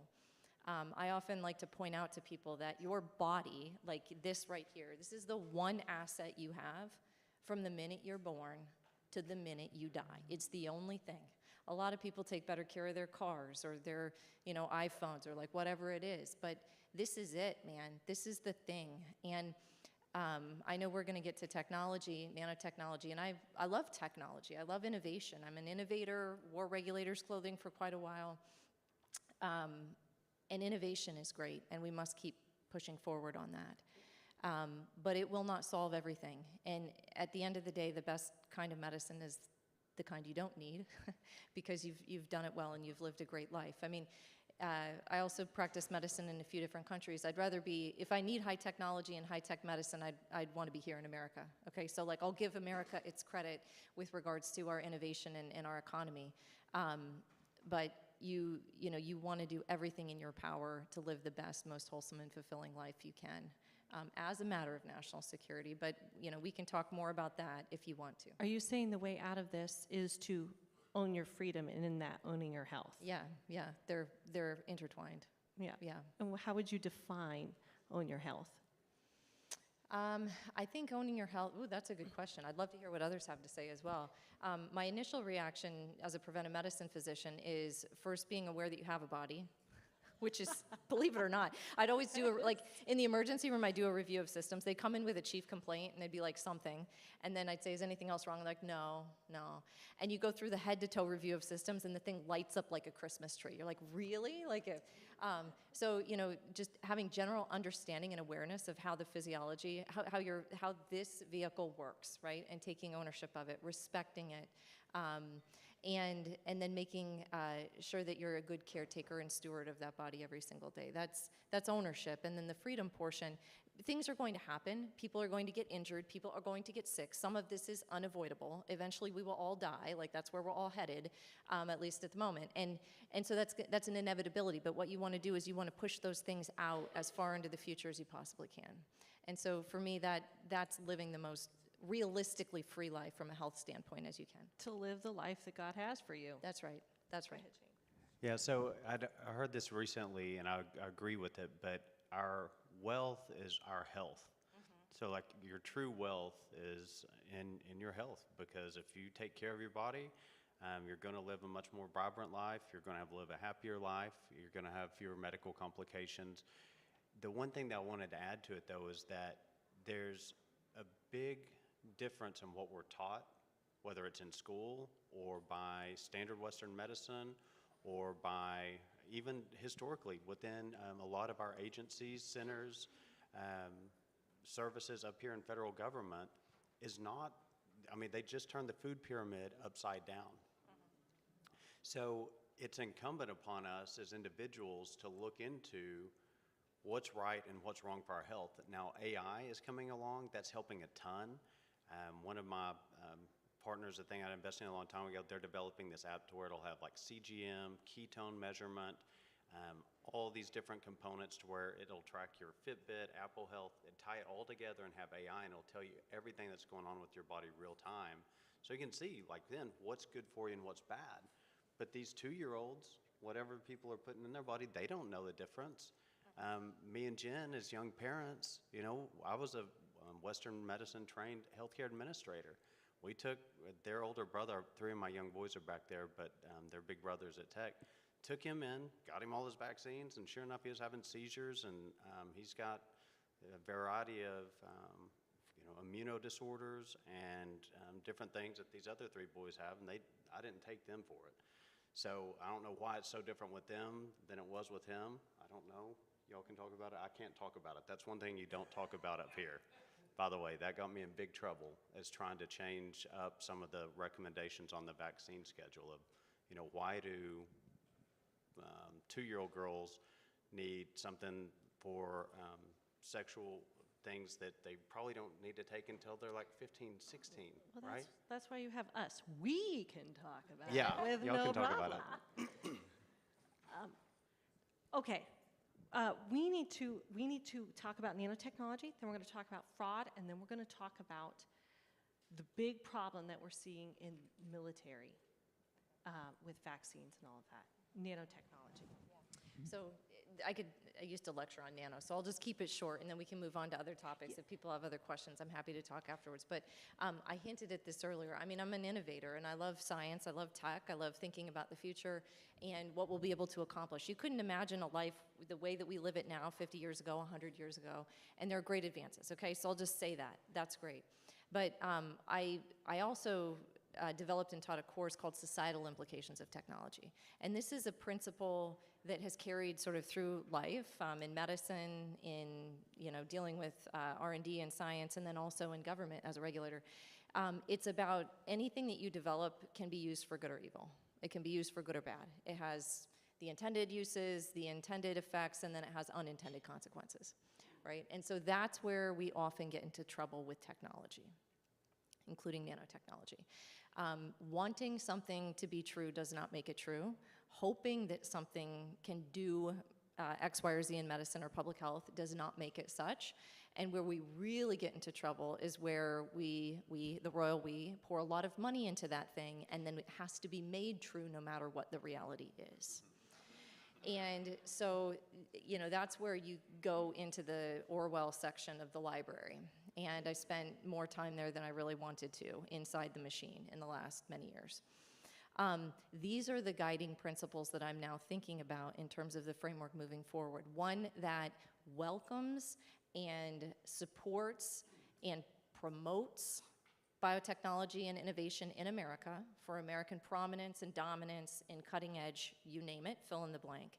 But one that does so in a way that is responsible, that is ethical, that has guardrails that are impenetrable around the human person, around bodily autonomy, about civil liberties and constitutional rights.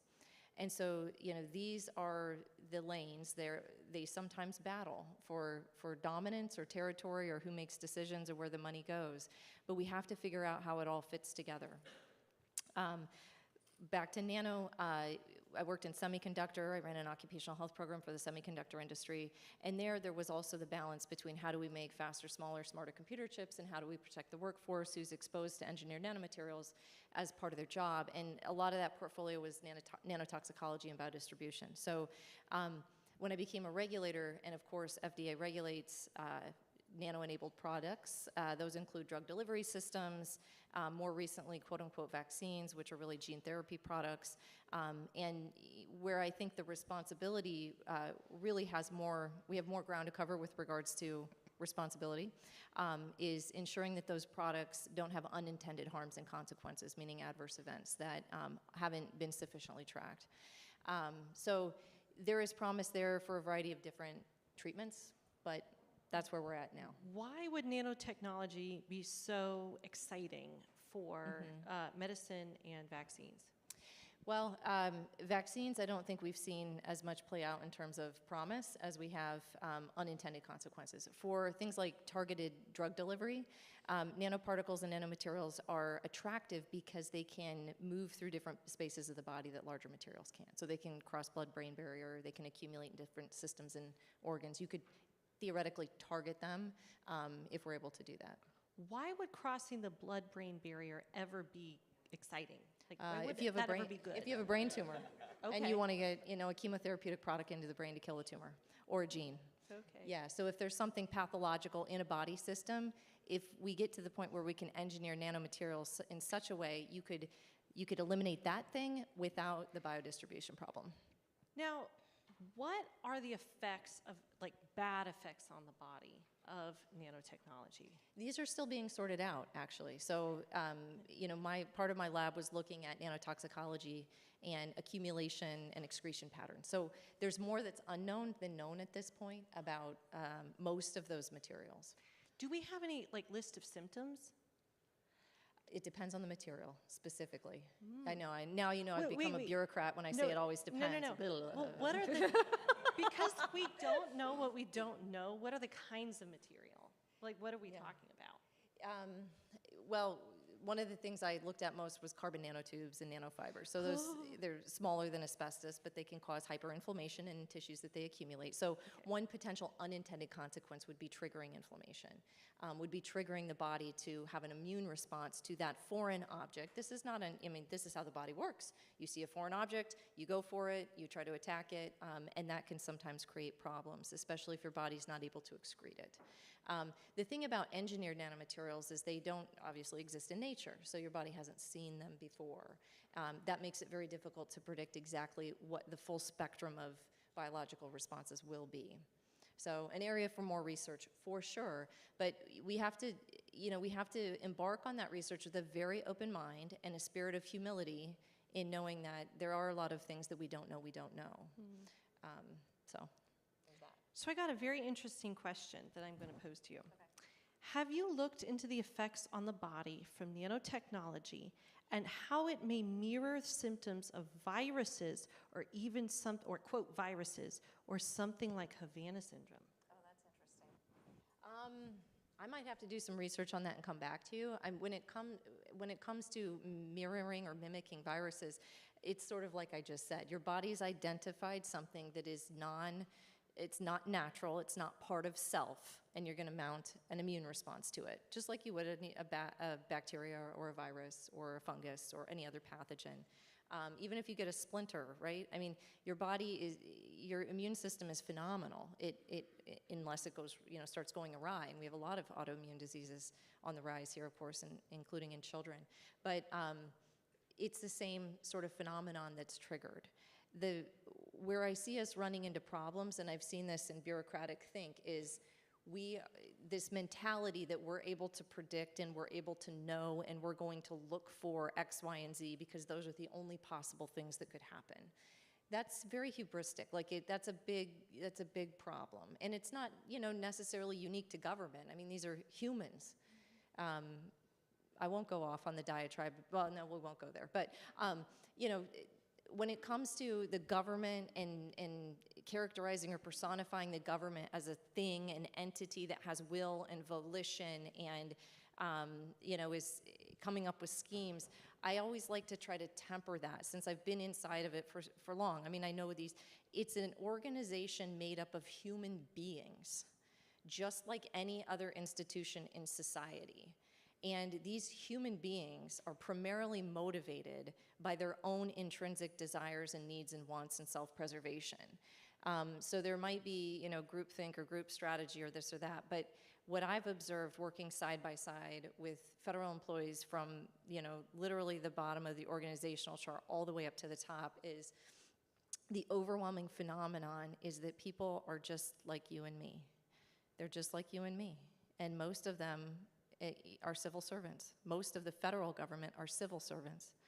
Initially they went into the government to try to help and serve their country. And then things go wrong, or people have different opinions, or, you know, people get radicalized in one way or another. But, you know, the majority of decisions made day to day by individual humans are really not that different than the decisions you and I make every day. And, you know, in trying to do whatever we think is best. I know Kennedy has been criticized for a long time about not ending the COVID-19 EUA declaration, but he did so today on July 1st. He just ended the COVID EUA declaration. The question I have is, what took so long?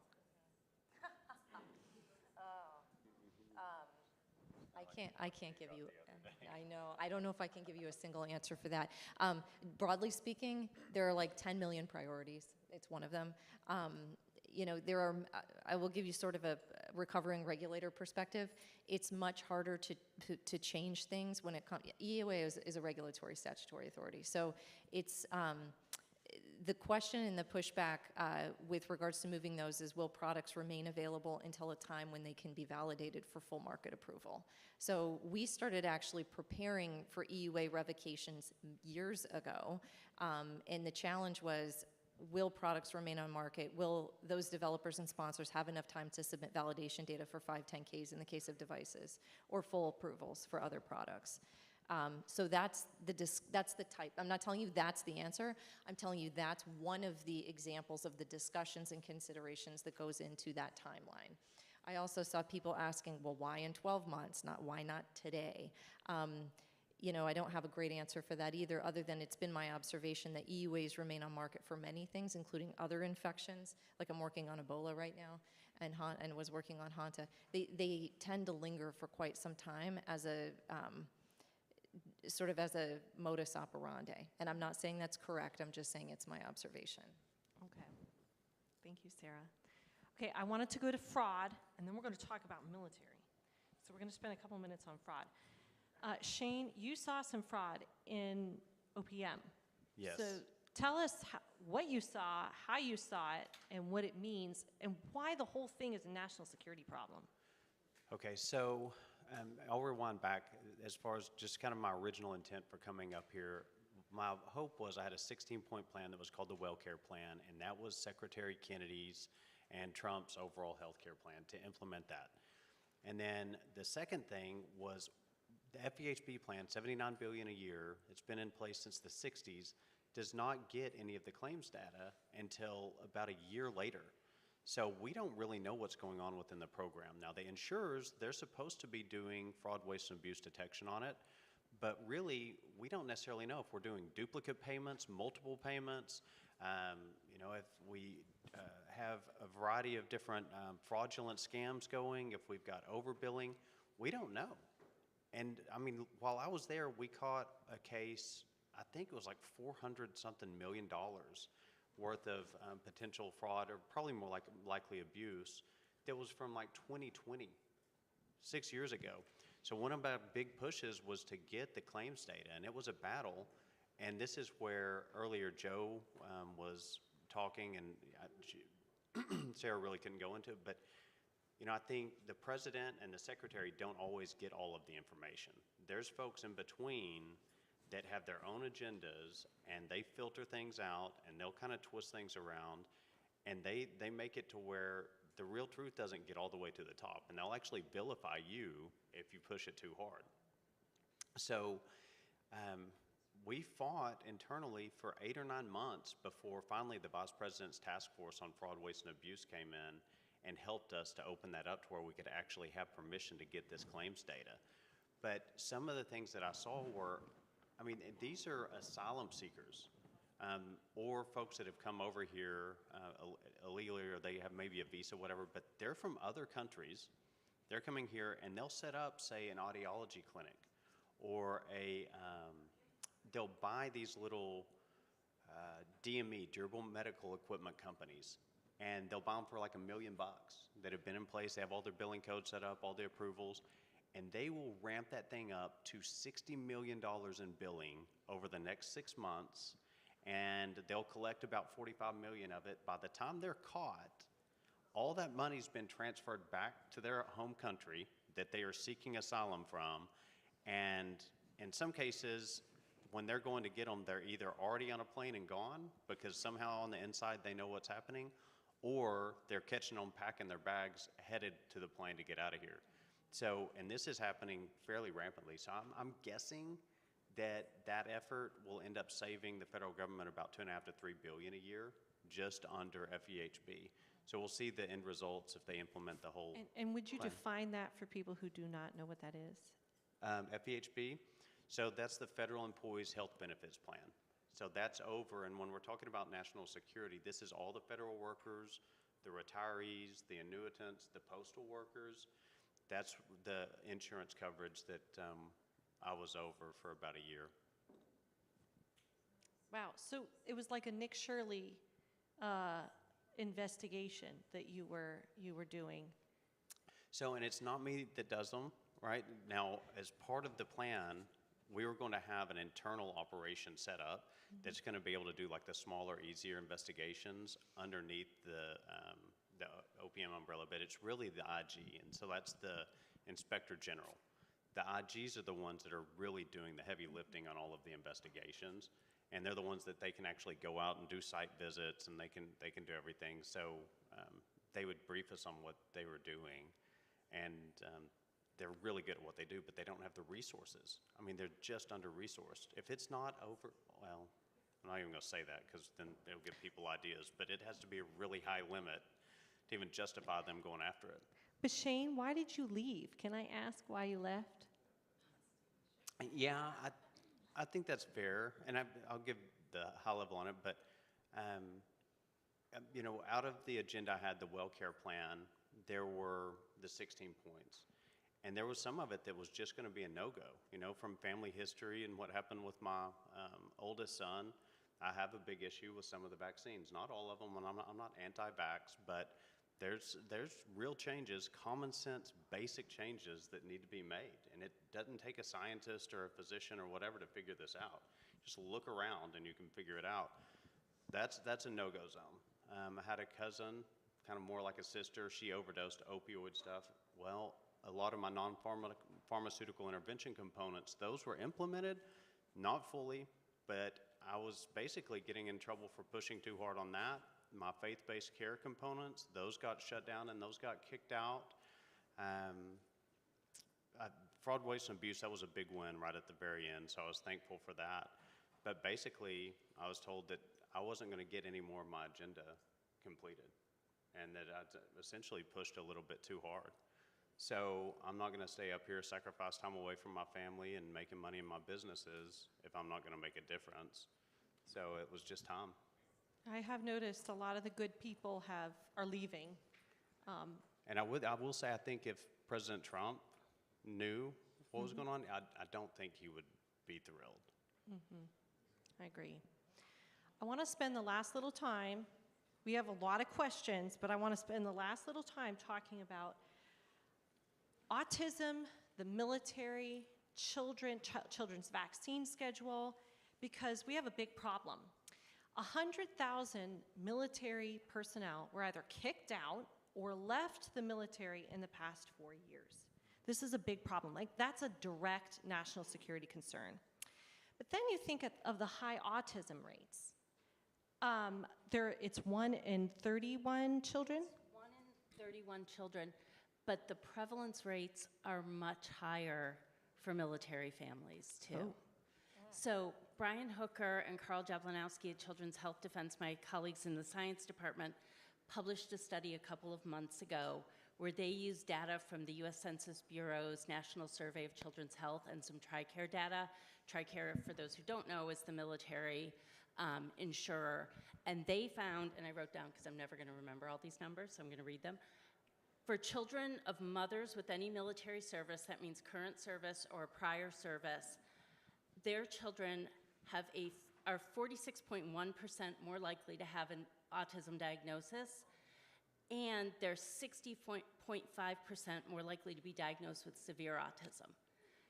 For fathers with current or prior military service, the severe autism rates are even higher. 82.73% more likely to have a severe autism diagnosis. Those are devastating numbers, and those directly affect national security and readiness because a lot of those families can't continue to serve when they're dealing with children who have such significant needs. And on the other side of that, you have, I did some digging and the statistics aren't crystal clear, but something like 600 to 900,000 17 to 24-year-olds who theoretically would be eligible for military service if they didn't have an autism diagnosis. But they are being told that that is an absolute exclusion, even for someone who can serve. And there is a waiver, but only something like 1,800 individuals have applied for the waiver in the past few years, and only 500 received waivers. And they're very limited with what They're very they limited can because they're essentially do. looking for someone who is functioning at the same level as someone who doesn't have an autism diagnosis. And I think it's important to point out that 80%, I heard this statistic yesterday, and correct me if I'm wrong, but 80% of military recruits come from military families. So 80%. So, okay, we kicked people out of the military over COVID. People left over COVID. About 100,000 left within the past 4 years. We see within the military families an extraordinary autism rate. And who knows what the chronic disease rate is within the military. I wish we had Teresa along here to talk about that. So we have people being kicked out. Current military families are having trouble. My little son is unvaccinated. He is a 5-year-old, clear-eyed, strong little boy. He'd be perfect for the military. And yet the military won't take him. Why? Because he won't ever have a shot in him. So my question is, and I want you all to discuss. I just want to add one Yes. quick thing, which is also, because I don't think this gets talked about enough, but the fentanyl overdoses that have happened are wiping out that ready population. Like So it's Jennifer the was leading talking cause about of earlier. death Yes. amongst those that we would draft. It's the leading cause of death amongst those who we would draft. And we know that fentanyl is coming from China. So I have long said that, like, I think if we actually address this as an attack on the homeland amongst our military, and a lot of people probably in this room know that there's a lot of overdose that happen on military bases that the military doesn't want to talk about. And so I have been involved in trying to figure out how you could do an education campaign with active duty military to let them know when you order pills online and they're laced and you die and your parents show up and say, my kid never did drugs, this doesn't make any sense. It's not that these kids are going out and doing heroin. They're ordering Adderall or Percocets because of their training regimens, and it's killing them. And so I think when you're talking about military preparedness and this risk, this is another health aspect of this that is huge, that is just not addressed at all publicly. So my question is, who's going to be left? If little David can't get in because he won't be allowed in because he doesn't have a shot in him. He's clear-eyed and bushy-tailed. People are dying over fentanyl. People are hurt over autism. People are being kicked out over COVID. Where does our military stand in like 10 years? And add to that, I think only, depending on the school, 10 to 20% of children graduating high school are physically fit and eligible for military service. Right. So you combine all that, and we're down to, I mean, they call them, I think, the 5%ers or whatever, that 5% of the people defend a nation. That's about all we got. You just pick them all. And I think we also need to look at the other end of that. So the people who are in the military who have chronic illnesses, who have to leave because their child has autism and they need to be at home. We're losing people who have an amazing knowledge base and a skill base because they feel that they can no longer serve. And we need to look at, with these autism prevalence rates, it's a flag to me of, yes, we have one of the most vaccinated populations in the world in the military, right?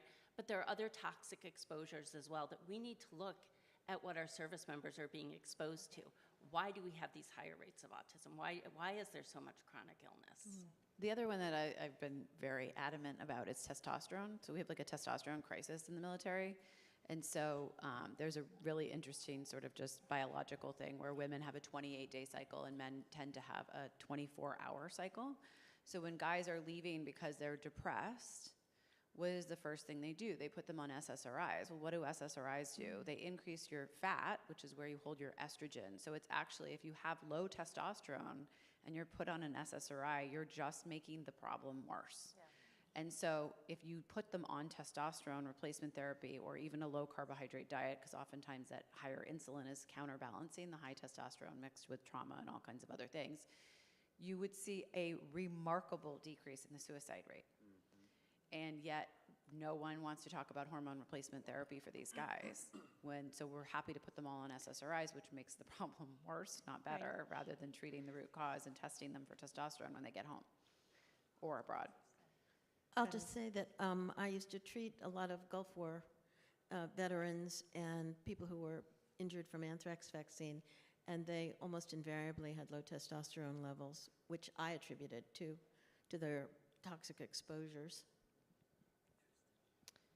So where do we go from here? Like, what can you do about this? Well, I mean, this is a multifaceted problem. Congress can fix a lot of things by passing laws.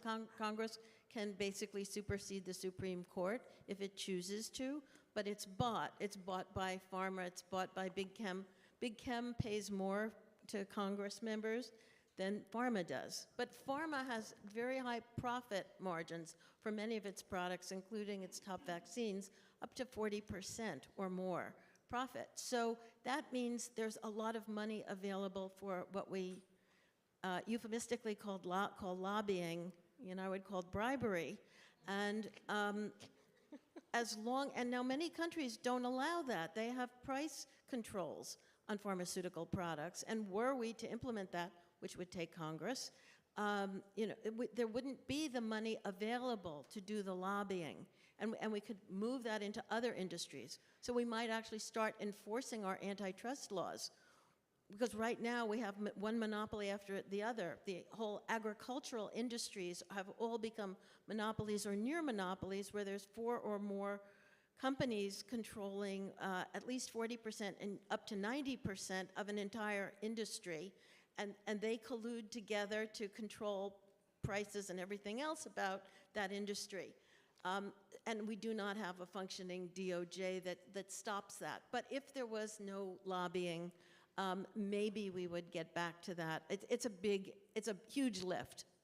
But there are potential solutions. I'm going to offer just a little glimmer of hope, which is that we have 130 locations that are gyms. Many of these are run by personal trainers, some of whom graduated from college, some of them didn't. And we have basically a 2-day curriculum, and we have about 10 online classes coming out on chronic disease that our affiliates get for free. So very low cost, low barrier to entry. And they are reversing chronic disease. They're building bones in menopausal women who have osteoporosis that we're told, this is just, you're doomed forever. Type 2 diabetes is radically being reversed in 4 months with people who have had it for 10 plus years just by using diet intervention. Those are people who don't usually go to the gym. So what we've done is we've tried to create these campaigns where you're going out into your community. These are small communities around America, some in big cities, but mostly smaller places. And what we're doing is saying, get a group of people who have type 2 diabetes and have them come into the gym in the middle of the day when you're not running your normal classes. Teach them how to eat. Teach them how the food that they're eating is processed in your body biologically and turned into energy or manifests into fat and disease. These are things that aren't taught in med schools. They're not taught to registered dietitians. So when I open our seminar, I often say this is hugely controversial, not because you can't find this in a biology textbook, but because it hasn't been taught, because those sort of authorities had to push the dietary guidelines. And the dietary guidelines told you to eat 60% of your diet as carbohydrates. So the glimmer of hope is those gyms are doing really well. And they're charging, a gym membership and getting more members to come in than ever before, because so many people are chronically ill and no one's giving them any option other than go to the doctor and be put on more and more medications. So I think, I hate coming to Washington and saying I have no hope for the government, right? But here I am. But I do think the individual has a lot of agency. And a lot of people will say, Emily, people don't want to do the hard work, they just want the pill. And actually, that's not true. That is not what we're seeing at all from a business perspective. So I think there is hope. But I think, our company's an education company, and that's by design. Because I want you to have an option. If you want to go and get put on metformin and keep eating the way you're eating, or I got in trouble years ago for writing that when we have kids who have a peanut allergy, and we giving insulin to a diabetic and telling them just keep eating the sugar and the carbs is akin to telling a kid with a peanut allergy, it's okay, Johnny, have the PB&J, just take your EpiPen afterwards. We would never do, that's wild. But that's what we do with all these type 2 diabetics. It's the same thing, just take a little more insulin and you can eat the candy. Yep. So I think like give people the option and let them choose. And if they want to go down that path, like that's fine. My problem is most people don't know there's an option. It's called owning your freedom, owning your health. It's taking it into your own hands. Go ahead, Meryl. Yeah, We've got 5 all seconds. of this stuff it could be taught in public school and should be, and they have health classes and they waste them. It's pretty standard. I mean, I taught my diabetic patients this stuff for decades and reversed many cases of diabetes, but it wasn't taught in medical school. We do have a class for med students. I want to also, so I have an NGO called Door to Freedom, and we also think that big part of this problem is that kids have been taught not to think, and thank you for the education panel that said that. And we are supporting a drive to put debates back into high schools and teach them, just like lawyers, to be able to argue each side of an argument, which forces you to actually conceptualize all the issues around it. And we are hoping to expand that over the next 5 years. So wait and see. But I encourage you to support debate societies. We're doing Oxford-style debates in your part of the world. It can be done fairly simply. You just get a coach, and there's lots of people out there, retired people, who like to be coaches and can do this sort of thing for very little money. And you offer prizes for the winners, and it doesn't take that much. So anyway, I think teaching people to think, teaching them about their bodies, which is the temple, health, yep. right? God's temple is your body, and it's not that hard. I mean, and we could, in fact, avoid a lot of vaccines if we taught people what to know about their bodies. We could get rid of the meningitis vaccine by telling them how to recognize the symptoms of meningitis and get an appropriate antibiotic. Also, you know, just according to the CDC, 100% of people who died from COVID had one or more comorbidity. So if we could take the root cause of those chronic diseases, we wouldn't have had that pandemic. We should add 15 minutes onto this panel because we could just continue on.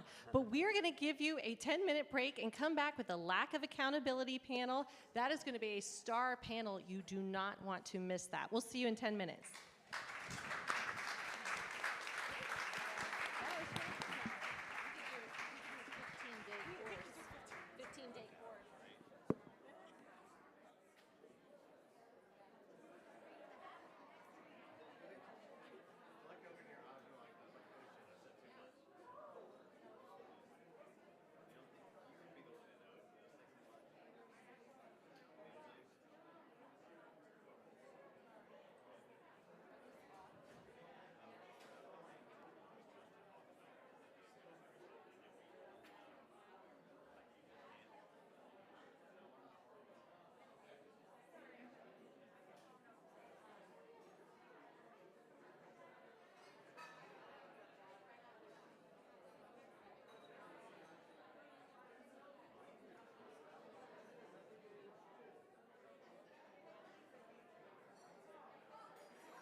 right, go ahead and find your seats.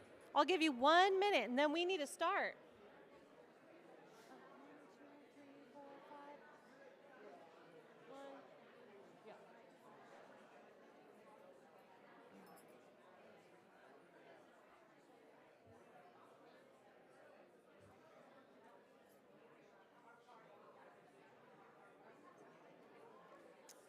All right, everyone, go ahead and find your seats.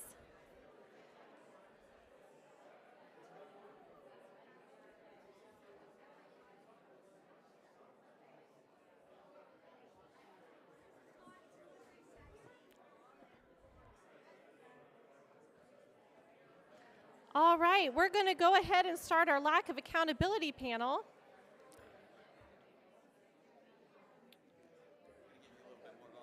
Thank you.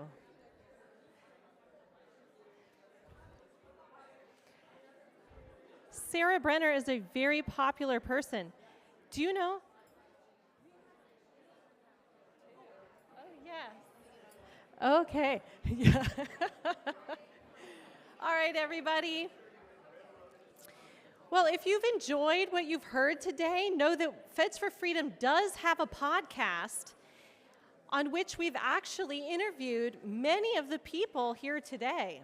It's called The Feds, but actually, we're renaming this podcast. And I've been so busy putting together this summit that I haven't quite launched the rebrand of the podcast, but we are rebranding it Own Your Freedom. It's no longer The Feds.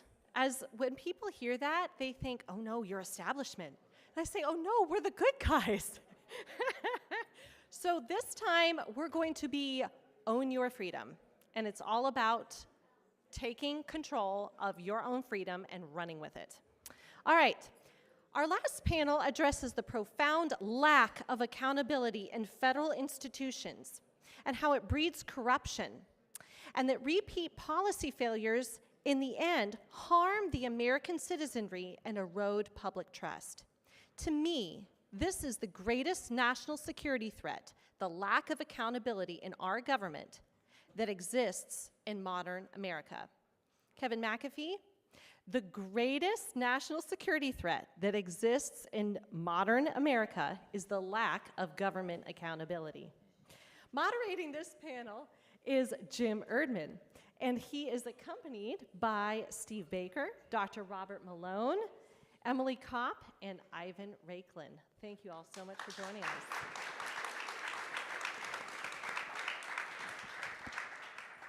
So this is the last panel of the day, and this is where we're going to solve all the problems right now, right here, with our key interlocutors. So it's a broad subject, and accountability and deep state are necessary and real in that order.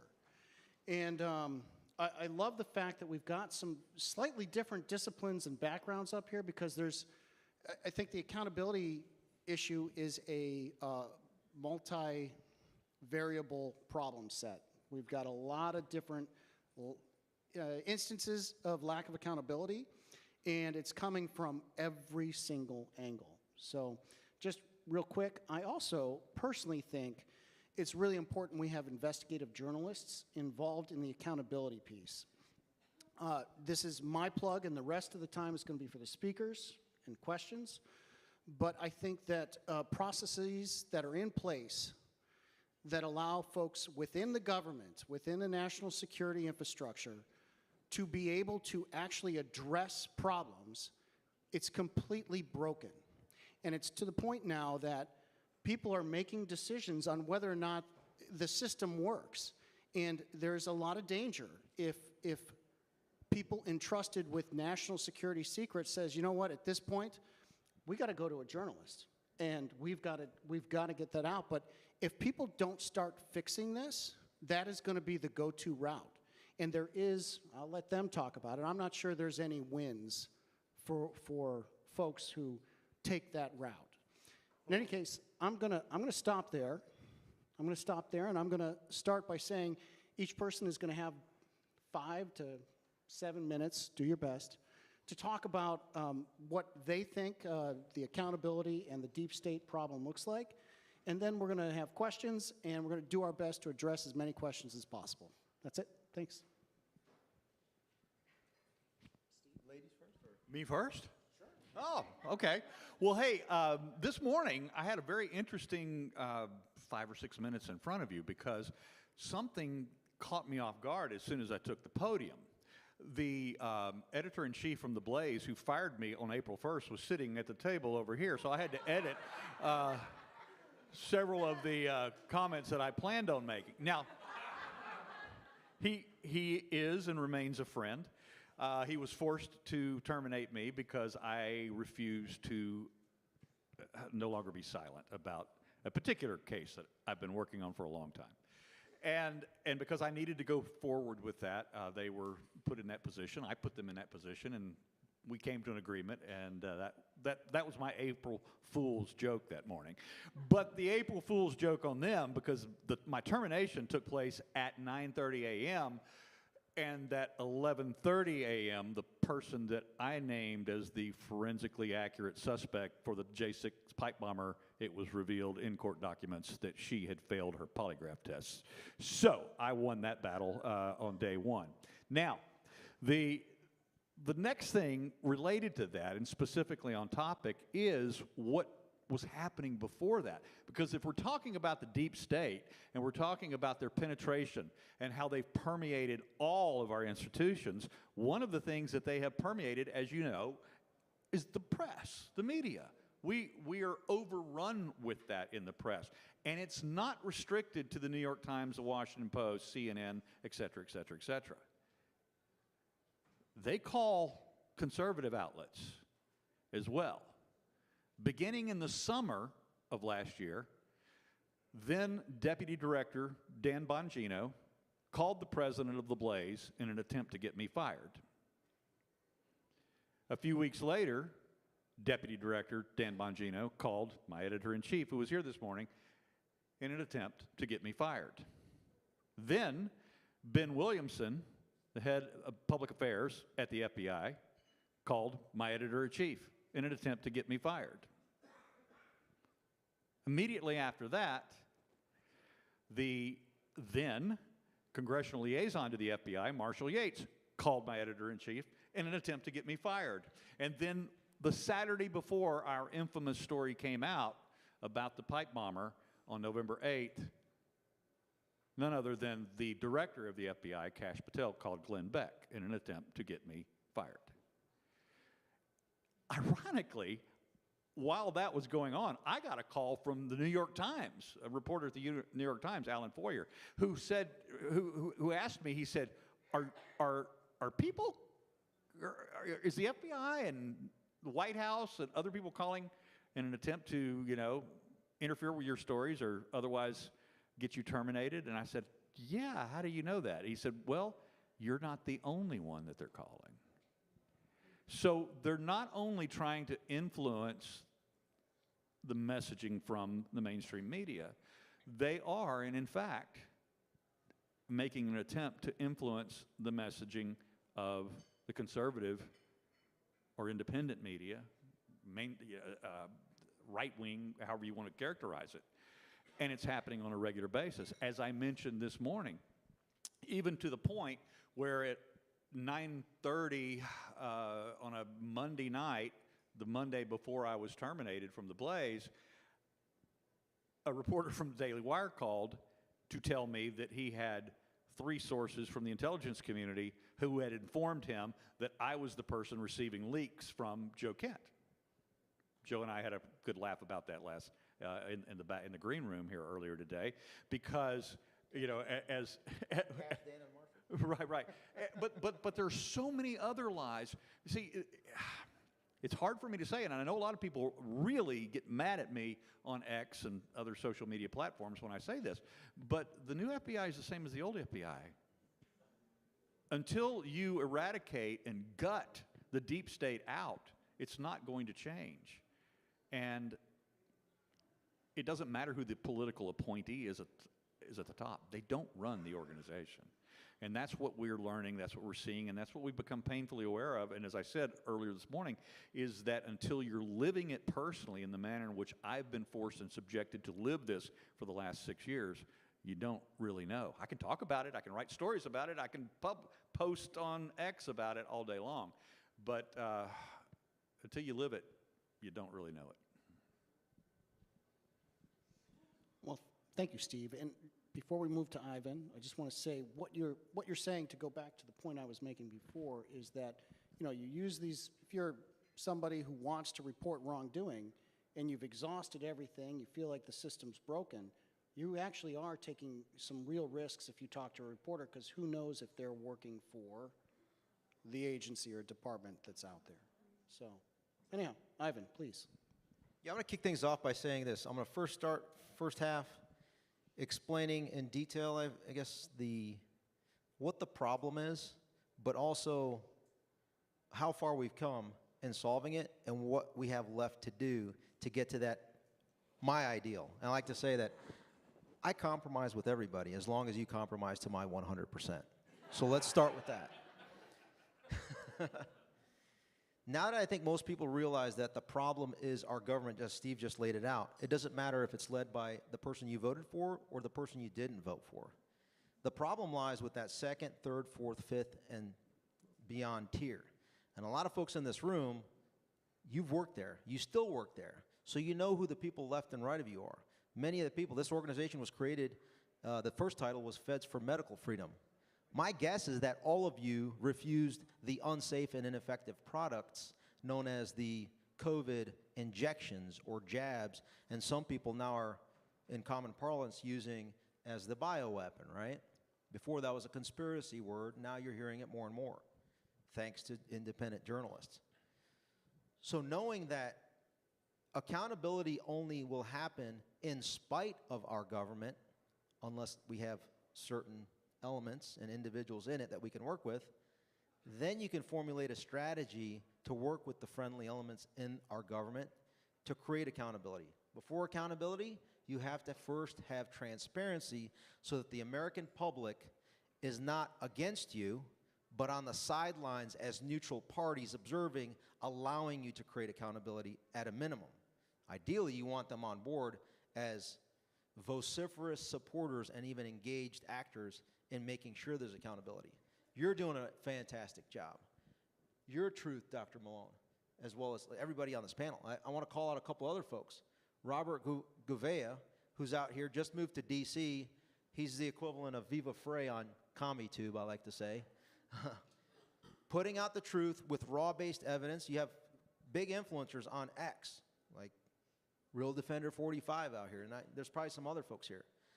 Their content sometimes get upwards of beyond what you hear from the new woke slimes, as was referenced earlier.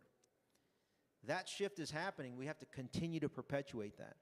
Once we get that transparency out with the truth, with critical thinking, evidence-based, direct evidence-based information out there, educating the public, you now have a prime jury pool ready to tango when you all and all the J6ers and everybody weaponized by the previous government files civil litigation, either via an attorney if you're capable financially, or if you're not, go to town on them pro se. Because now the jury pool is ready to hold people to account through that civil process. You're doing it from a defensive perspective. One of my lawsuits, I'm a defendant. We're going to have discovery. We're going to go to town against the COVID criminal Fauci of the DOD. Everyone probably in here knows who I'm talking about, Ms. Terry Adiram. And then on the flip side, on the J6 angle. So all of us need to participate knowing that this White House, this administration, they've already proven that they're not going to do what we want to our standard. Over the last 16 months, we've seen it. So now it's our turn to show what accountability looks like. And I'm happy that I'm involved in this fight with Feds for Freedom. Jim's doing a great job. I know half the room here. So I just appreciate the opportunity to speak on this. But for those that aren't engaged in the fight, the most influential, critical lawsuits have been because of this organization and some of the independents that are involved in being weaponized against that are not bending a knee, whether it was COVID, the illegal election, COVID, the Fedsurrection, and all the cover-ups beyond that. So step it up and start going after the deep state in spite of a, let's call it, cowardly and inactive current executive branch and legislative branch. Okay, Dr. Malone, you're up to bat next. Before you go, I just want to say I love having Dr. Malone and Emily Kopp for the same reason up here. There was a period of time we all sat during COVID wondering, we're not crazy, okay? We're not crazy. This is a psyop, and I know I'm in my professional opinion, that was a psyop. But these two people here were, for me personally, a sea of, it made me feel good to read your stuff and know there were other people out there. So with that, Dr. Malone, please. Thanks, Jim. And I appreciate your courage and the trials and tribulations you've been through, and it's not over yet. I need to look at the watch to make sure I don't blow my 5. So I'm a physician scientist, and that was pretty much what I was. I ran a small consulting business for a couple of decades, serving typically small and medium-sized biopharma, and had a reputation, and a lot of my client base was C-suite people, so chief science, chief executive, because I had a reputation of speaking truth to power, and a lot of these folks are surrounded by sycophants, and they need to have a alternative voice, an alternative point of view. And so that was a lot of my business, was providing that, an independent assessment. And also I would move in and out of particularly DoD space in the context of infectious disease outbreaks and pulling together teams to respond rapidly, do threat assessments, that kind of stuff. Until all this happened. Moving fast forward to the present and the topic area that we're in, I was vetted for a position as an SGE advisor to the Secretary Kennedy, so HHS space mostly, no longer DoD space, and extensively vetted. Their concern was that I am a social media influencer because that became a new business. So I became this strange hybrid of physician, scientist, journalist. Investigative analysis was our core competence. And Jill, what was our impressions last year? Was 389 million. So we reach people. And of course the Rogan hit that blew things out was, I've heard numbers up to 100 million views. That had some impact. So in the vetting process, there was a lot of skepticism about whether I had a conflict of interest because of all this, and whether I should be allowed to serve as an unpaid special government employee, that enormous privilege. And eventually they got to the point of yes, and they offered me, what was it, a GS-10 slot, I think? To which I said, if I accept this, it'll totally change my base rate, and that's not very good either. And then out of the blue, the secretary announced in the media that I was appointed to the ACIP as co-chair. Of course, there wasn't a co-chair position, so then I became vice chair. And that's where I really got to see how the sausage was being made in this administration, as opposed to my idealistic view of what I thought it might be.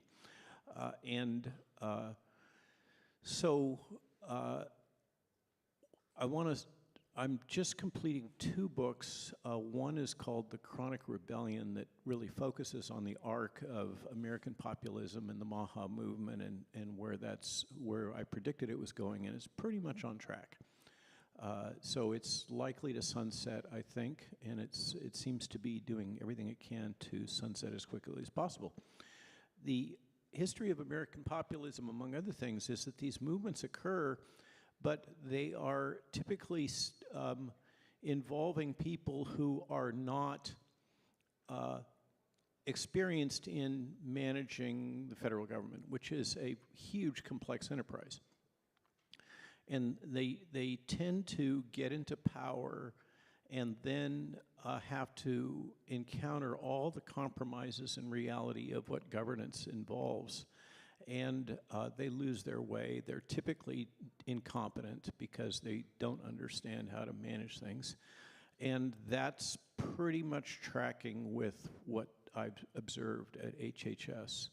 Now, and most recently, I've had a couple of examples where, this weird hybrid of position of serving as kind of a journalist insider, where I've revealed things like what happened at the ACIP in the closing hours as the lawsuit came into effect, and then recently reporting on X in 3 sentences about an active rumor about a meeting that occurred supposedly, as mentioned by a number of senior folks to me, involving Oz and others planning transition for the secretary, let's say, at some point this summer.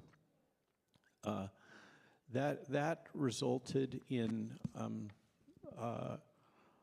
this same phenomena that Steve was just talking about in both cases.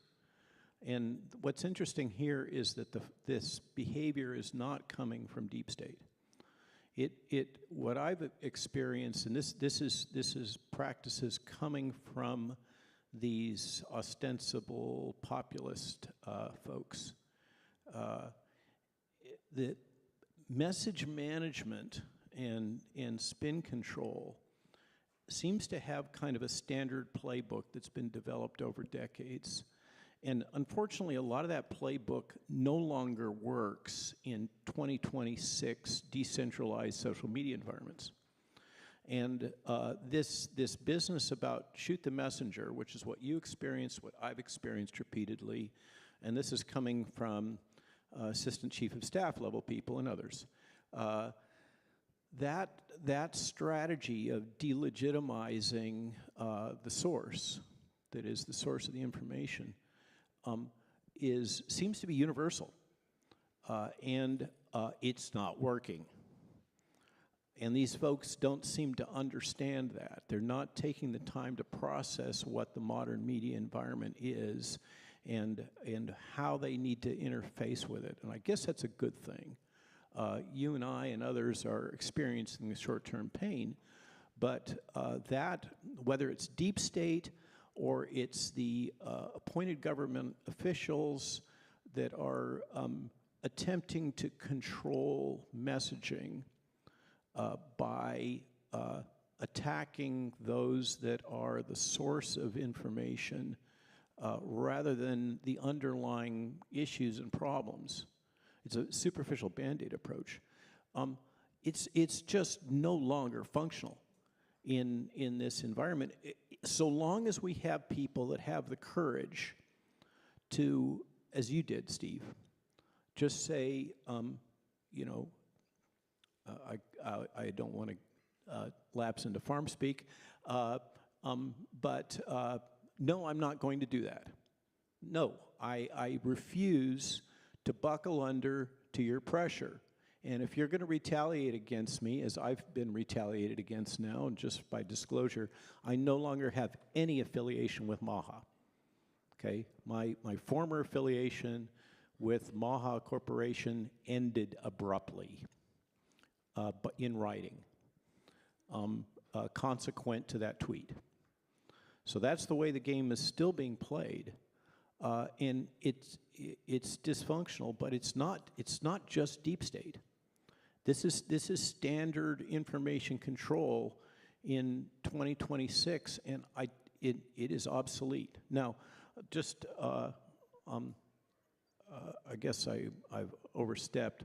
I should say a little bit about ASIP and what went down there. The CDC has not been under the control of the director for quite a while. It's been controlled by the bureaucracy. And that bureaucracy has also controlled what is supposed to be this independent Federal Advisory Committee Act group called the ACIP, the Advisory Committee on Immunization Practices. And because of, frankly, the courage and steadfastness of, I'm just going to name Retzef Levy, who is just a fighter. I mean, this guy is former Israeli Defense Force. He does not back down. And he fought against the CDC lawyers and went to the HHS lawyers and managed to extract the ACIP, which is supposed to be an independent advisory committee, out of the control of the CDC bureaucracy, which triggered, I don't know if it's cause and effect, but within 2 days, the appointed director and the three folks that were functionally operating the CDC left after Retzef won that battle. ACIP became independent for a brief period, and then it was immediately captured by the administration, by the senior leadership at HHS, which then subsequently set all the agendas, the topics, the questions that would be voted on, everything else. Okay, so this whole deep state thing that we talk about, it's a lot more pervasive than that. It seems to be systemic, and that's the key message in the 2 books that I've got pending, is that what we're dealing with is a system that has been developed over generations. And I like to say, if it wasn't Tony Fauci, so long as we allow people to stay in positions of power like that for decades, the same thing is going to happen.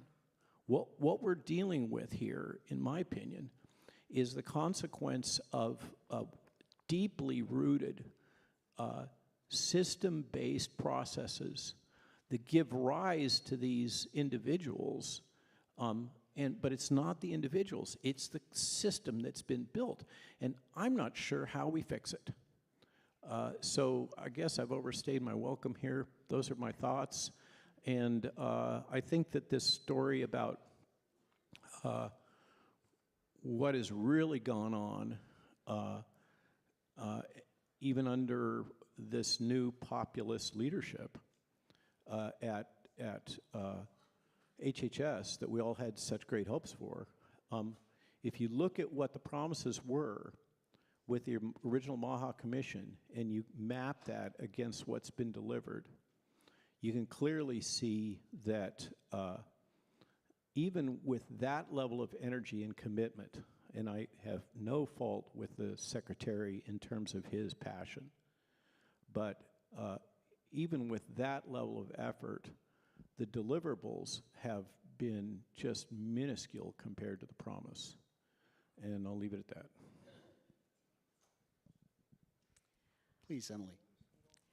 Well, hello, everyone. My name is Emily Kopp. I'm an investigative reporter with the Daily Caller News Foundation. I just want to, first of all, say thank you to Stephanie and to Jim. I think Feds for Freedom is the most principled organization on health freedom in the country, so I am very grateful to be here and very energized by what the gentleman before me said. It's frankly a breath of fresh air, because sometimes it feels lonely swimming upstream and doing critical reporting on the administration, asking them to make good on their promises. There is enormous resistance, and it upended my career. So I'm just so grateful to be participating in this event with Feds for Freedom, an organization that is not afraid to address these topics very candidly, are not cowed by the swamp in the way that I think some other organizations are.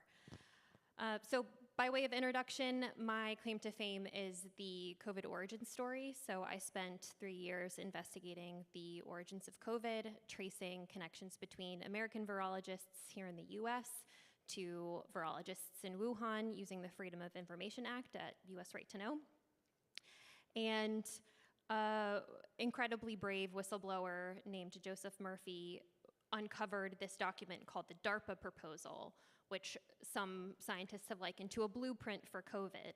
So we know that Chinese virologists were working with American virologists on a research project to create coronaviruses with the same esoteric, unique features that we see in the COVID genome.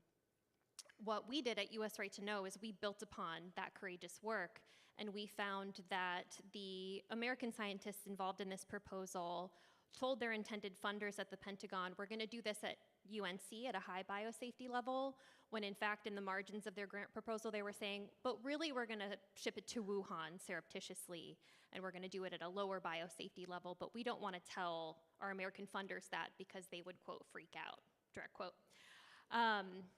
We also uncovered, Murphy uncovered that this team, this American-China team, was working on inserting polybasic cleavage sites into SARS-related coronaviruses. What we uncovered is that specifically they were working on furin cleavage sites and inserting those into SARS-related coronaviruses. And when the only SARS-related coronavirus with a furin cleavage site then emerged in the same city as the lab they were doing these experiments, these scientists said nothing. So I have continued that reporting at The Caller. Last year, I did a months-long investigation into Anthony Fauci's inordinate influence on the intelligence community's understanding of the origins of COVID. We reported that a clique of virologists who had been working with Fauci from February 2020 to manage the public narrative about the origins of COVID, despite expressing very private concerns that this indeed was a lab leak, were being ushered into SCIFs and advising our nation's intelligence agencies that there is no way that this could be a lab leak. This is definitely the wet market.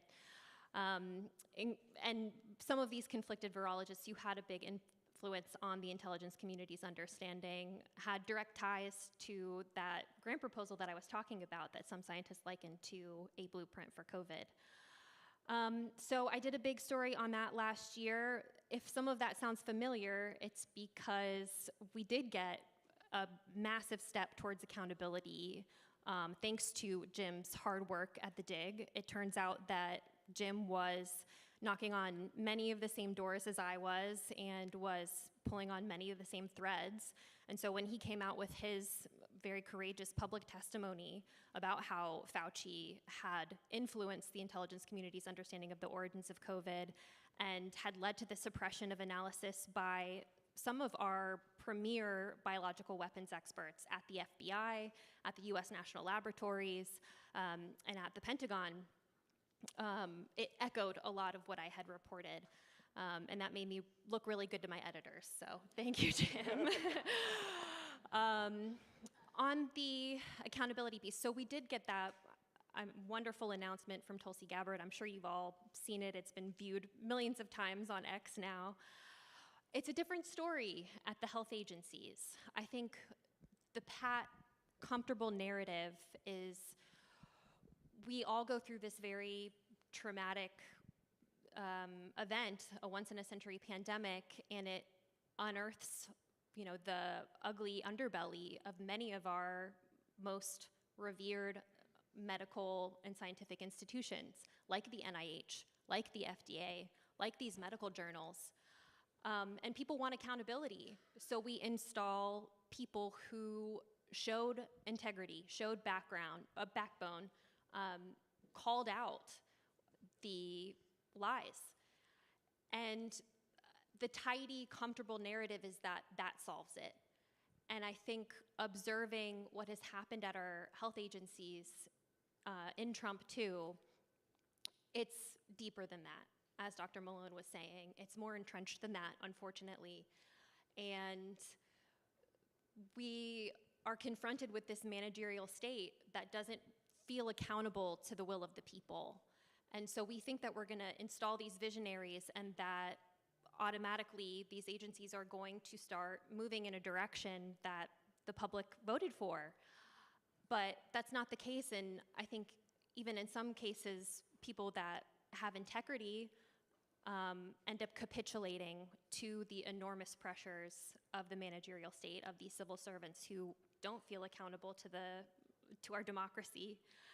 And unfortunately, my reporting echoes what many of the gentlemen on the panel have already said, that accountability has not been forthcoming because bureaucrats and their handmaidens in the corporate press work together to ensure that progress cannot be made, even if you have really courageous visionaries at the top. Thank you, Emily.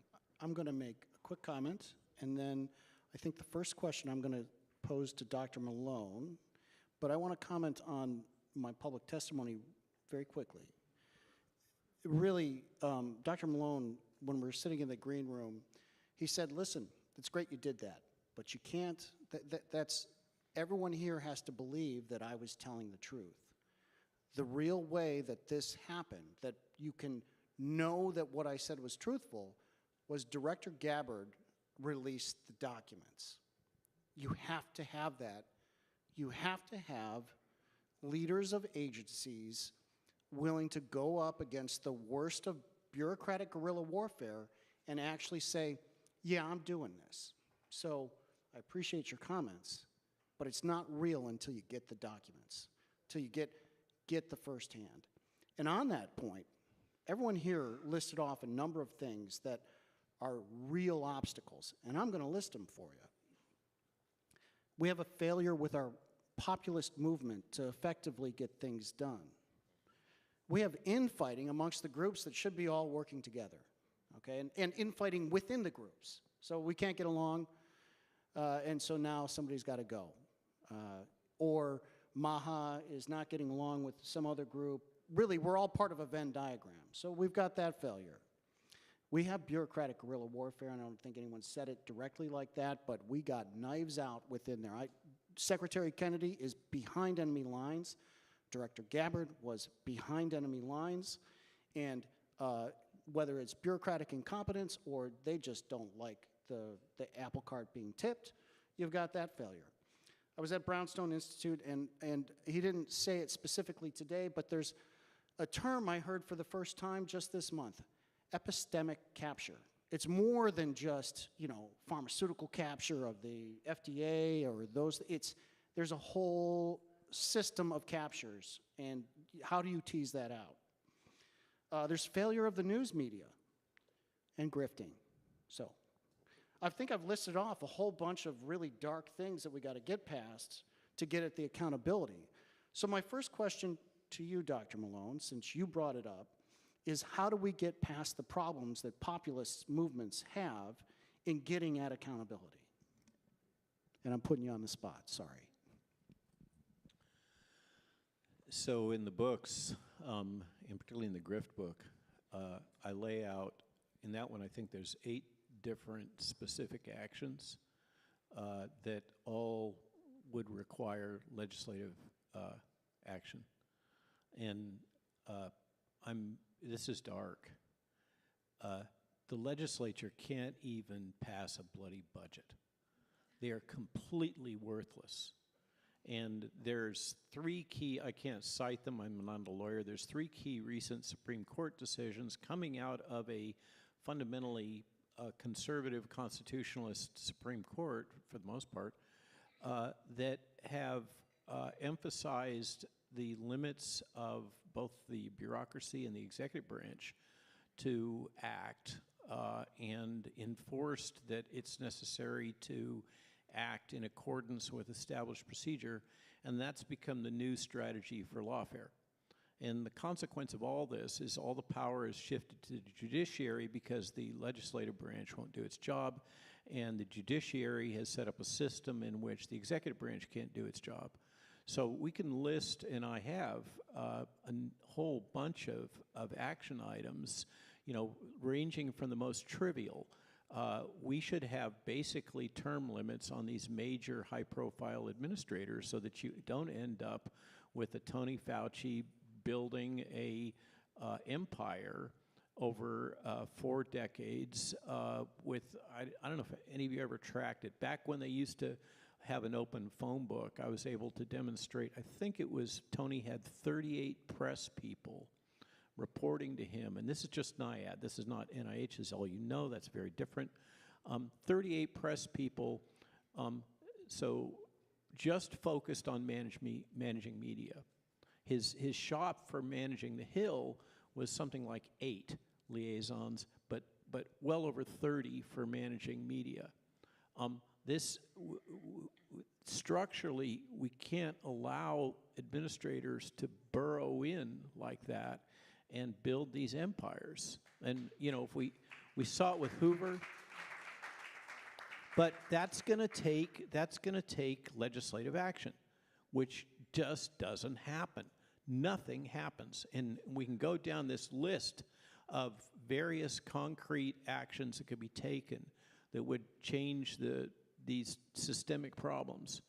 But I'm at a loss. It's really when I've worked through it in building these books, it gets quite dark, and I don't think that there's I think the only practical solutions are decentralized, ground up.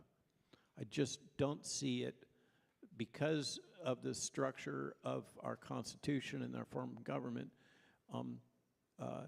We are totally dependent now on the legislature acting, which it's unable to do. Well, thank you, Dr. Malone. That's a great answer, even if it's a difficult answer. And so the next question is going to go to Ivan and then Emily. But Ivan, I know people don't realize it, but Ivan is actually a great uniter. He unites people. He brings them together. And he's not just here for retribution.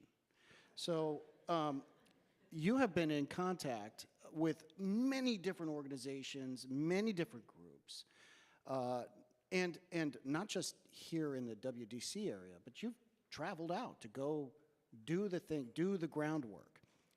How do you think we minimize that, either whether it's internal infighting, because we can't have it. We need MAHA. We need Alliance Defending Freedom. We need all these organizations, Children's Health Defense. How do we align these efforts so that we can address the accountability issue? Put you on the spot. Heard of the Second Amendment? No, I'm joking. Now that I broke the ice, shattered it Someone completely. asked that question right here. It's here. Good question. So I think fundamentally, everything that unites us on this panel is truth. The mission is to get to the truth. Once we can showcase that in an uncensored digital and physical ecosystem, I think it's a natural result of, people will come to that and recognize that. You're seeing that. Fewer people consume the New York Times, Fox News, MS, whatever it is now, right? Pun intended. And so on and so forth. It's because people are gravitating. The podcast that you did with Joe Rogan, because I was following your work very closely. When I found out that you were going to be on a show, I thought to myself, thank God, because now the normies are going to start to wake up. And that's the avalanche that's going to cause everything to kind of come back to the reality side of what you were fighting for as well. And so as far as building coalitions, we have to, like I said before, if you know the truth because you have access to the direct evidence showcasing what the truth is, and it's contrary to the mainstream disinformation purveyors, it is your duty and obligation to sound the alarm so that the rest of the country can hear it, see it, and then coalesce around you to provide you that force field so that you can continue to push forward. Jim's a perfect example. Nothing's happened to you yet because you use the public with Senator Rand Paul's committee to come to your side. Elements of this administration don't realize that their power rests with the 77 million that voted for them. And you leverage that influence and power by communicating with them directly and openly, publicly, so that you can use the 77 million with yourself. Even if you're incompetent, even if you're a coward in this admin, you will now have the entire country backing you to start to, quote, obliterate the deep state underneath you in the organizations that are undermining you from within. So uniting, just keep pushing for the truth, and then that's pretty much it. Okay. Emily, my question is, we've discussed the media's role in holding the government accountable. Could you talk through some really practical, everyday things that we need to start paying attention to if we want to encourage the media to do the right thing, the public encourage the media to do the right thing, and not do whatever they're doing now? I mean, not covering topics. I mean, what can we do to help the media be independent again? That's a great question. I am not in the business of policy making, although I do like complaining about the media a lot. My friends all know. So I think I can weigh in here. My concern reading recent stories about what's going on at HHS specifically involve anonymous officials who say we're moving HHS back in a, they don't say status quo, but that's what they mean, a more sane direction. Because in the perspective of the corporate media, you know, reviewing the childhood vaccination schedule to make sure that the shots that we're giving our kids have an international consensus among other high-income nations, that's crazy.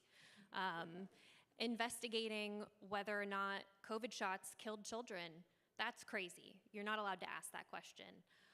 My concern with a lot of the press coverage in the corporate media about HHS right now is that it relies a lot on anonymous officials, either in the White House or in HHS, assuring a corporate press that relies a lot on pharmaceutical advertising, don't worry, you know, this crazy MAHA stuff is over.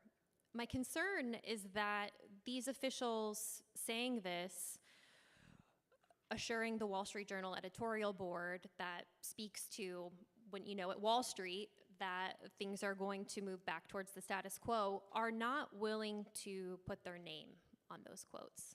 They're not willing to be associated with this movement back towards how it was before Bobby Kennedy arrived to HHS. America is celebrating its 250th birthday. I think some of our darkest moments in history involved times where the people making the core decisions were in smoke-filled back rooms. So, you know, senators in a cloakroom twiddling their thumbs while people were suffering from the Great Depression. I think those are some of our darkest chapters in history, and I see a lot of key decisions being described by people who are not willing to put their name to them. So I think what Dr. Malone is describing relates to this. I think there is a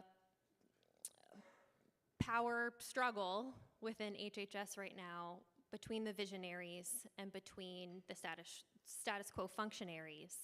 And unless people who are more ideologically aligned with the visionaries start talking to the media, start speaking up, the administration is only going to hear from the corporate press. The administration is going to say, well, these functionaries who may not be willing to even put their names on the policies that they're talking about, they make the Wall Street Journal headlines go away. And if there isn't a countervailing force, either through an organization like mine, the Daily Caller News Foundation, which, you know, is willing to be very independent and, you know, report critical stories, and unless people like me have sources saying, hey, we're concerned about this, the admin is only going to hear from that other side, that pro-status quo side. And I do wonder if MAHA has gone from being censored under the Biden administration to censoring itself, because I think there are a lot of people who earnestly think that the best way to keep momentum is to not speak up when the administration appears to be capitulating or appears to be betraying its promises, appears to not be securing accountability. I think that's a mistake, just as someone who's been in Washington for a long time. Okay, thank you. It's worse than that.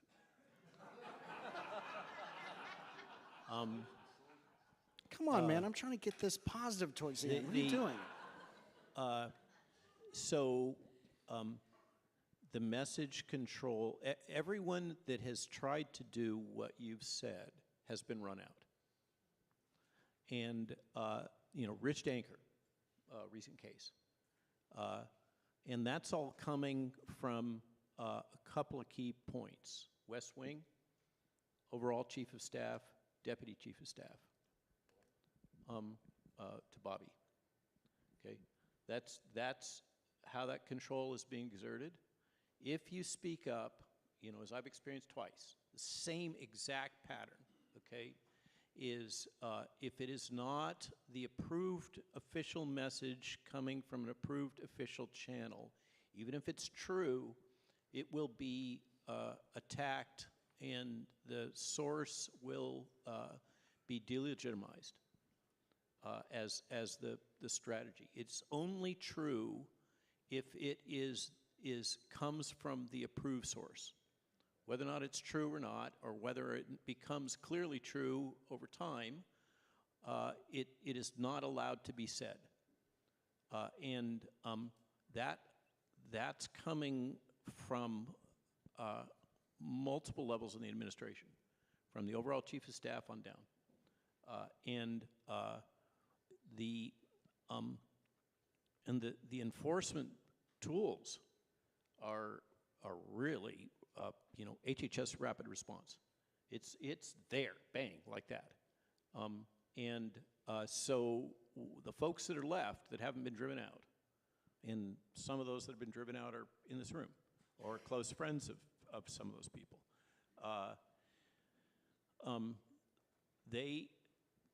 Everybody else learns really quick. You shut up. So you're expecting folks, the Jim Erdmans are extremely rare, and you can see why. For me, that's why it was such a threat, is I kind of didn't care. It's my brand, right? It's my brand to speak truth to power, and I'm not dependent on an SGE unpaid position. So it was just a pain in the ass.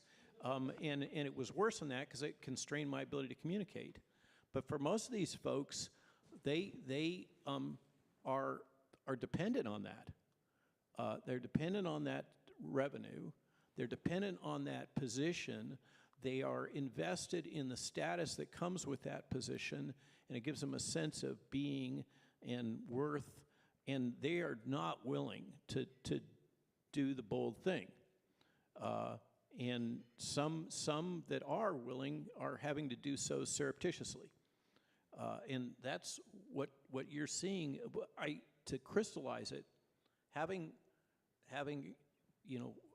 all I can say is my random walk. I took some heavy flack during the Biden administration. As far as I'm concerned, I thought it was heavy flack. I didn't get assassinated, so it could be worse. The same behaviors are happening, in my experience, in this same administration, which says to me, this is a product of the system. Over.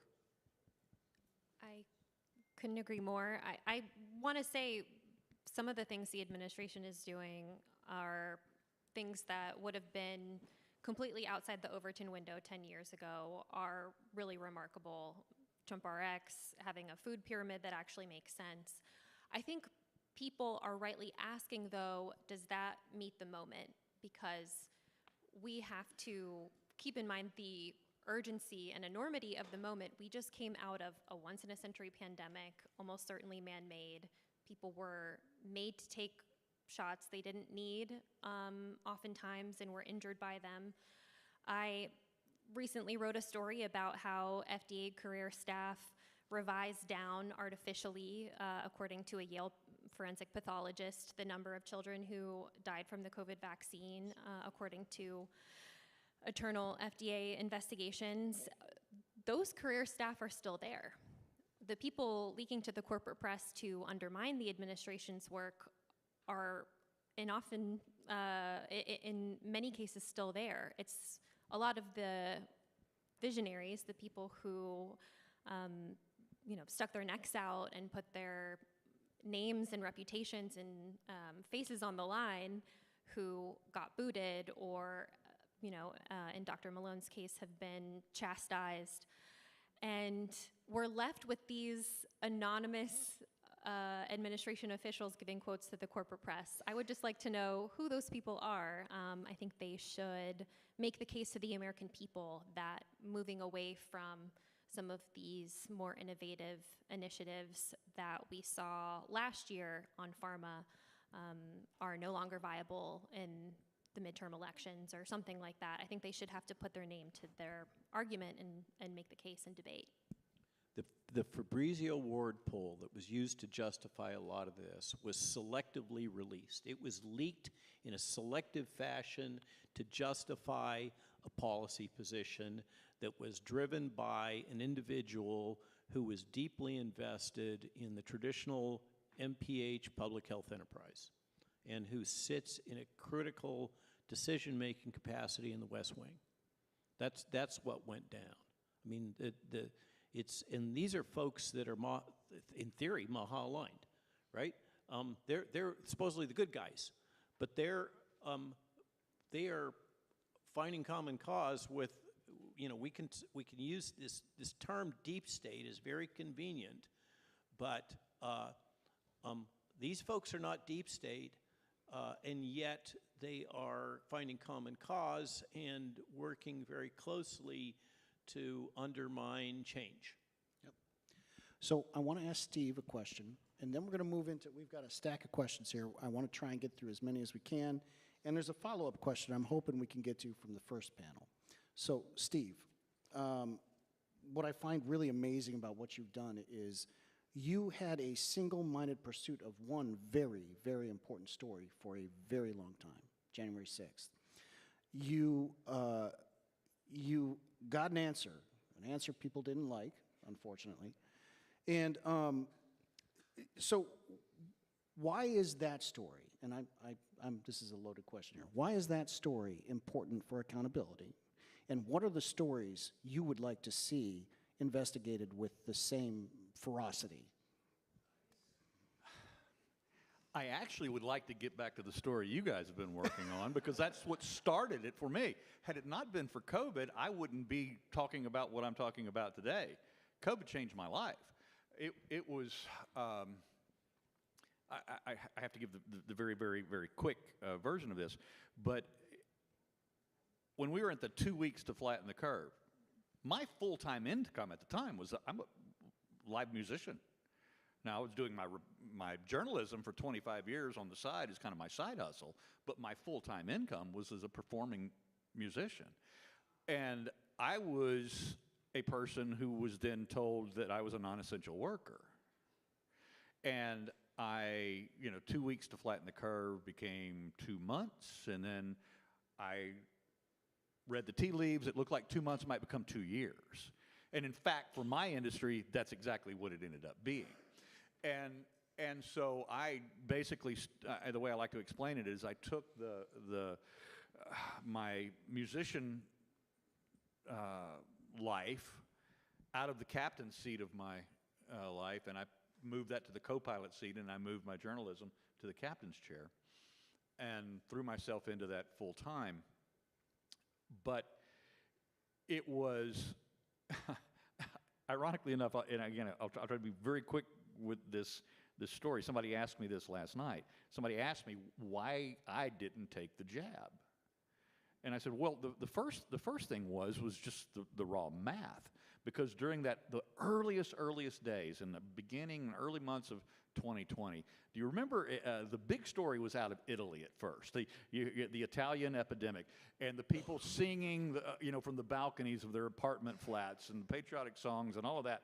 And for the first time in my life, I actually found out what an epidemiologist was. It was the Italian epidemiologist who was interviewed in an interview that I read, translated into English, obviously, and he said 3 things that changed my life.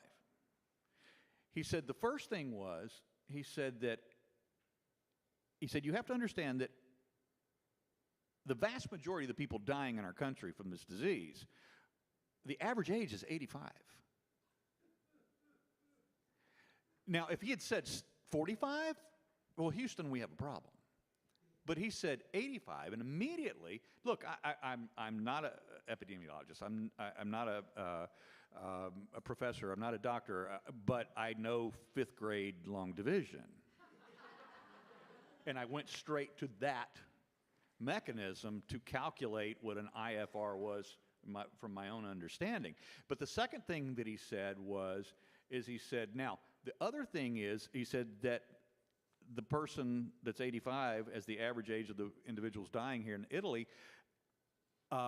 is they have 3 to 5 comorbidities. So I had to run to Google and look up what the hell comorbidity was. I had never heard that word before. And so then the third thing that he said that really changed it all for me. And by the way, when you're in a country that the average death rate, or the average age of the death rate, they're 85 years old, but the actual statistical lifespan of the citizens is 81, 82, you might have questions. And so then, but when we got to the third thing that the Italian epidemiologist said is that he said, you have to understand that most of the people at that age group who were dying were going to be dead within the year anyway because of their comorbidities. Well, right then, I knew that even though in March of 2020, I was a month away from turning 60 years old, and I did the math using 5th grade long division, is I discovered that I was as close to being at 0% risk as I could possibly be. I wasn't 20, I wasn't 15, I wasn't 5, but even at 60, there was really no chance of me being concerned and worrying about it. So when it came time to take the jab, I said, no, I don't need it. And that's the short version of the story as I can give it. But the thing that made me singularly focused on January 6th is I hate political rallies. I don't go to them. I hate political events of any kind. And because I was suddenly out of work, I had nothing else to do except when the president said, on December 19th, he said, come to January 6th, it's going to be wild. And I'm like, crap, okay, I got to go. and so because of what happened to me that day, it changed everything. But if it had not been for COVID, I would not have been there. And I did become singularly focused on January 6th because of what happened to me that day, what I saw that day. It was my camera that captured Ashley Babbitt being wheeled out on a gurney with blood dripping off of the gurney and her dead eyes. I knew she was gone. I texted my best friend as soon as the gurney passed by me and passed by my camera, and I said, lady has been shot. She's not going to make it. I knew that just by looking at her. And then it was just a whirlwind of circumstances that followed.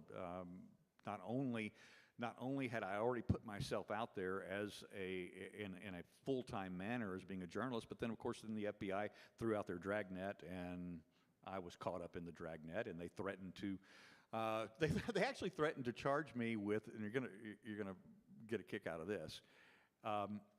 They contacted me in July of 2021, so 6 months later. They did not interview me until October of 21, and then in November of 21, they sent a letter to or an email to my attorney and said, your client, me, is going to be charged within the week. This was the week before Thanksgiving of 21. And the charges, the main charge that they were going to level against me was interstate racketeering. I'm like, what? They were making the leap that because what I did is I purposefully crossed state lines in a conspiracy to profit off of January 6th because, as any other independent journalist would do, I licensed my videos to HBO, the New York Times, Epic Times, et cetera, et cetera, et cetera. And as a result of that, I was trying to profit from an illegal event. There we go. And just one quick follow-up. What story would you like to see pursued with equal ferocity, in your opinion, right now that needs a little more attention? I think you may know the answer to that story already.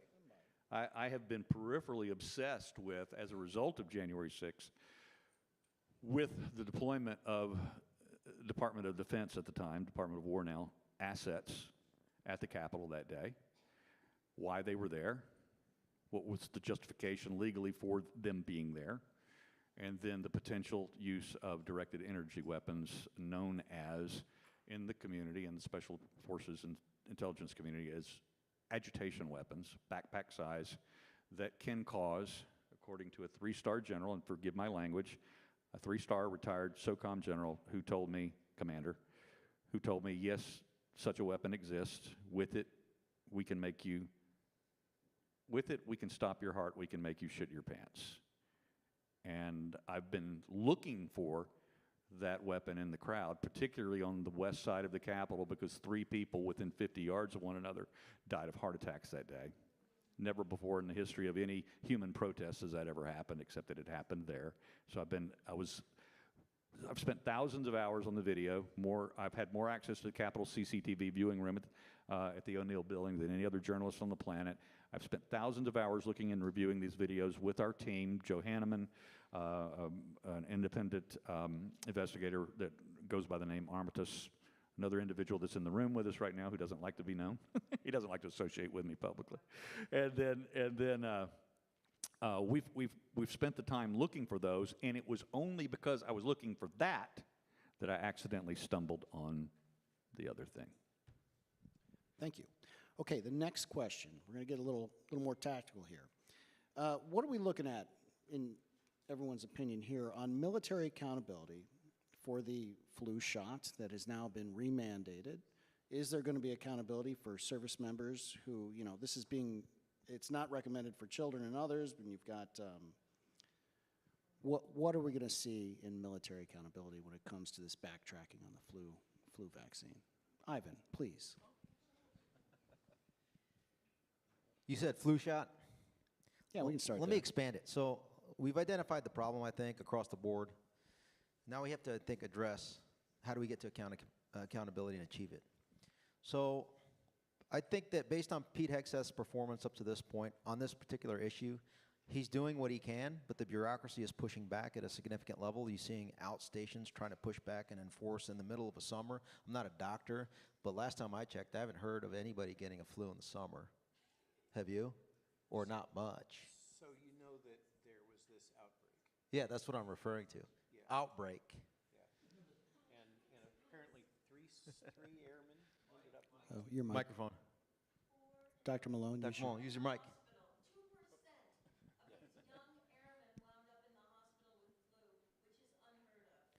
Thank you. That was my point. So we have to give the demand signal, just like we changed at the top level our government. We have to continue to increase that demand signal and that drumbeat of we want further accountability. The room, Feds for Freedom ecosystem, the MAHA ecosystem, and the Freedom ecosystem is really the driving force behind forcing this administration to do what they promised, okay? When I say forcing, I'm talking about the court of public opinion. So we can't just pause and listen and say, oh, I want to get a job in the admin, this and that. No, it's going to get worse if we keep silent. So in terms of accountability, there's a movie that just came out yesterday called Duty to Disobey. It's not the seditious 6 version of Duty to Disobey. It's the Patriot version of you're implementing an illegal, unsafe and ineffective product known as an emergency use authorized product known as the jab. It is your obligation to push back against that.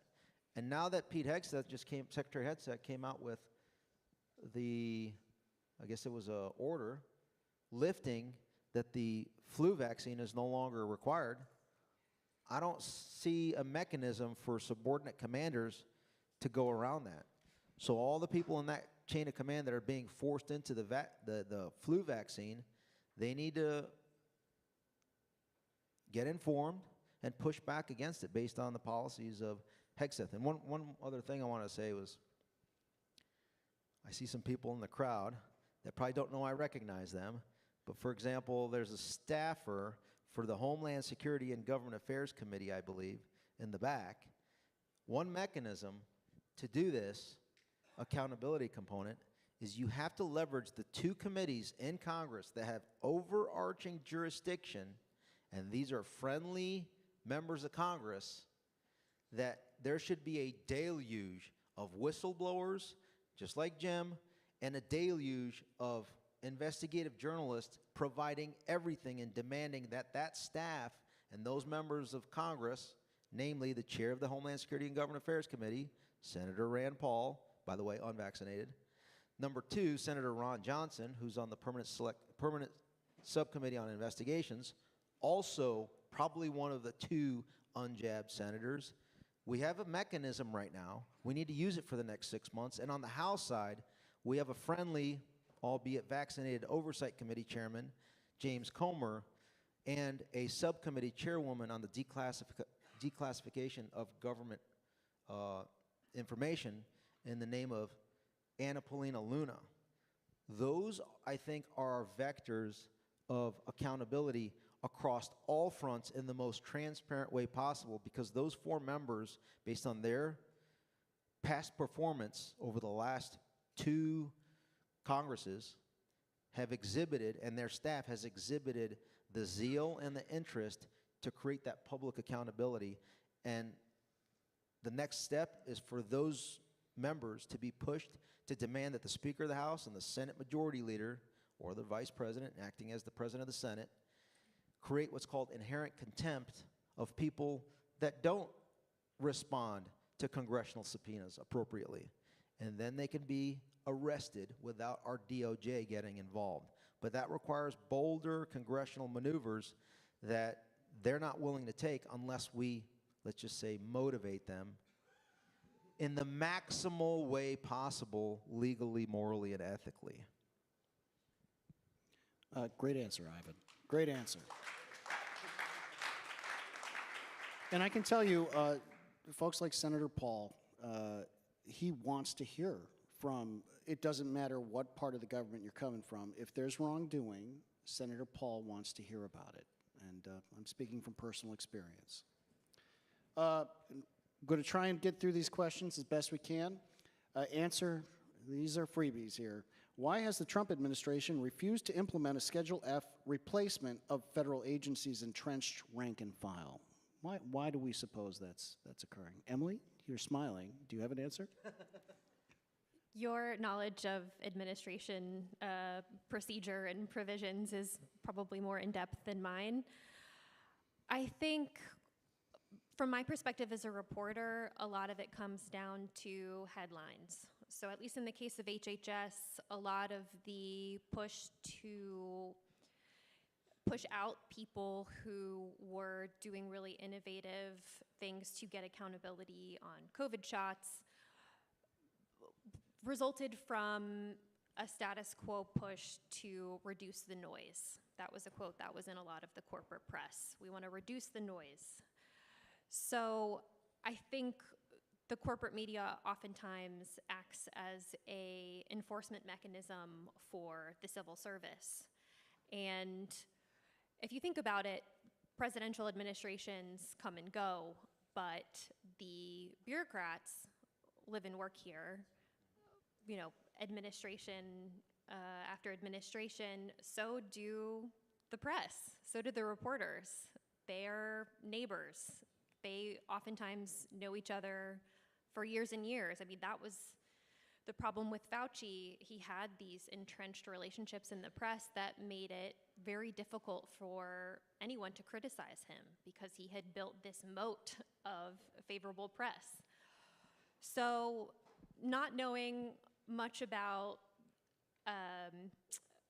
working inside the government, because I've never worked for the government, from my perspective, a big part of it is the corporate press and their eagerness to report anything negative about the administration and political appointees, the people who really want to implement major populist policy changes, whether it's true or false.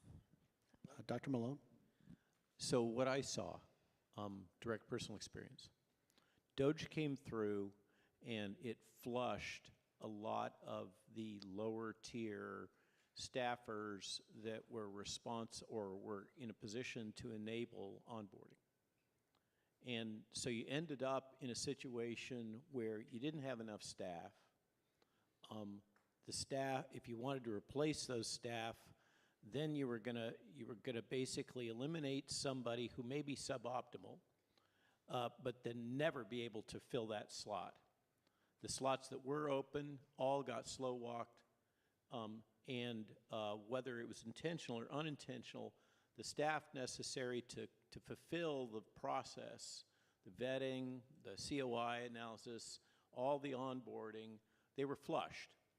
And so what I saw was the HHS team coming in, yeah, they ran into this buzzsaw eventually. That was like a blowback.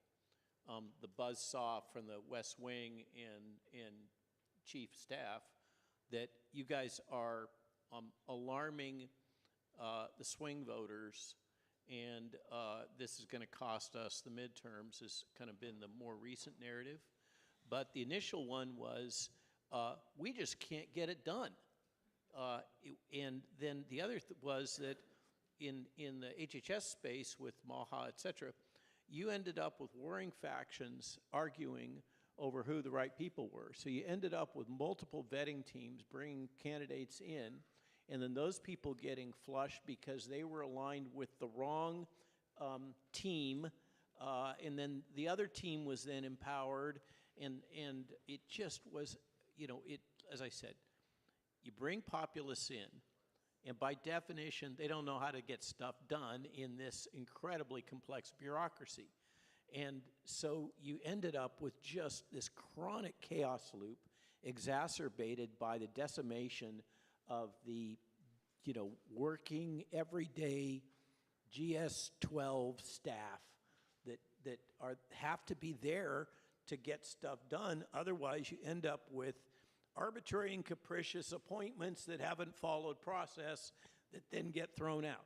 That's what I saw. Dr. Malone, that's You perfect. sound like a lawyer. Arbitrary and capricious. That's perfect. And I want to get to one last question with the last 3-ish minutes we have left. That was from the first panel. But I think over the course of the day, we've established that the deep state isn't what we think it is. Maybe it's the blob, like Mike Benz calls it, whatever you want to call it. Instead of calling it the deep state or the blob or whatever, I think the main question is, who is running this op? Who's in charge, like at the meta level? Get creative here, because we've had all sorts of ideas of who's running this op, but to sort of end our panel, I'd love to hear even the kooky ideas. Oh, I guess this is on me. Yeah, I have to be sort of careful what I say because I just do. But I think it's not going to be a surprise to anyone in this room. We all sort of intuit. It's the special interests, right? And the exact mechanisms by which they exert their influence are, a subject I'm trying to report out right now, which is why I'm being a little coy. I apologize. But unless you have really principled, backbone of steel people in those positions to make enemies with the bureaucrats who are implicated by the changes you made, because guess what? They're the ones who mandated that kids get COVID shots. Unless you have people willing to take the negative headlines, are willing to be smeared in the Washington Post and the New York Times, those moneyed interests will completely roll you over. If you're afraid of bad headlines in the corporate press, you will be defeated every time by extremely well-organized, well-heeled lobbies. That's just how Washington works. And again, I think there is a power struggle within HHS between those principled people with real backbones who care about policy and want to make changes happen, and the people who are babysitting the lobbies. So that's what I would say. Thank you, Emily. Real quick, sure. I want to say, in regards to Mike Ben's characterization as the deep state, or whatever we want to call it, as the blob, I long ago adopted his characterization because it is seemingly an organism without boundaries or end, and it's voracious in its appetite. But I also, the more I thought about it, it also could be akin to John Carpenter's movie The Thing, in which the creature, the alien, possesses people that we thought were our friends. And they're there also to devour when we're not ready and we're unsuspecting. Great. I think Ivan has some things to say about this. In negative 10 seconds, let me be brief. So, big picture, right? Globally, who kind of controls and runs things? And money, right? So people are motivated by money. And so when you take that as the foundational principle for many folks that are in these three categories, cowards, traitors, and retards, since we're going to be open about this, then it's a lot easier to, when you know that's the motivation behind folks to control countries, if you have the money to purchase the constitutional actors within this constitutional republic, then you allocate your resources accordingly. So then who has, as a constitutional actor, who are the individuals that have the most power? I argue it's the individual that controls $7 trillion annually into the global economy, the American Speaker of the House, through the budget process. How do you become a Speaker of the House that can control votes? You're able to control through money or blackmail 218 members of that House body. And if you want to extend it to the second most powerful, I argue, is the President of the Senate, if they exercise their authority, because it's also a dual branch actor known as the Vice President, then you control that position. And then the third most powerful position is the presidency. So then if you have the means and blackmail, globally, let's call it, to be able to really influence and control the decision-making process of those three positions, everyone else falls in line. All the other, what did I say? Cowards, traitors, and at least a few of you participated in that.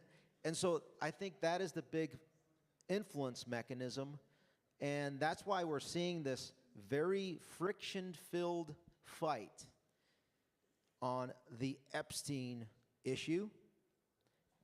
And I think that's why we're still lacking on, let's face it, when Elon Musk purchased Twitter 1.0, my argument has been, and hasn't changed, that that is the biggest trove of criminal evidence of institutional actors of the constitutional republic in those communications, whether it's DM or the government communicating with Twitter employees. So that begs the question, Elon, when are you releasing the Fauci files so that Mr. Senator Rand Paul can go ahead and gain the public momentum to actually have and motivate Mr. Todd Blanche and Judge Jeanine Pirro to exercise maximum lawful criminal authority?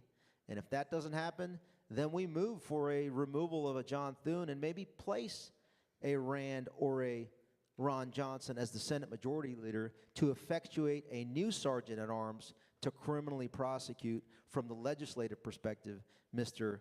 Anthony Fauci. Who wants that? Ivan. We do, Ivan. We do. But we have to. That's it. And We're at the end. that was in 10 seconds. Yeah. Okay.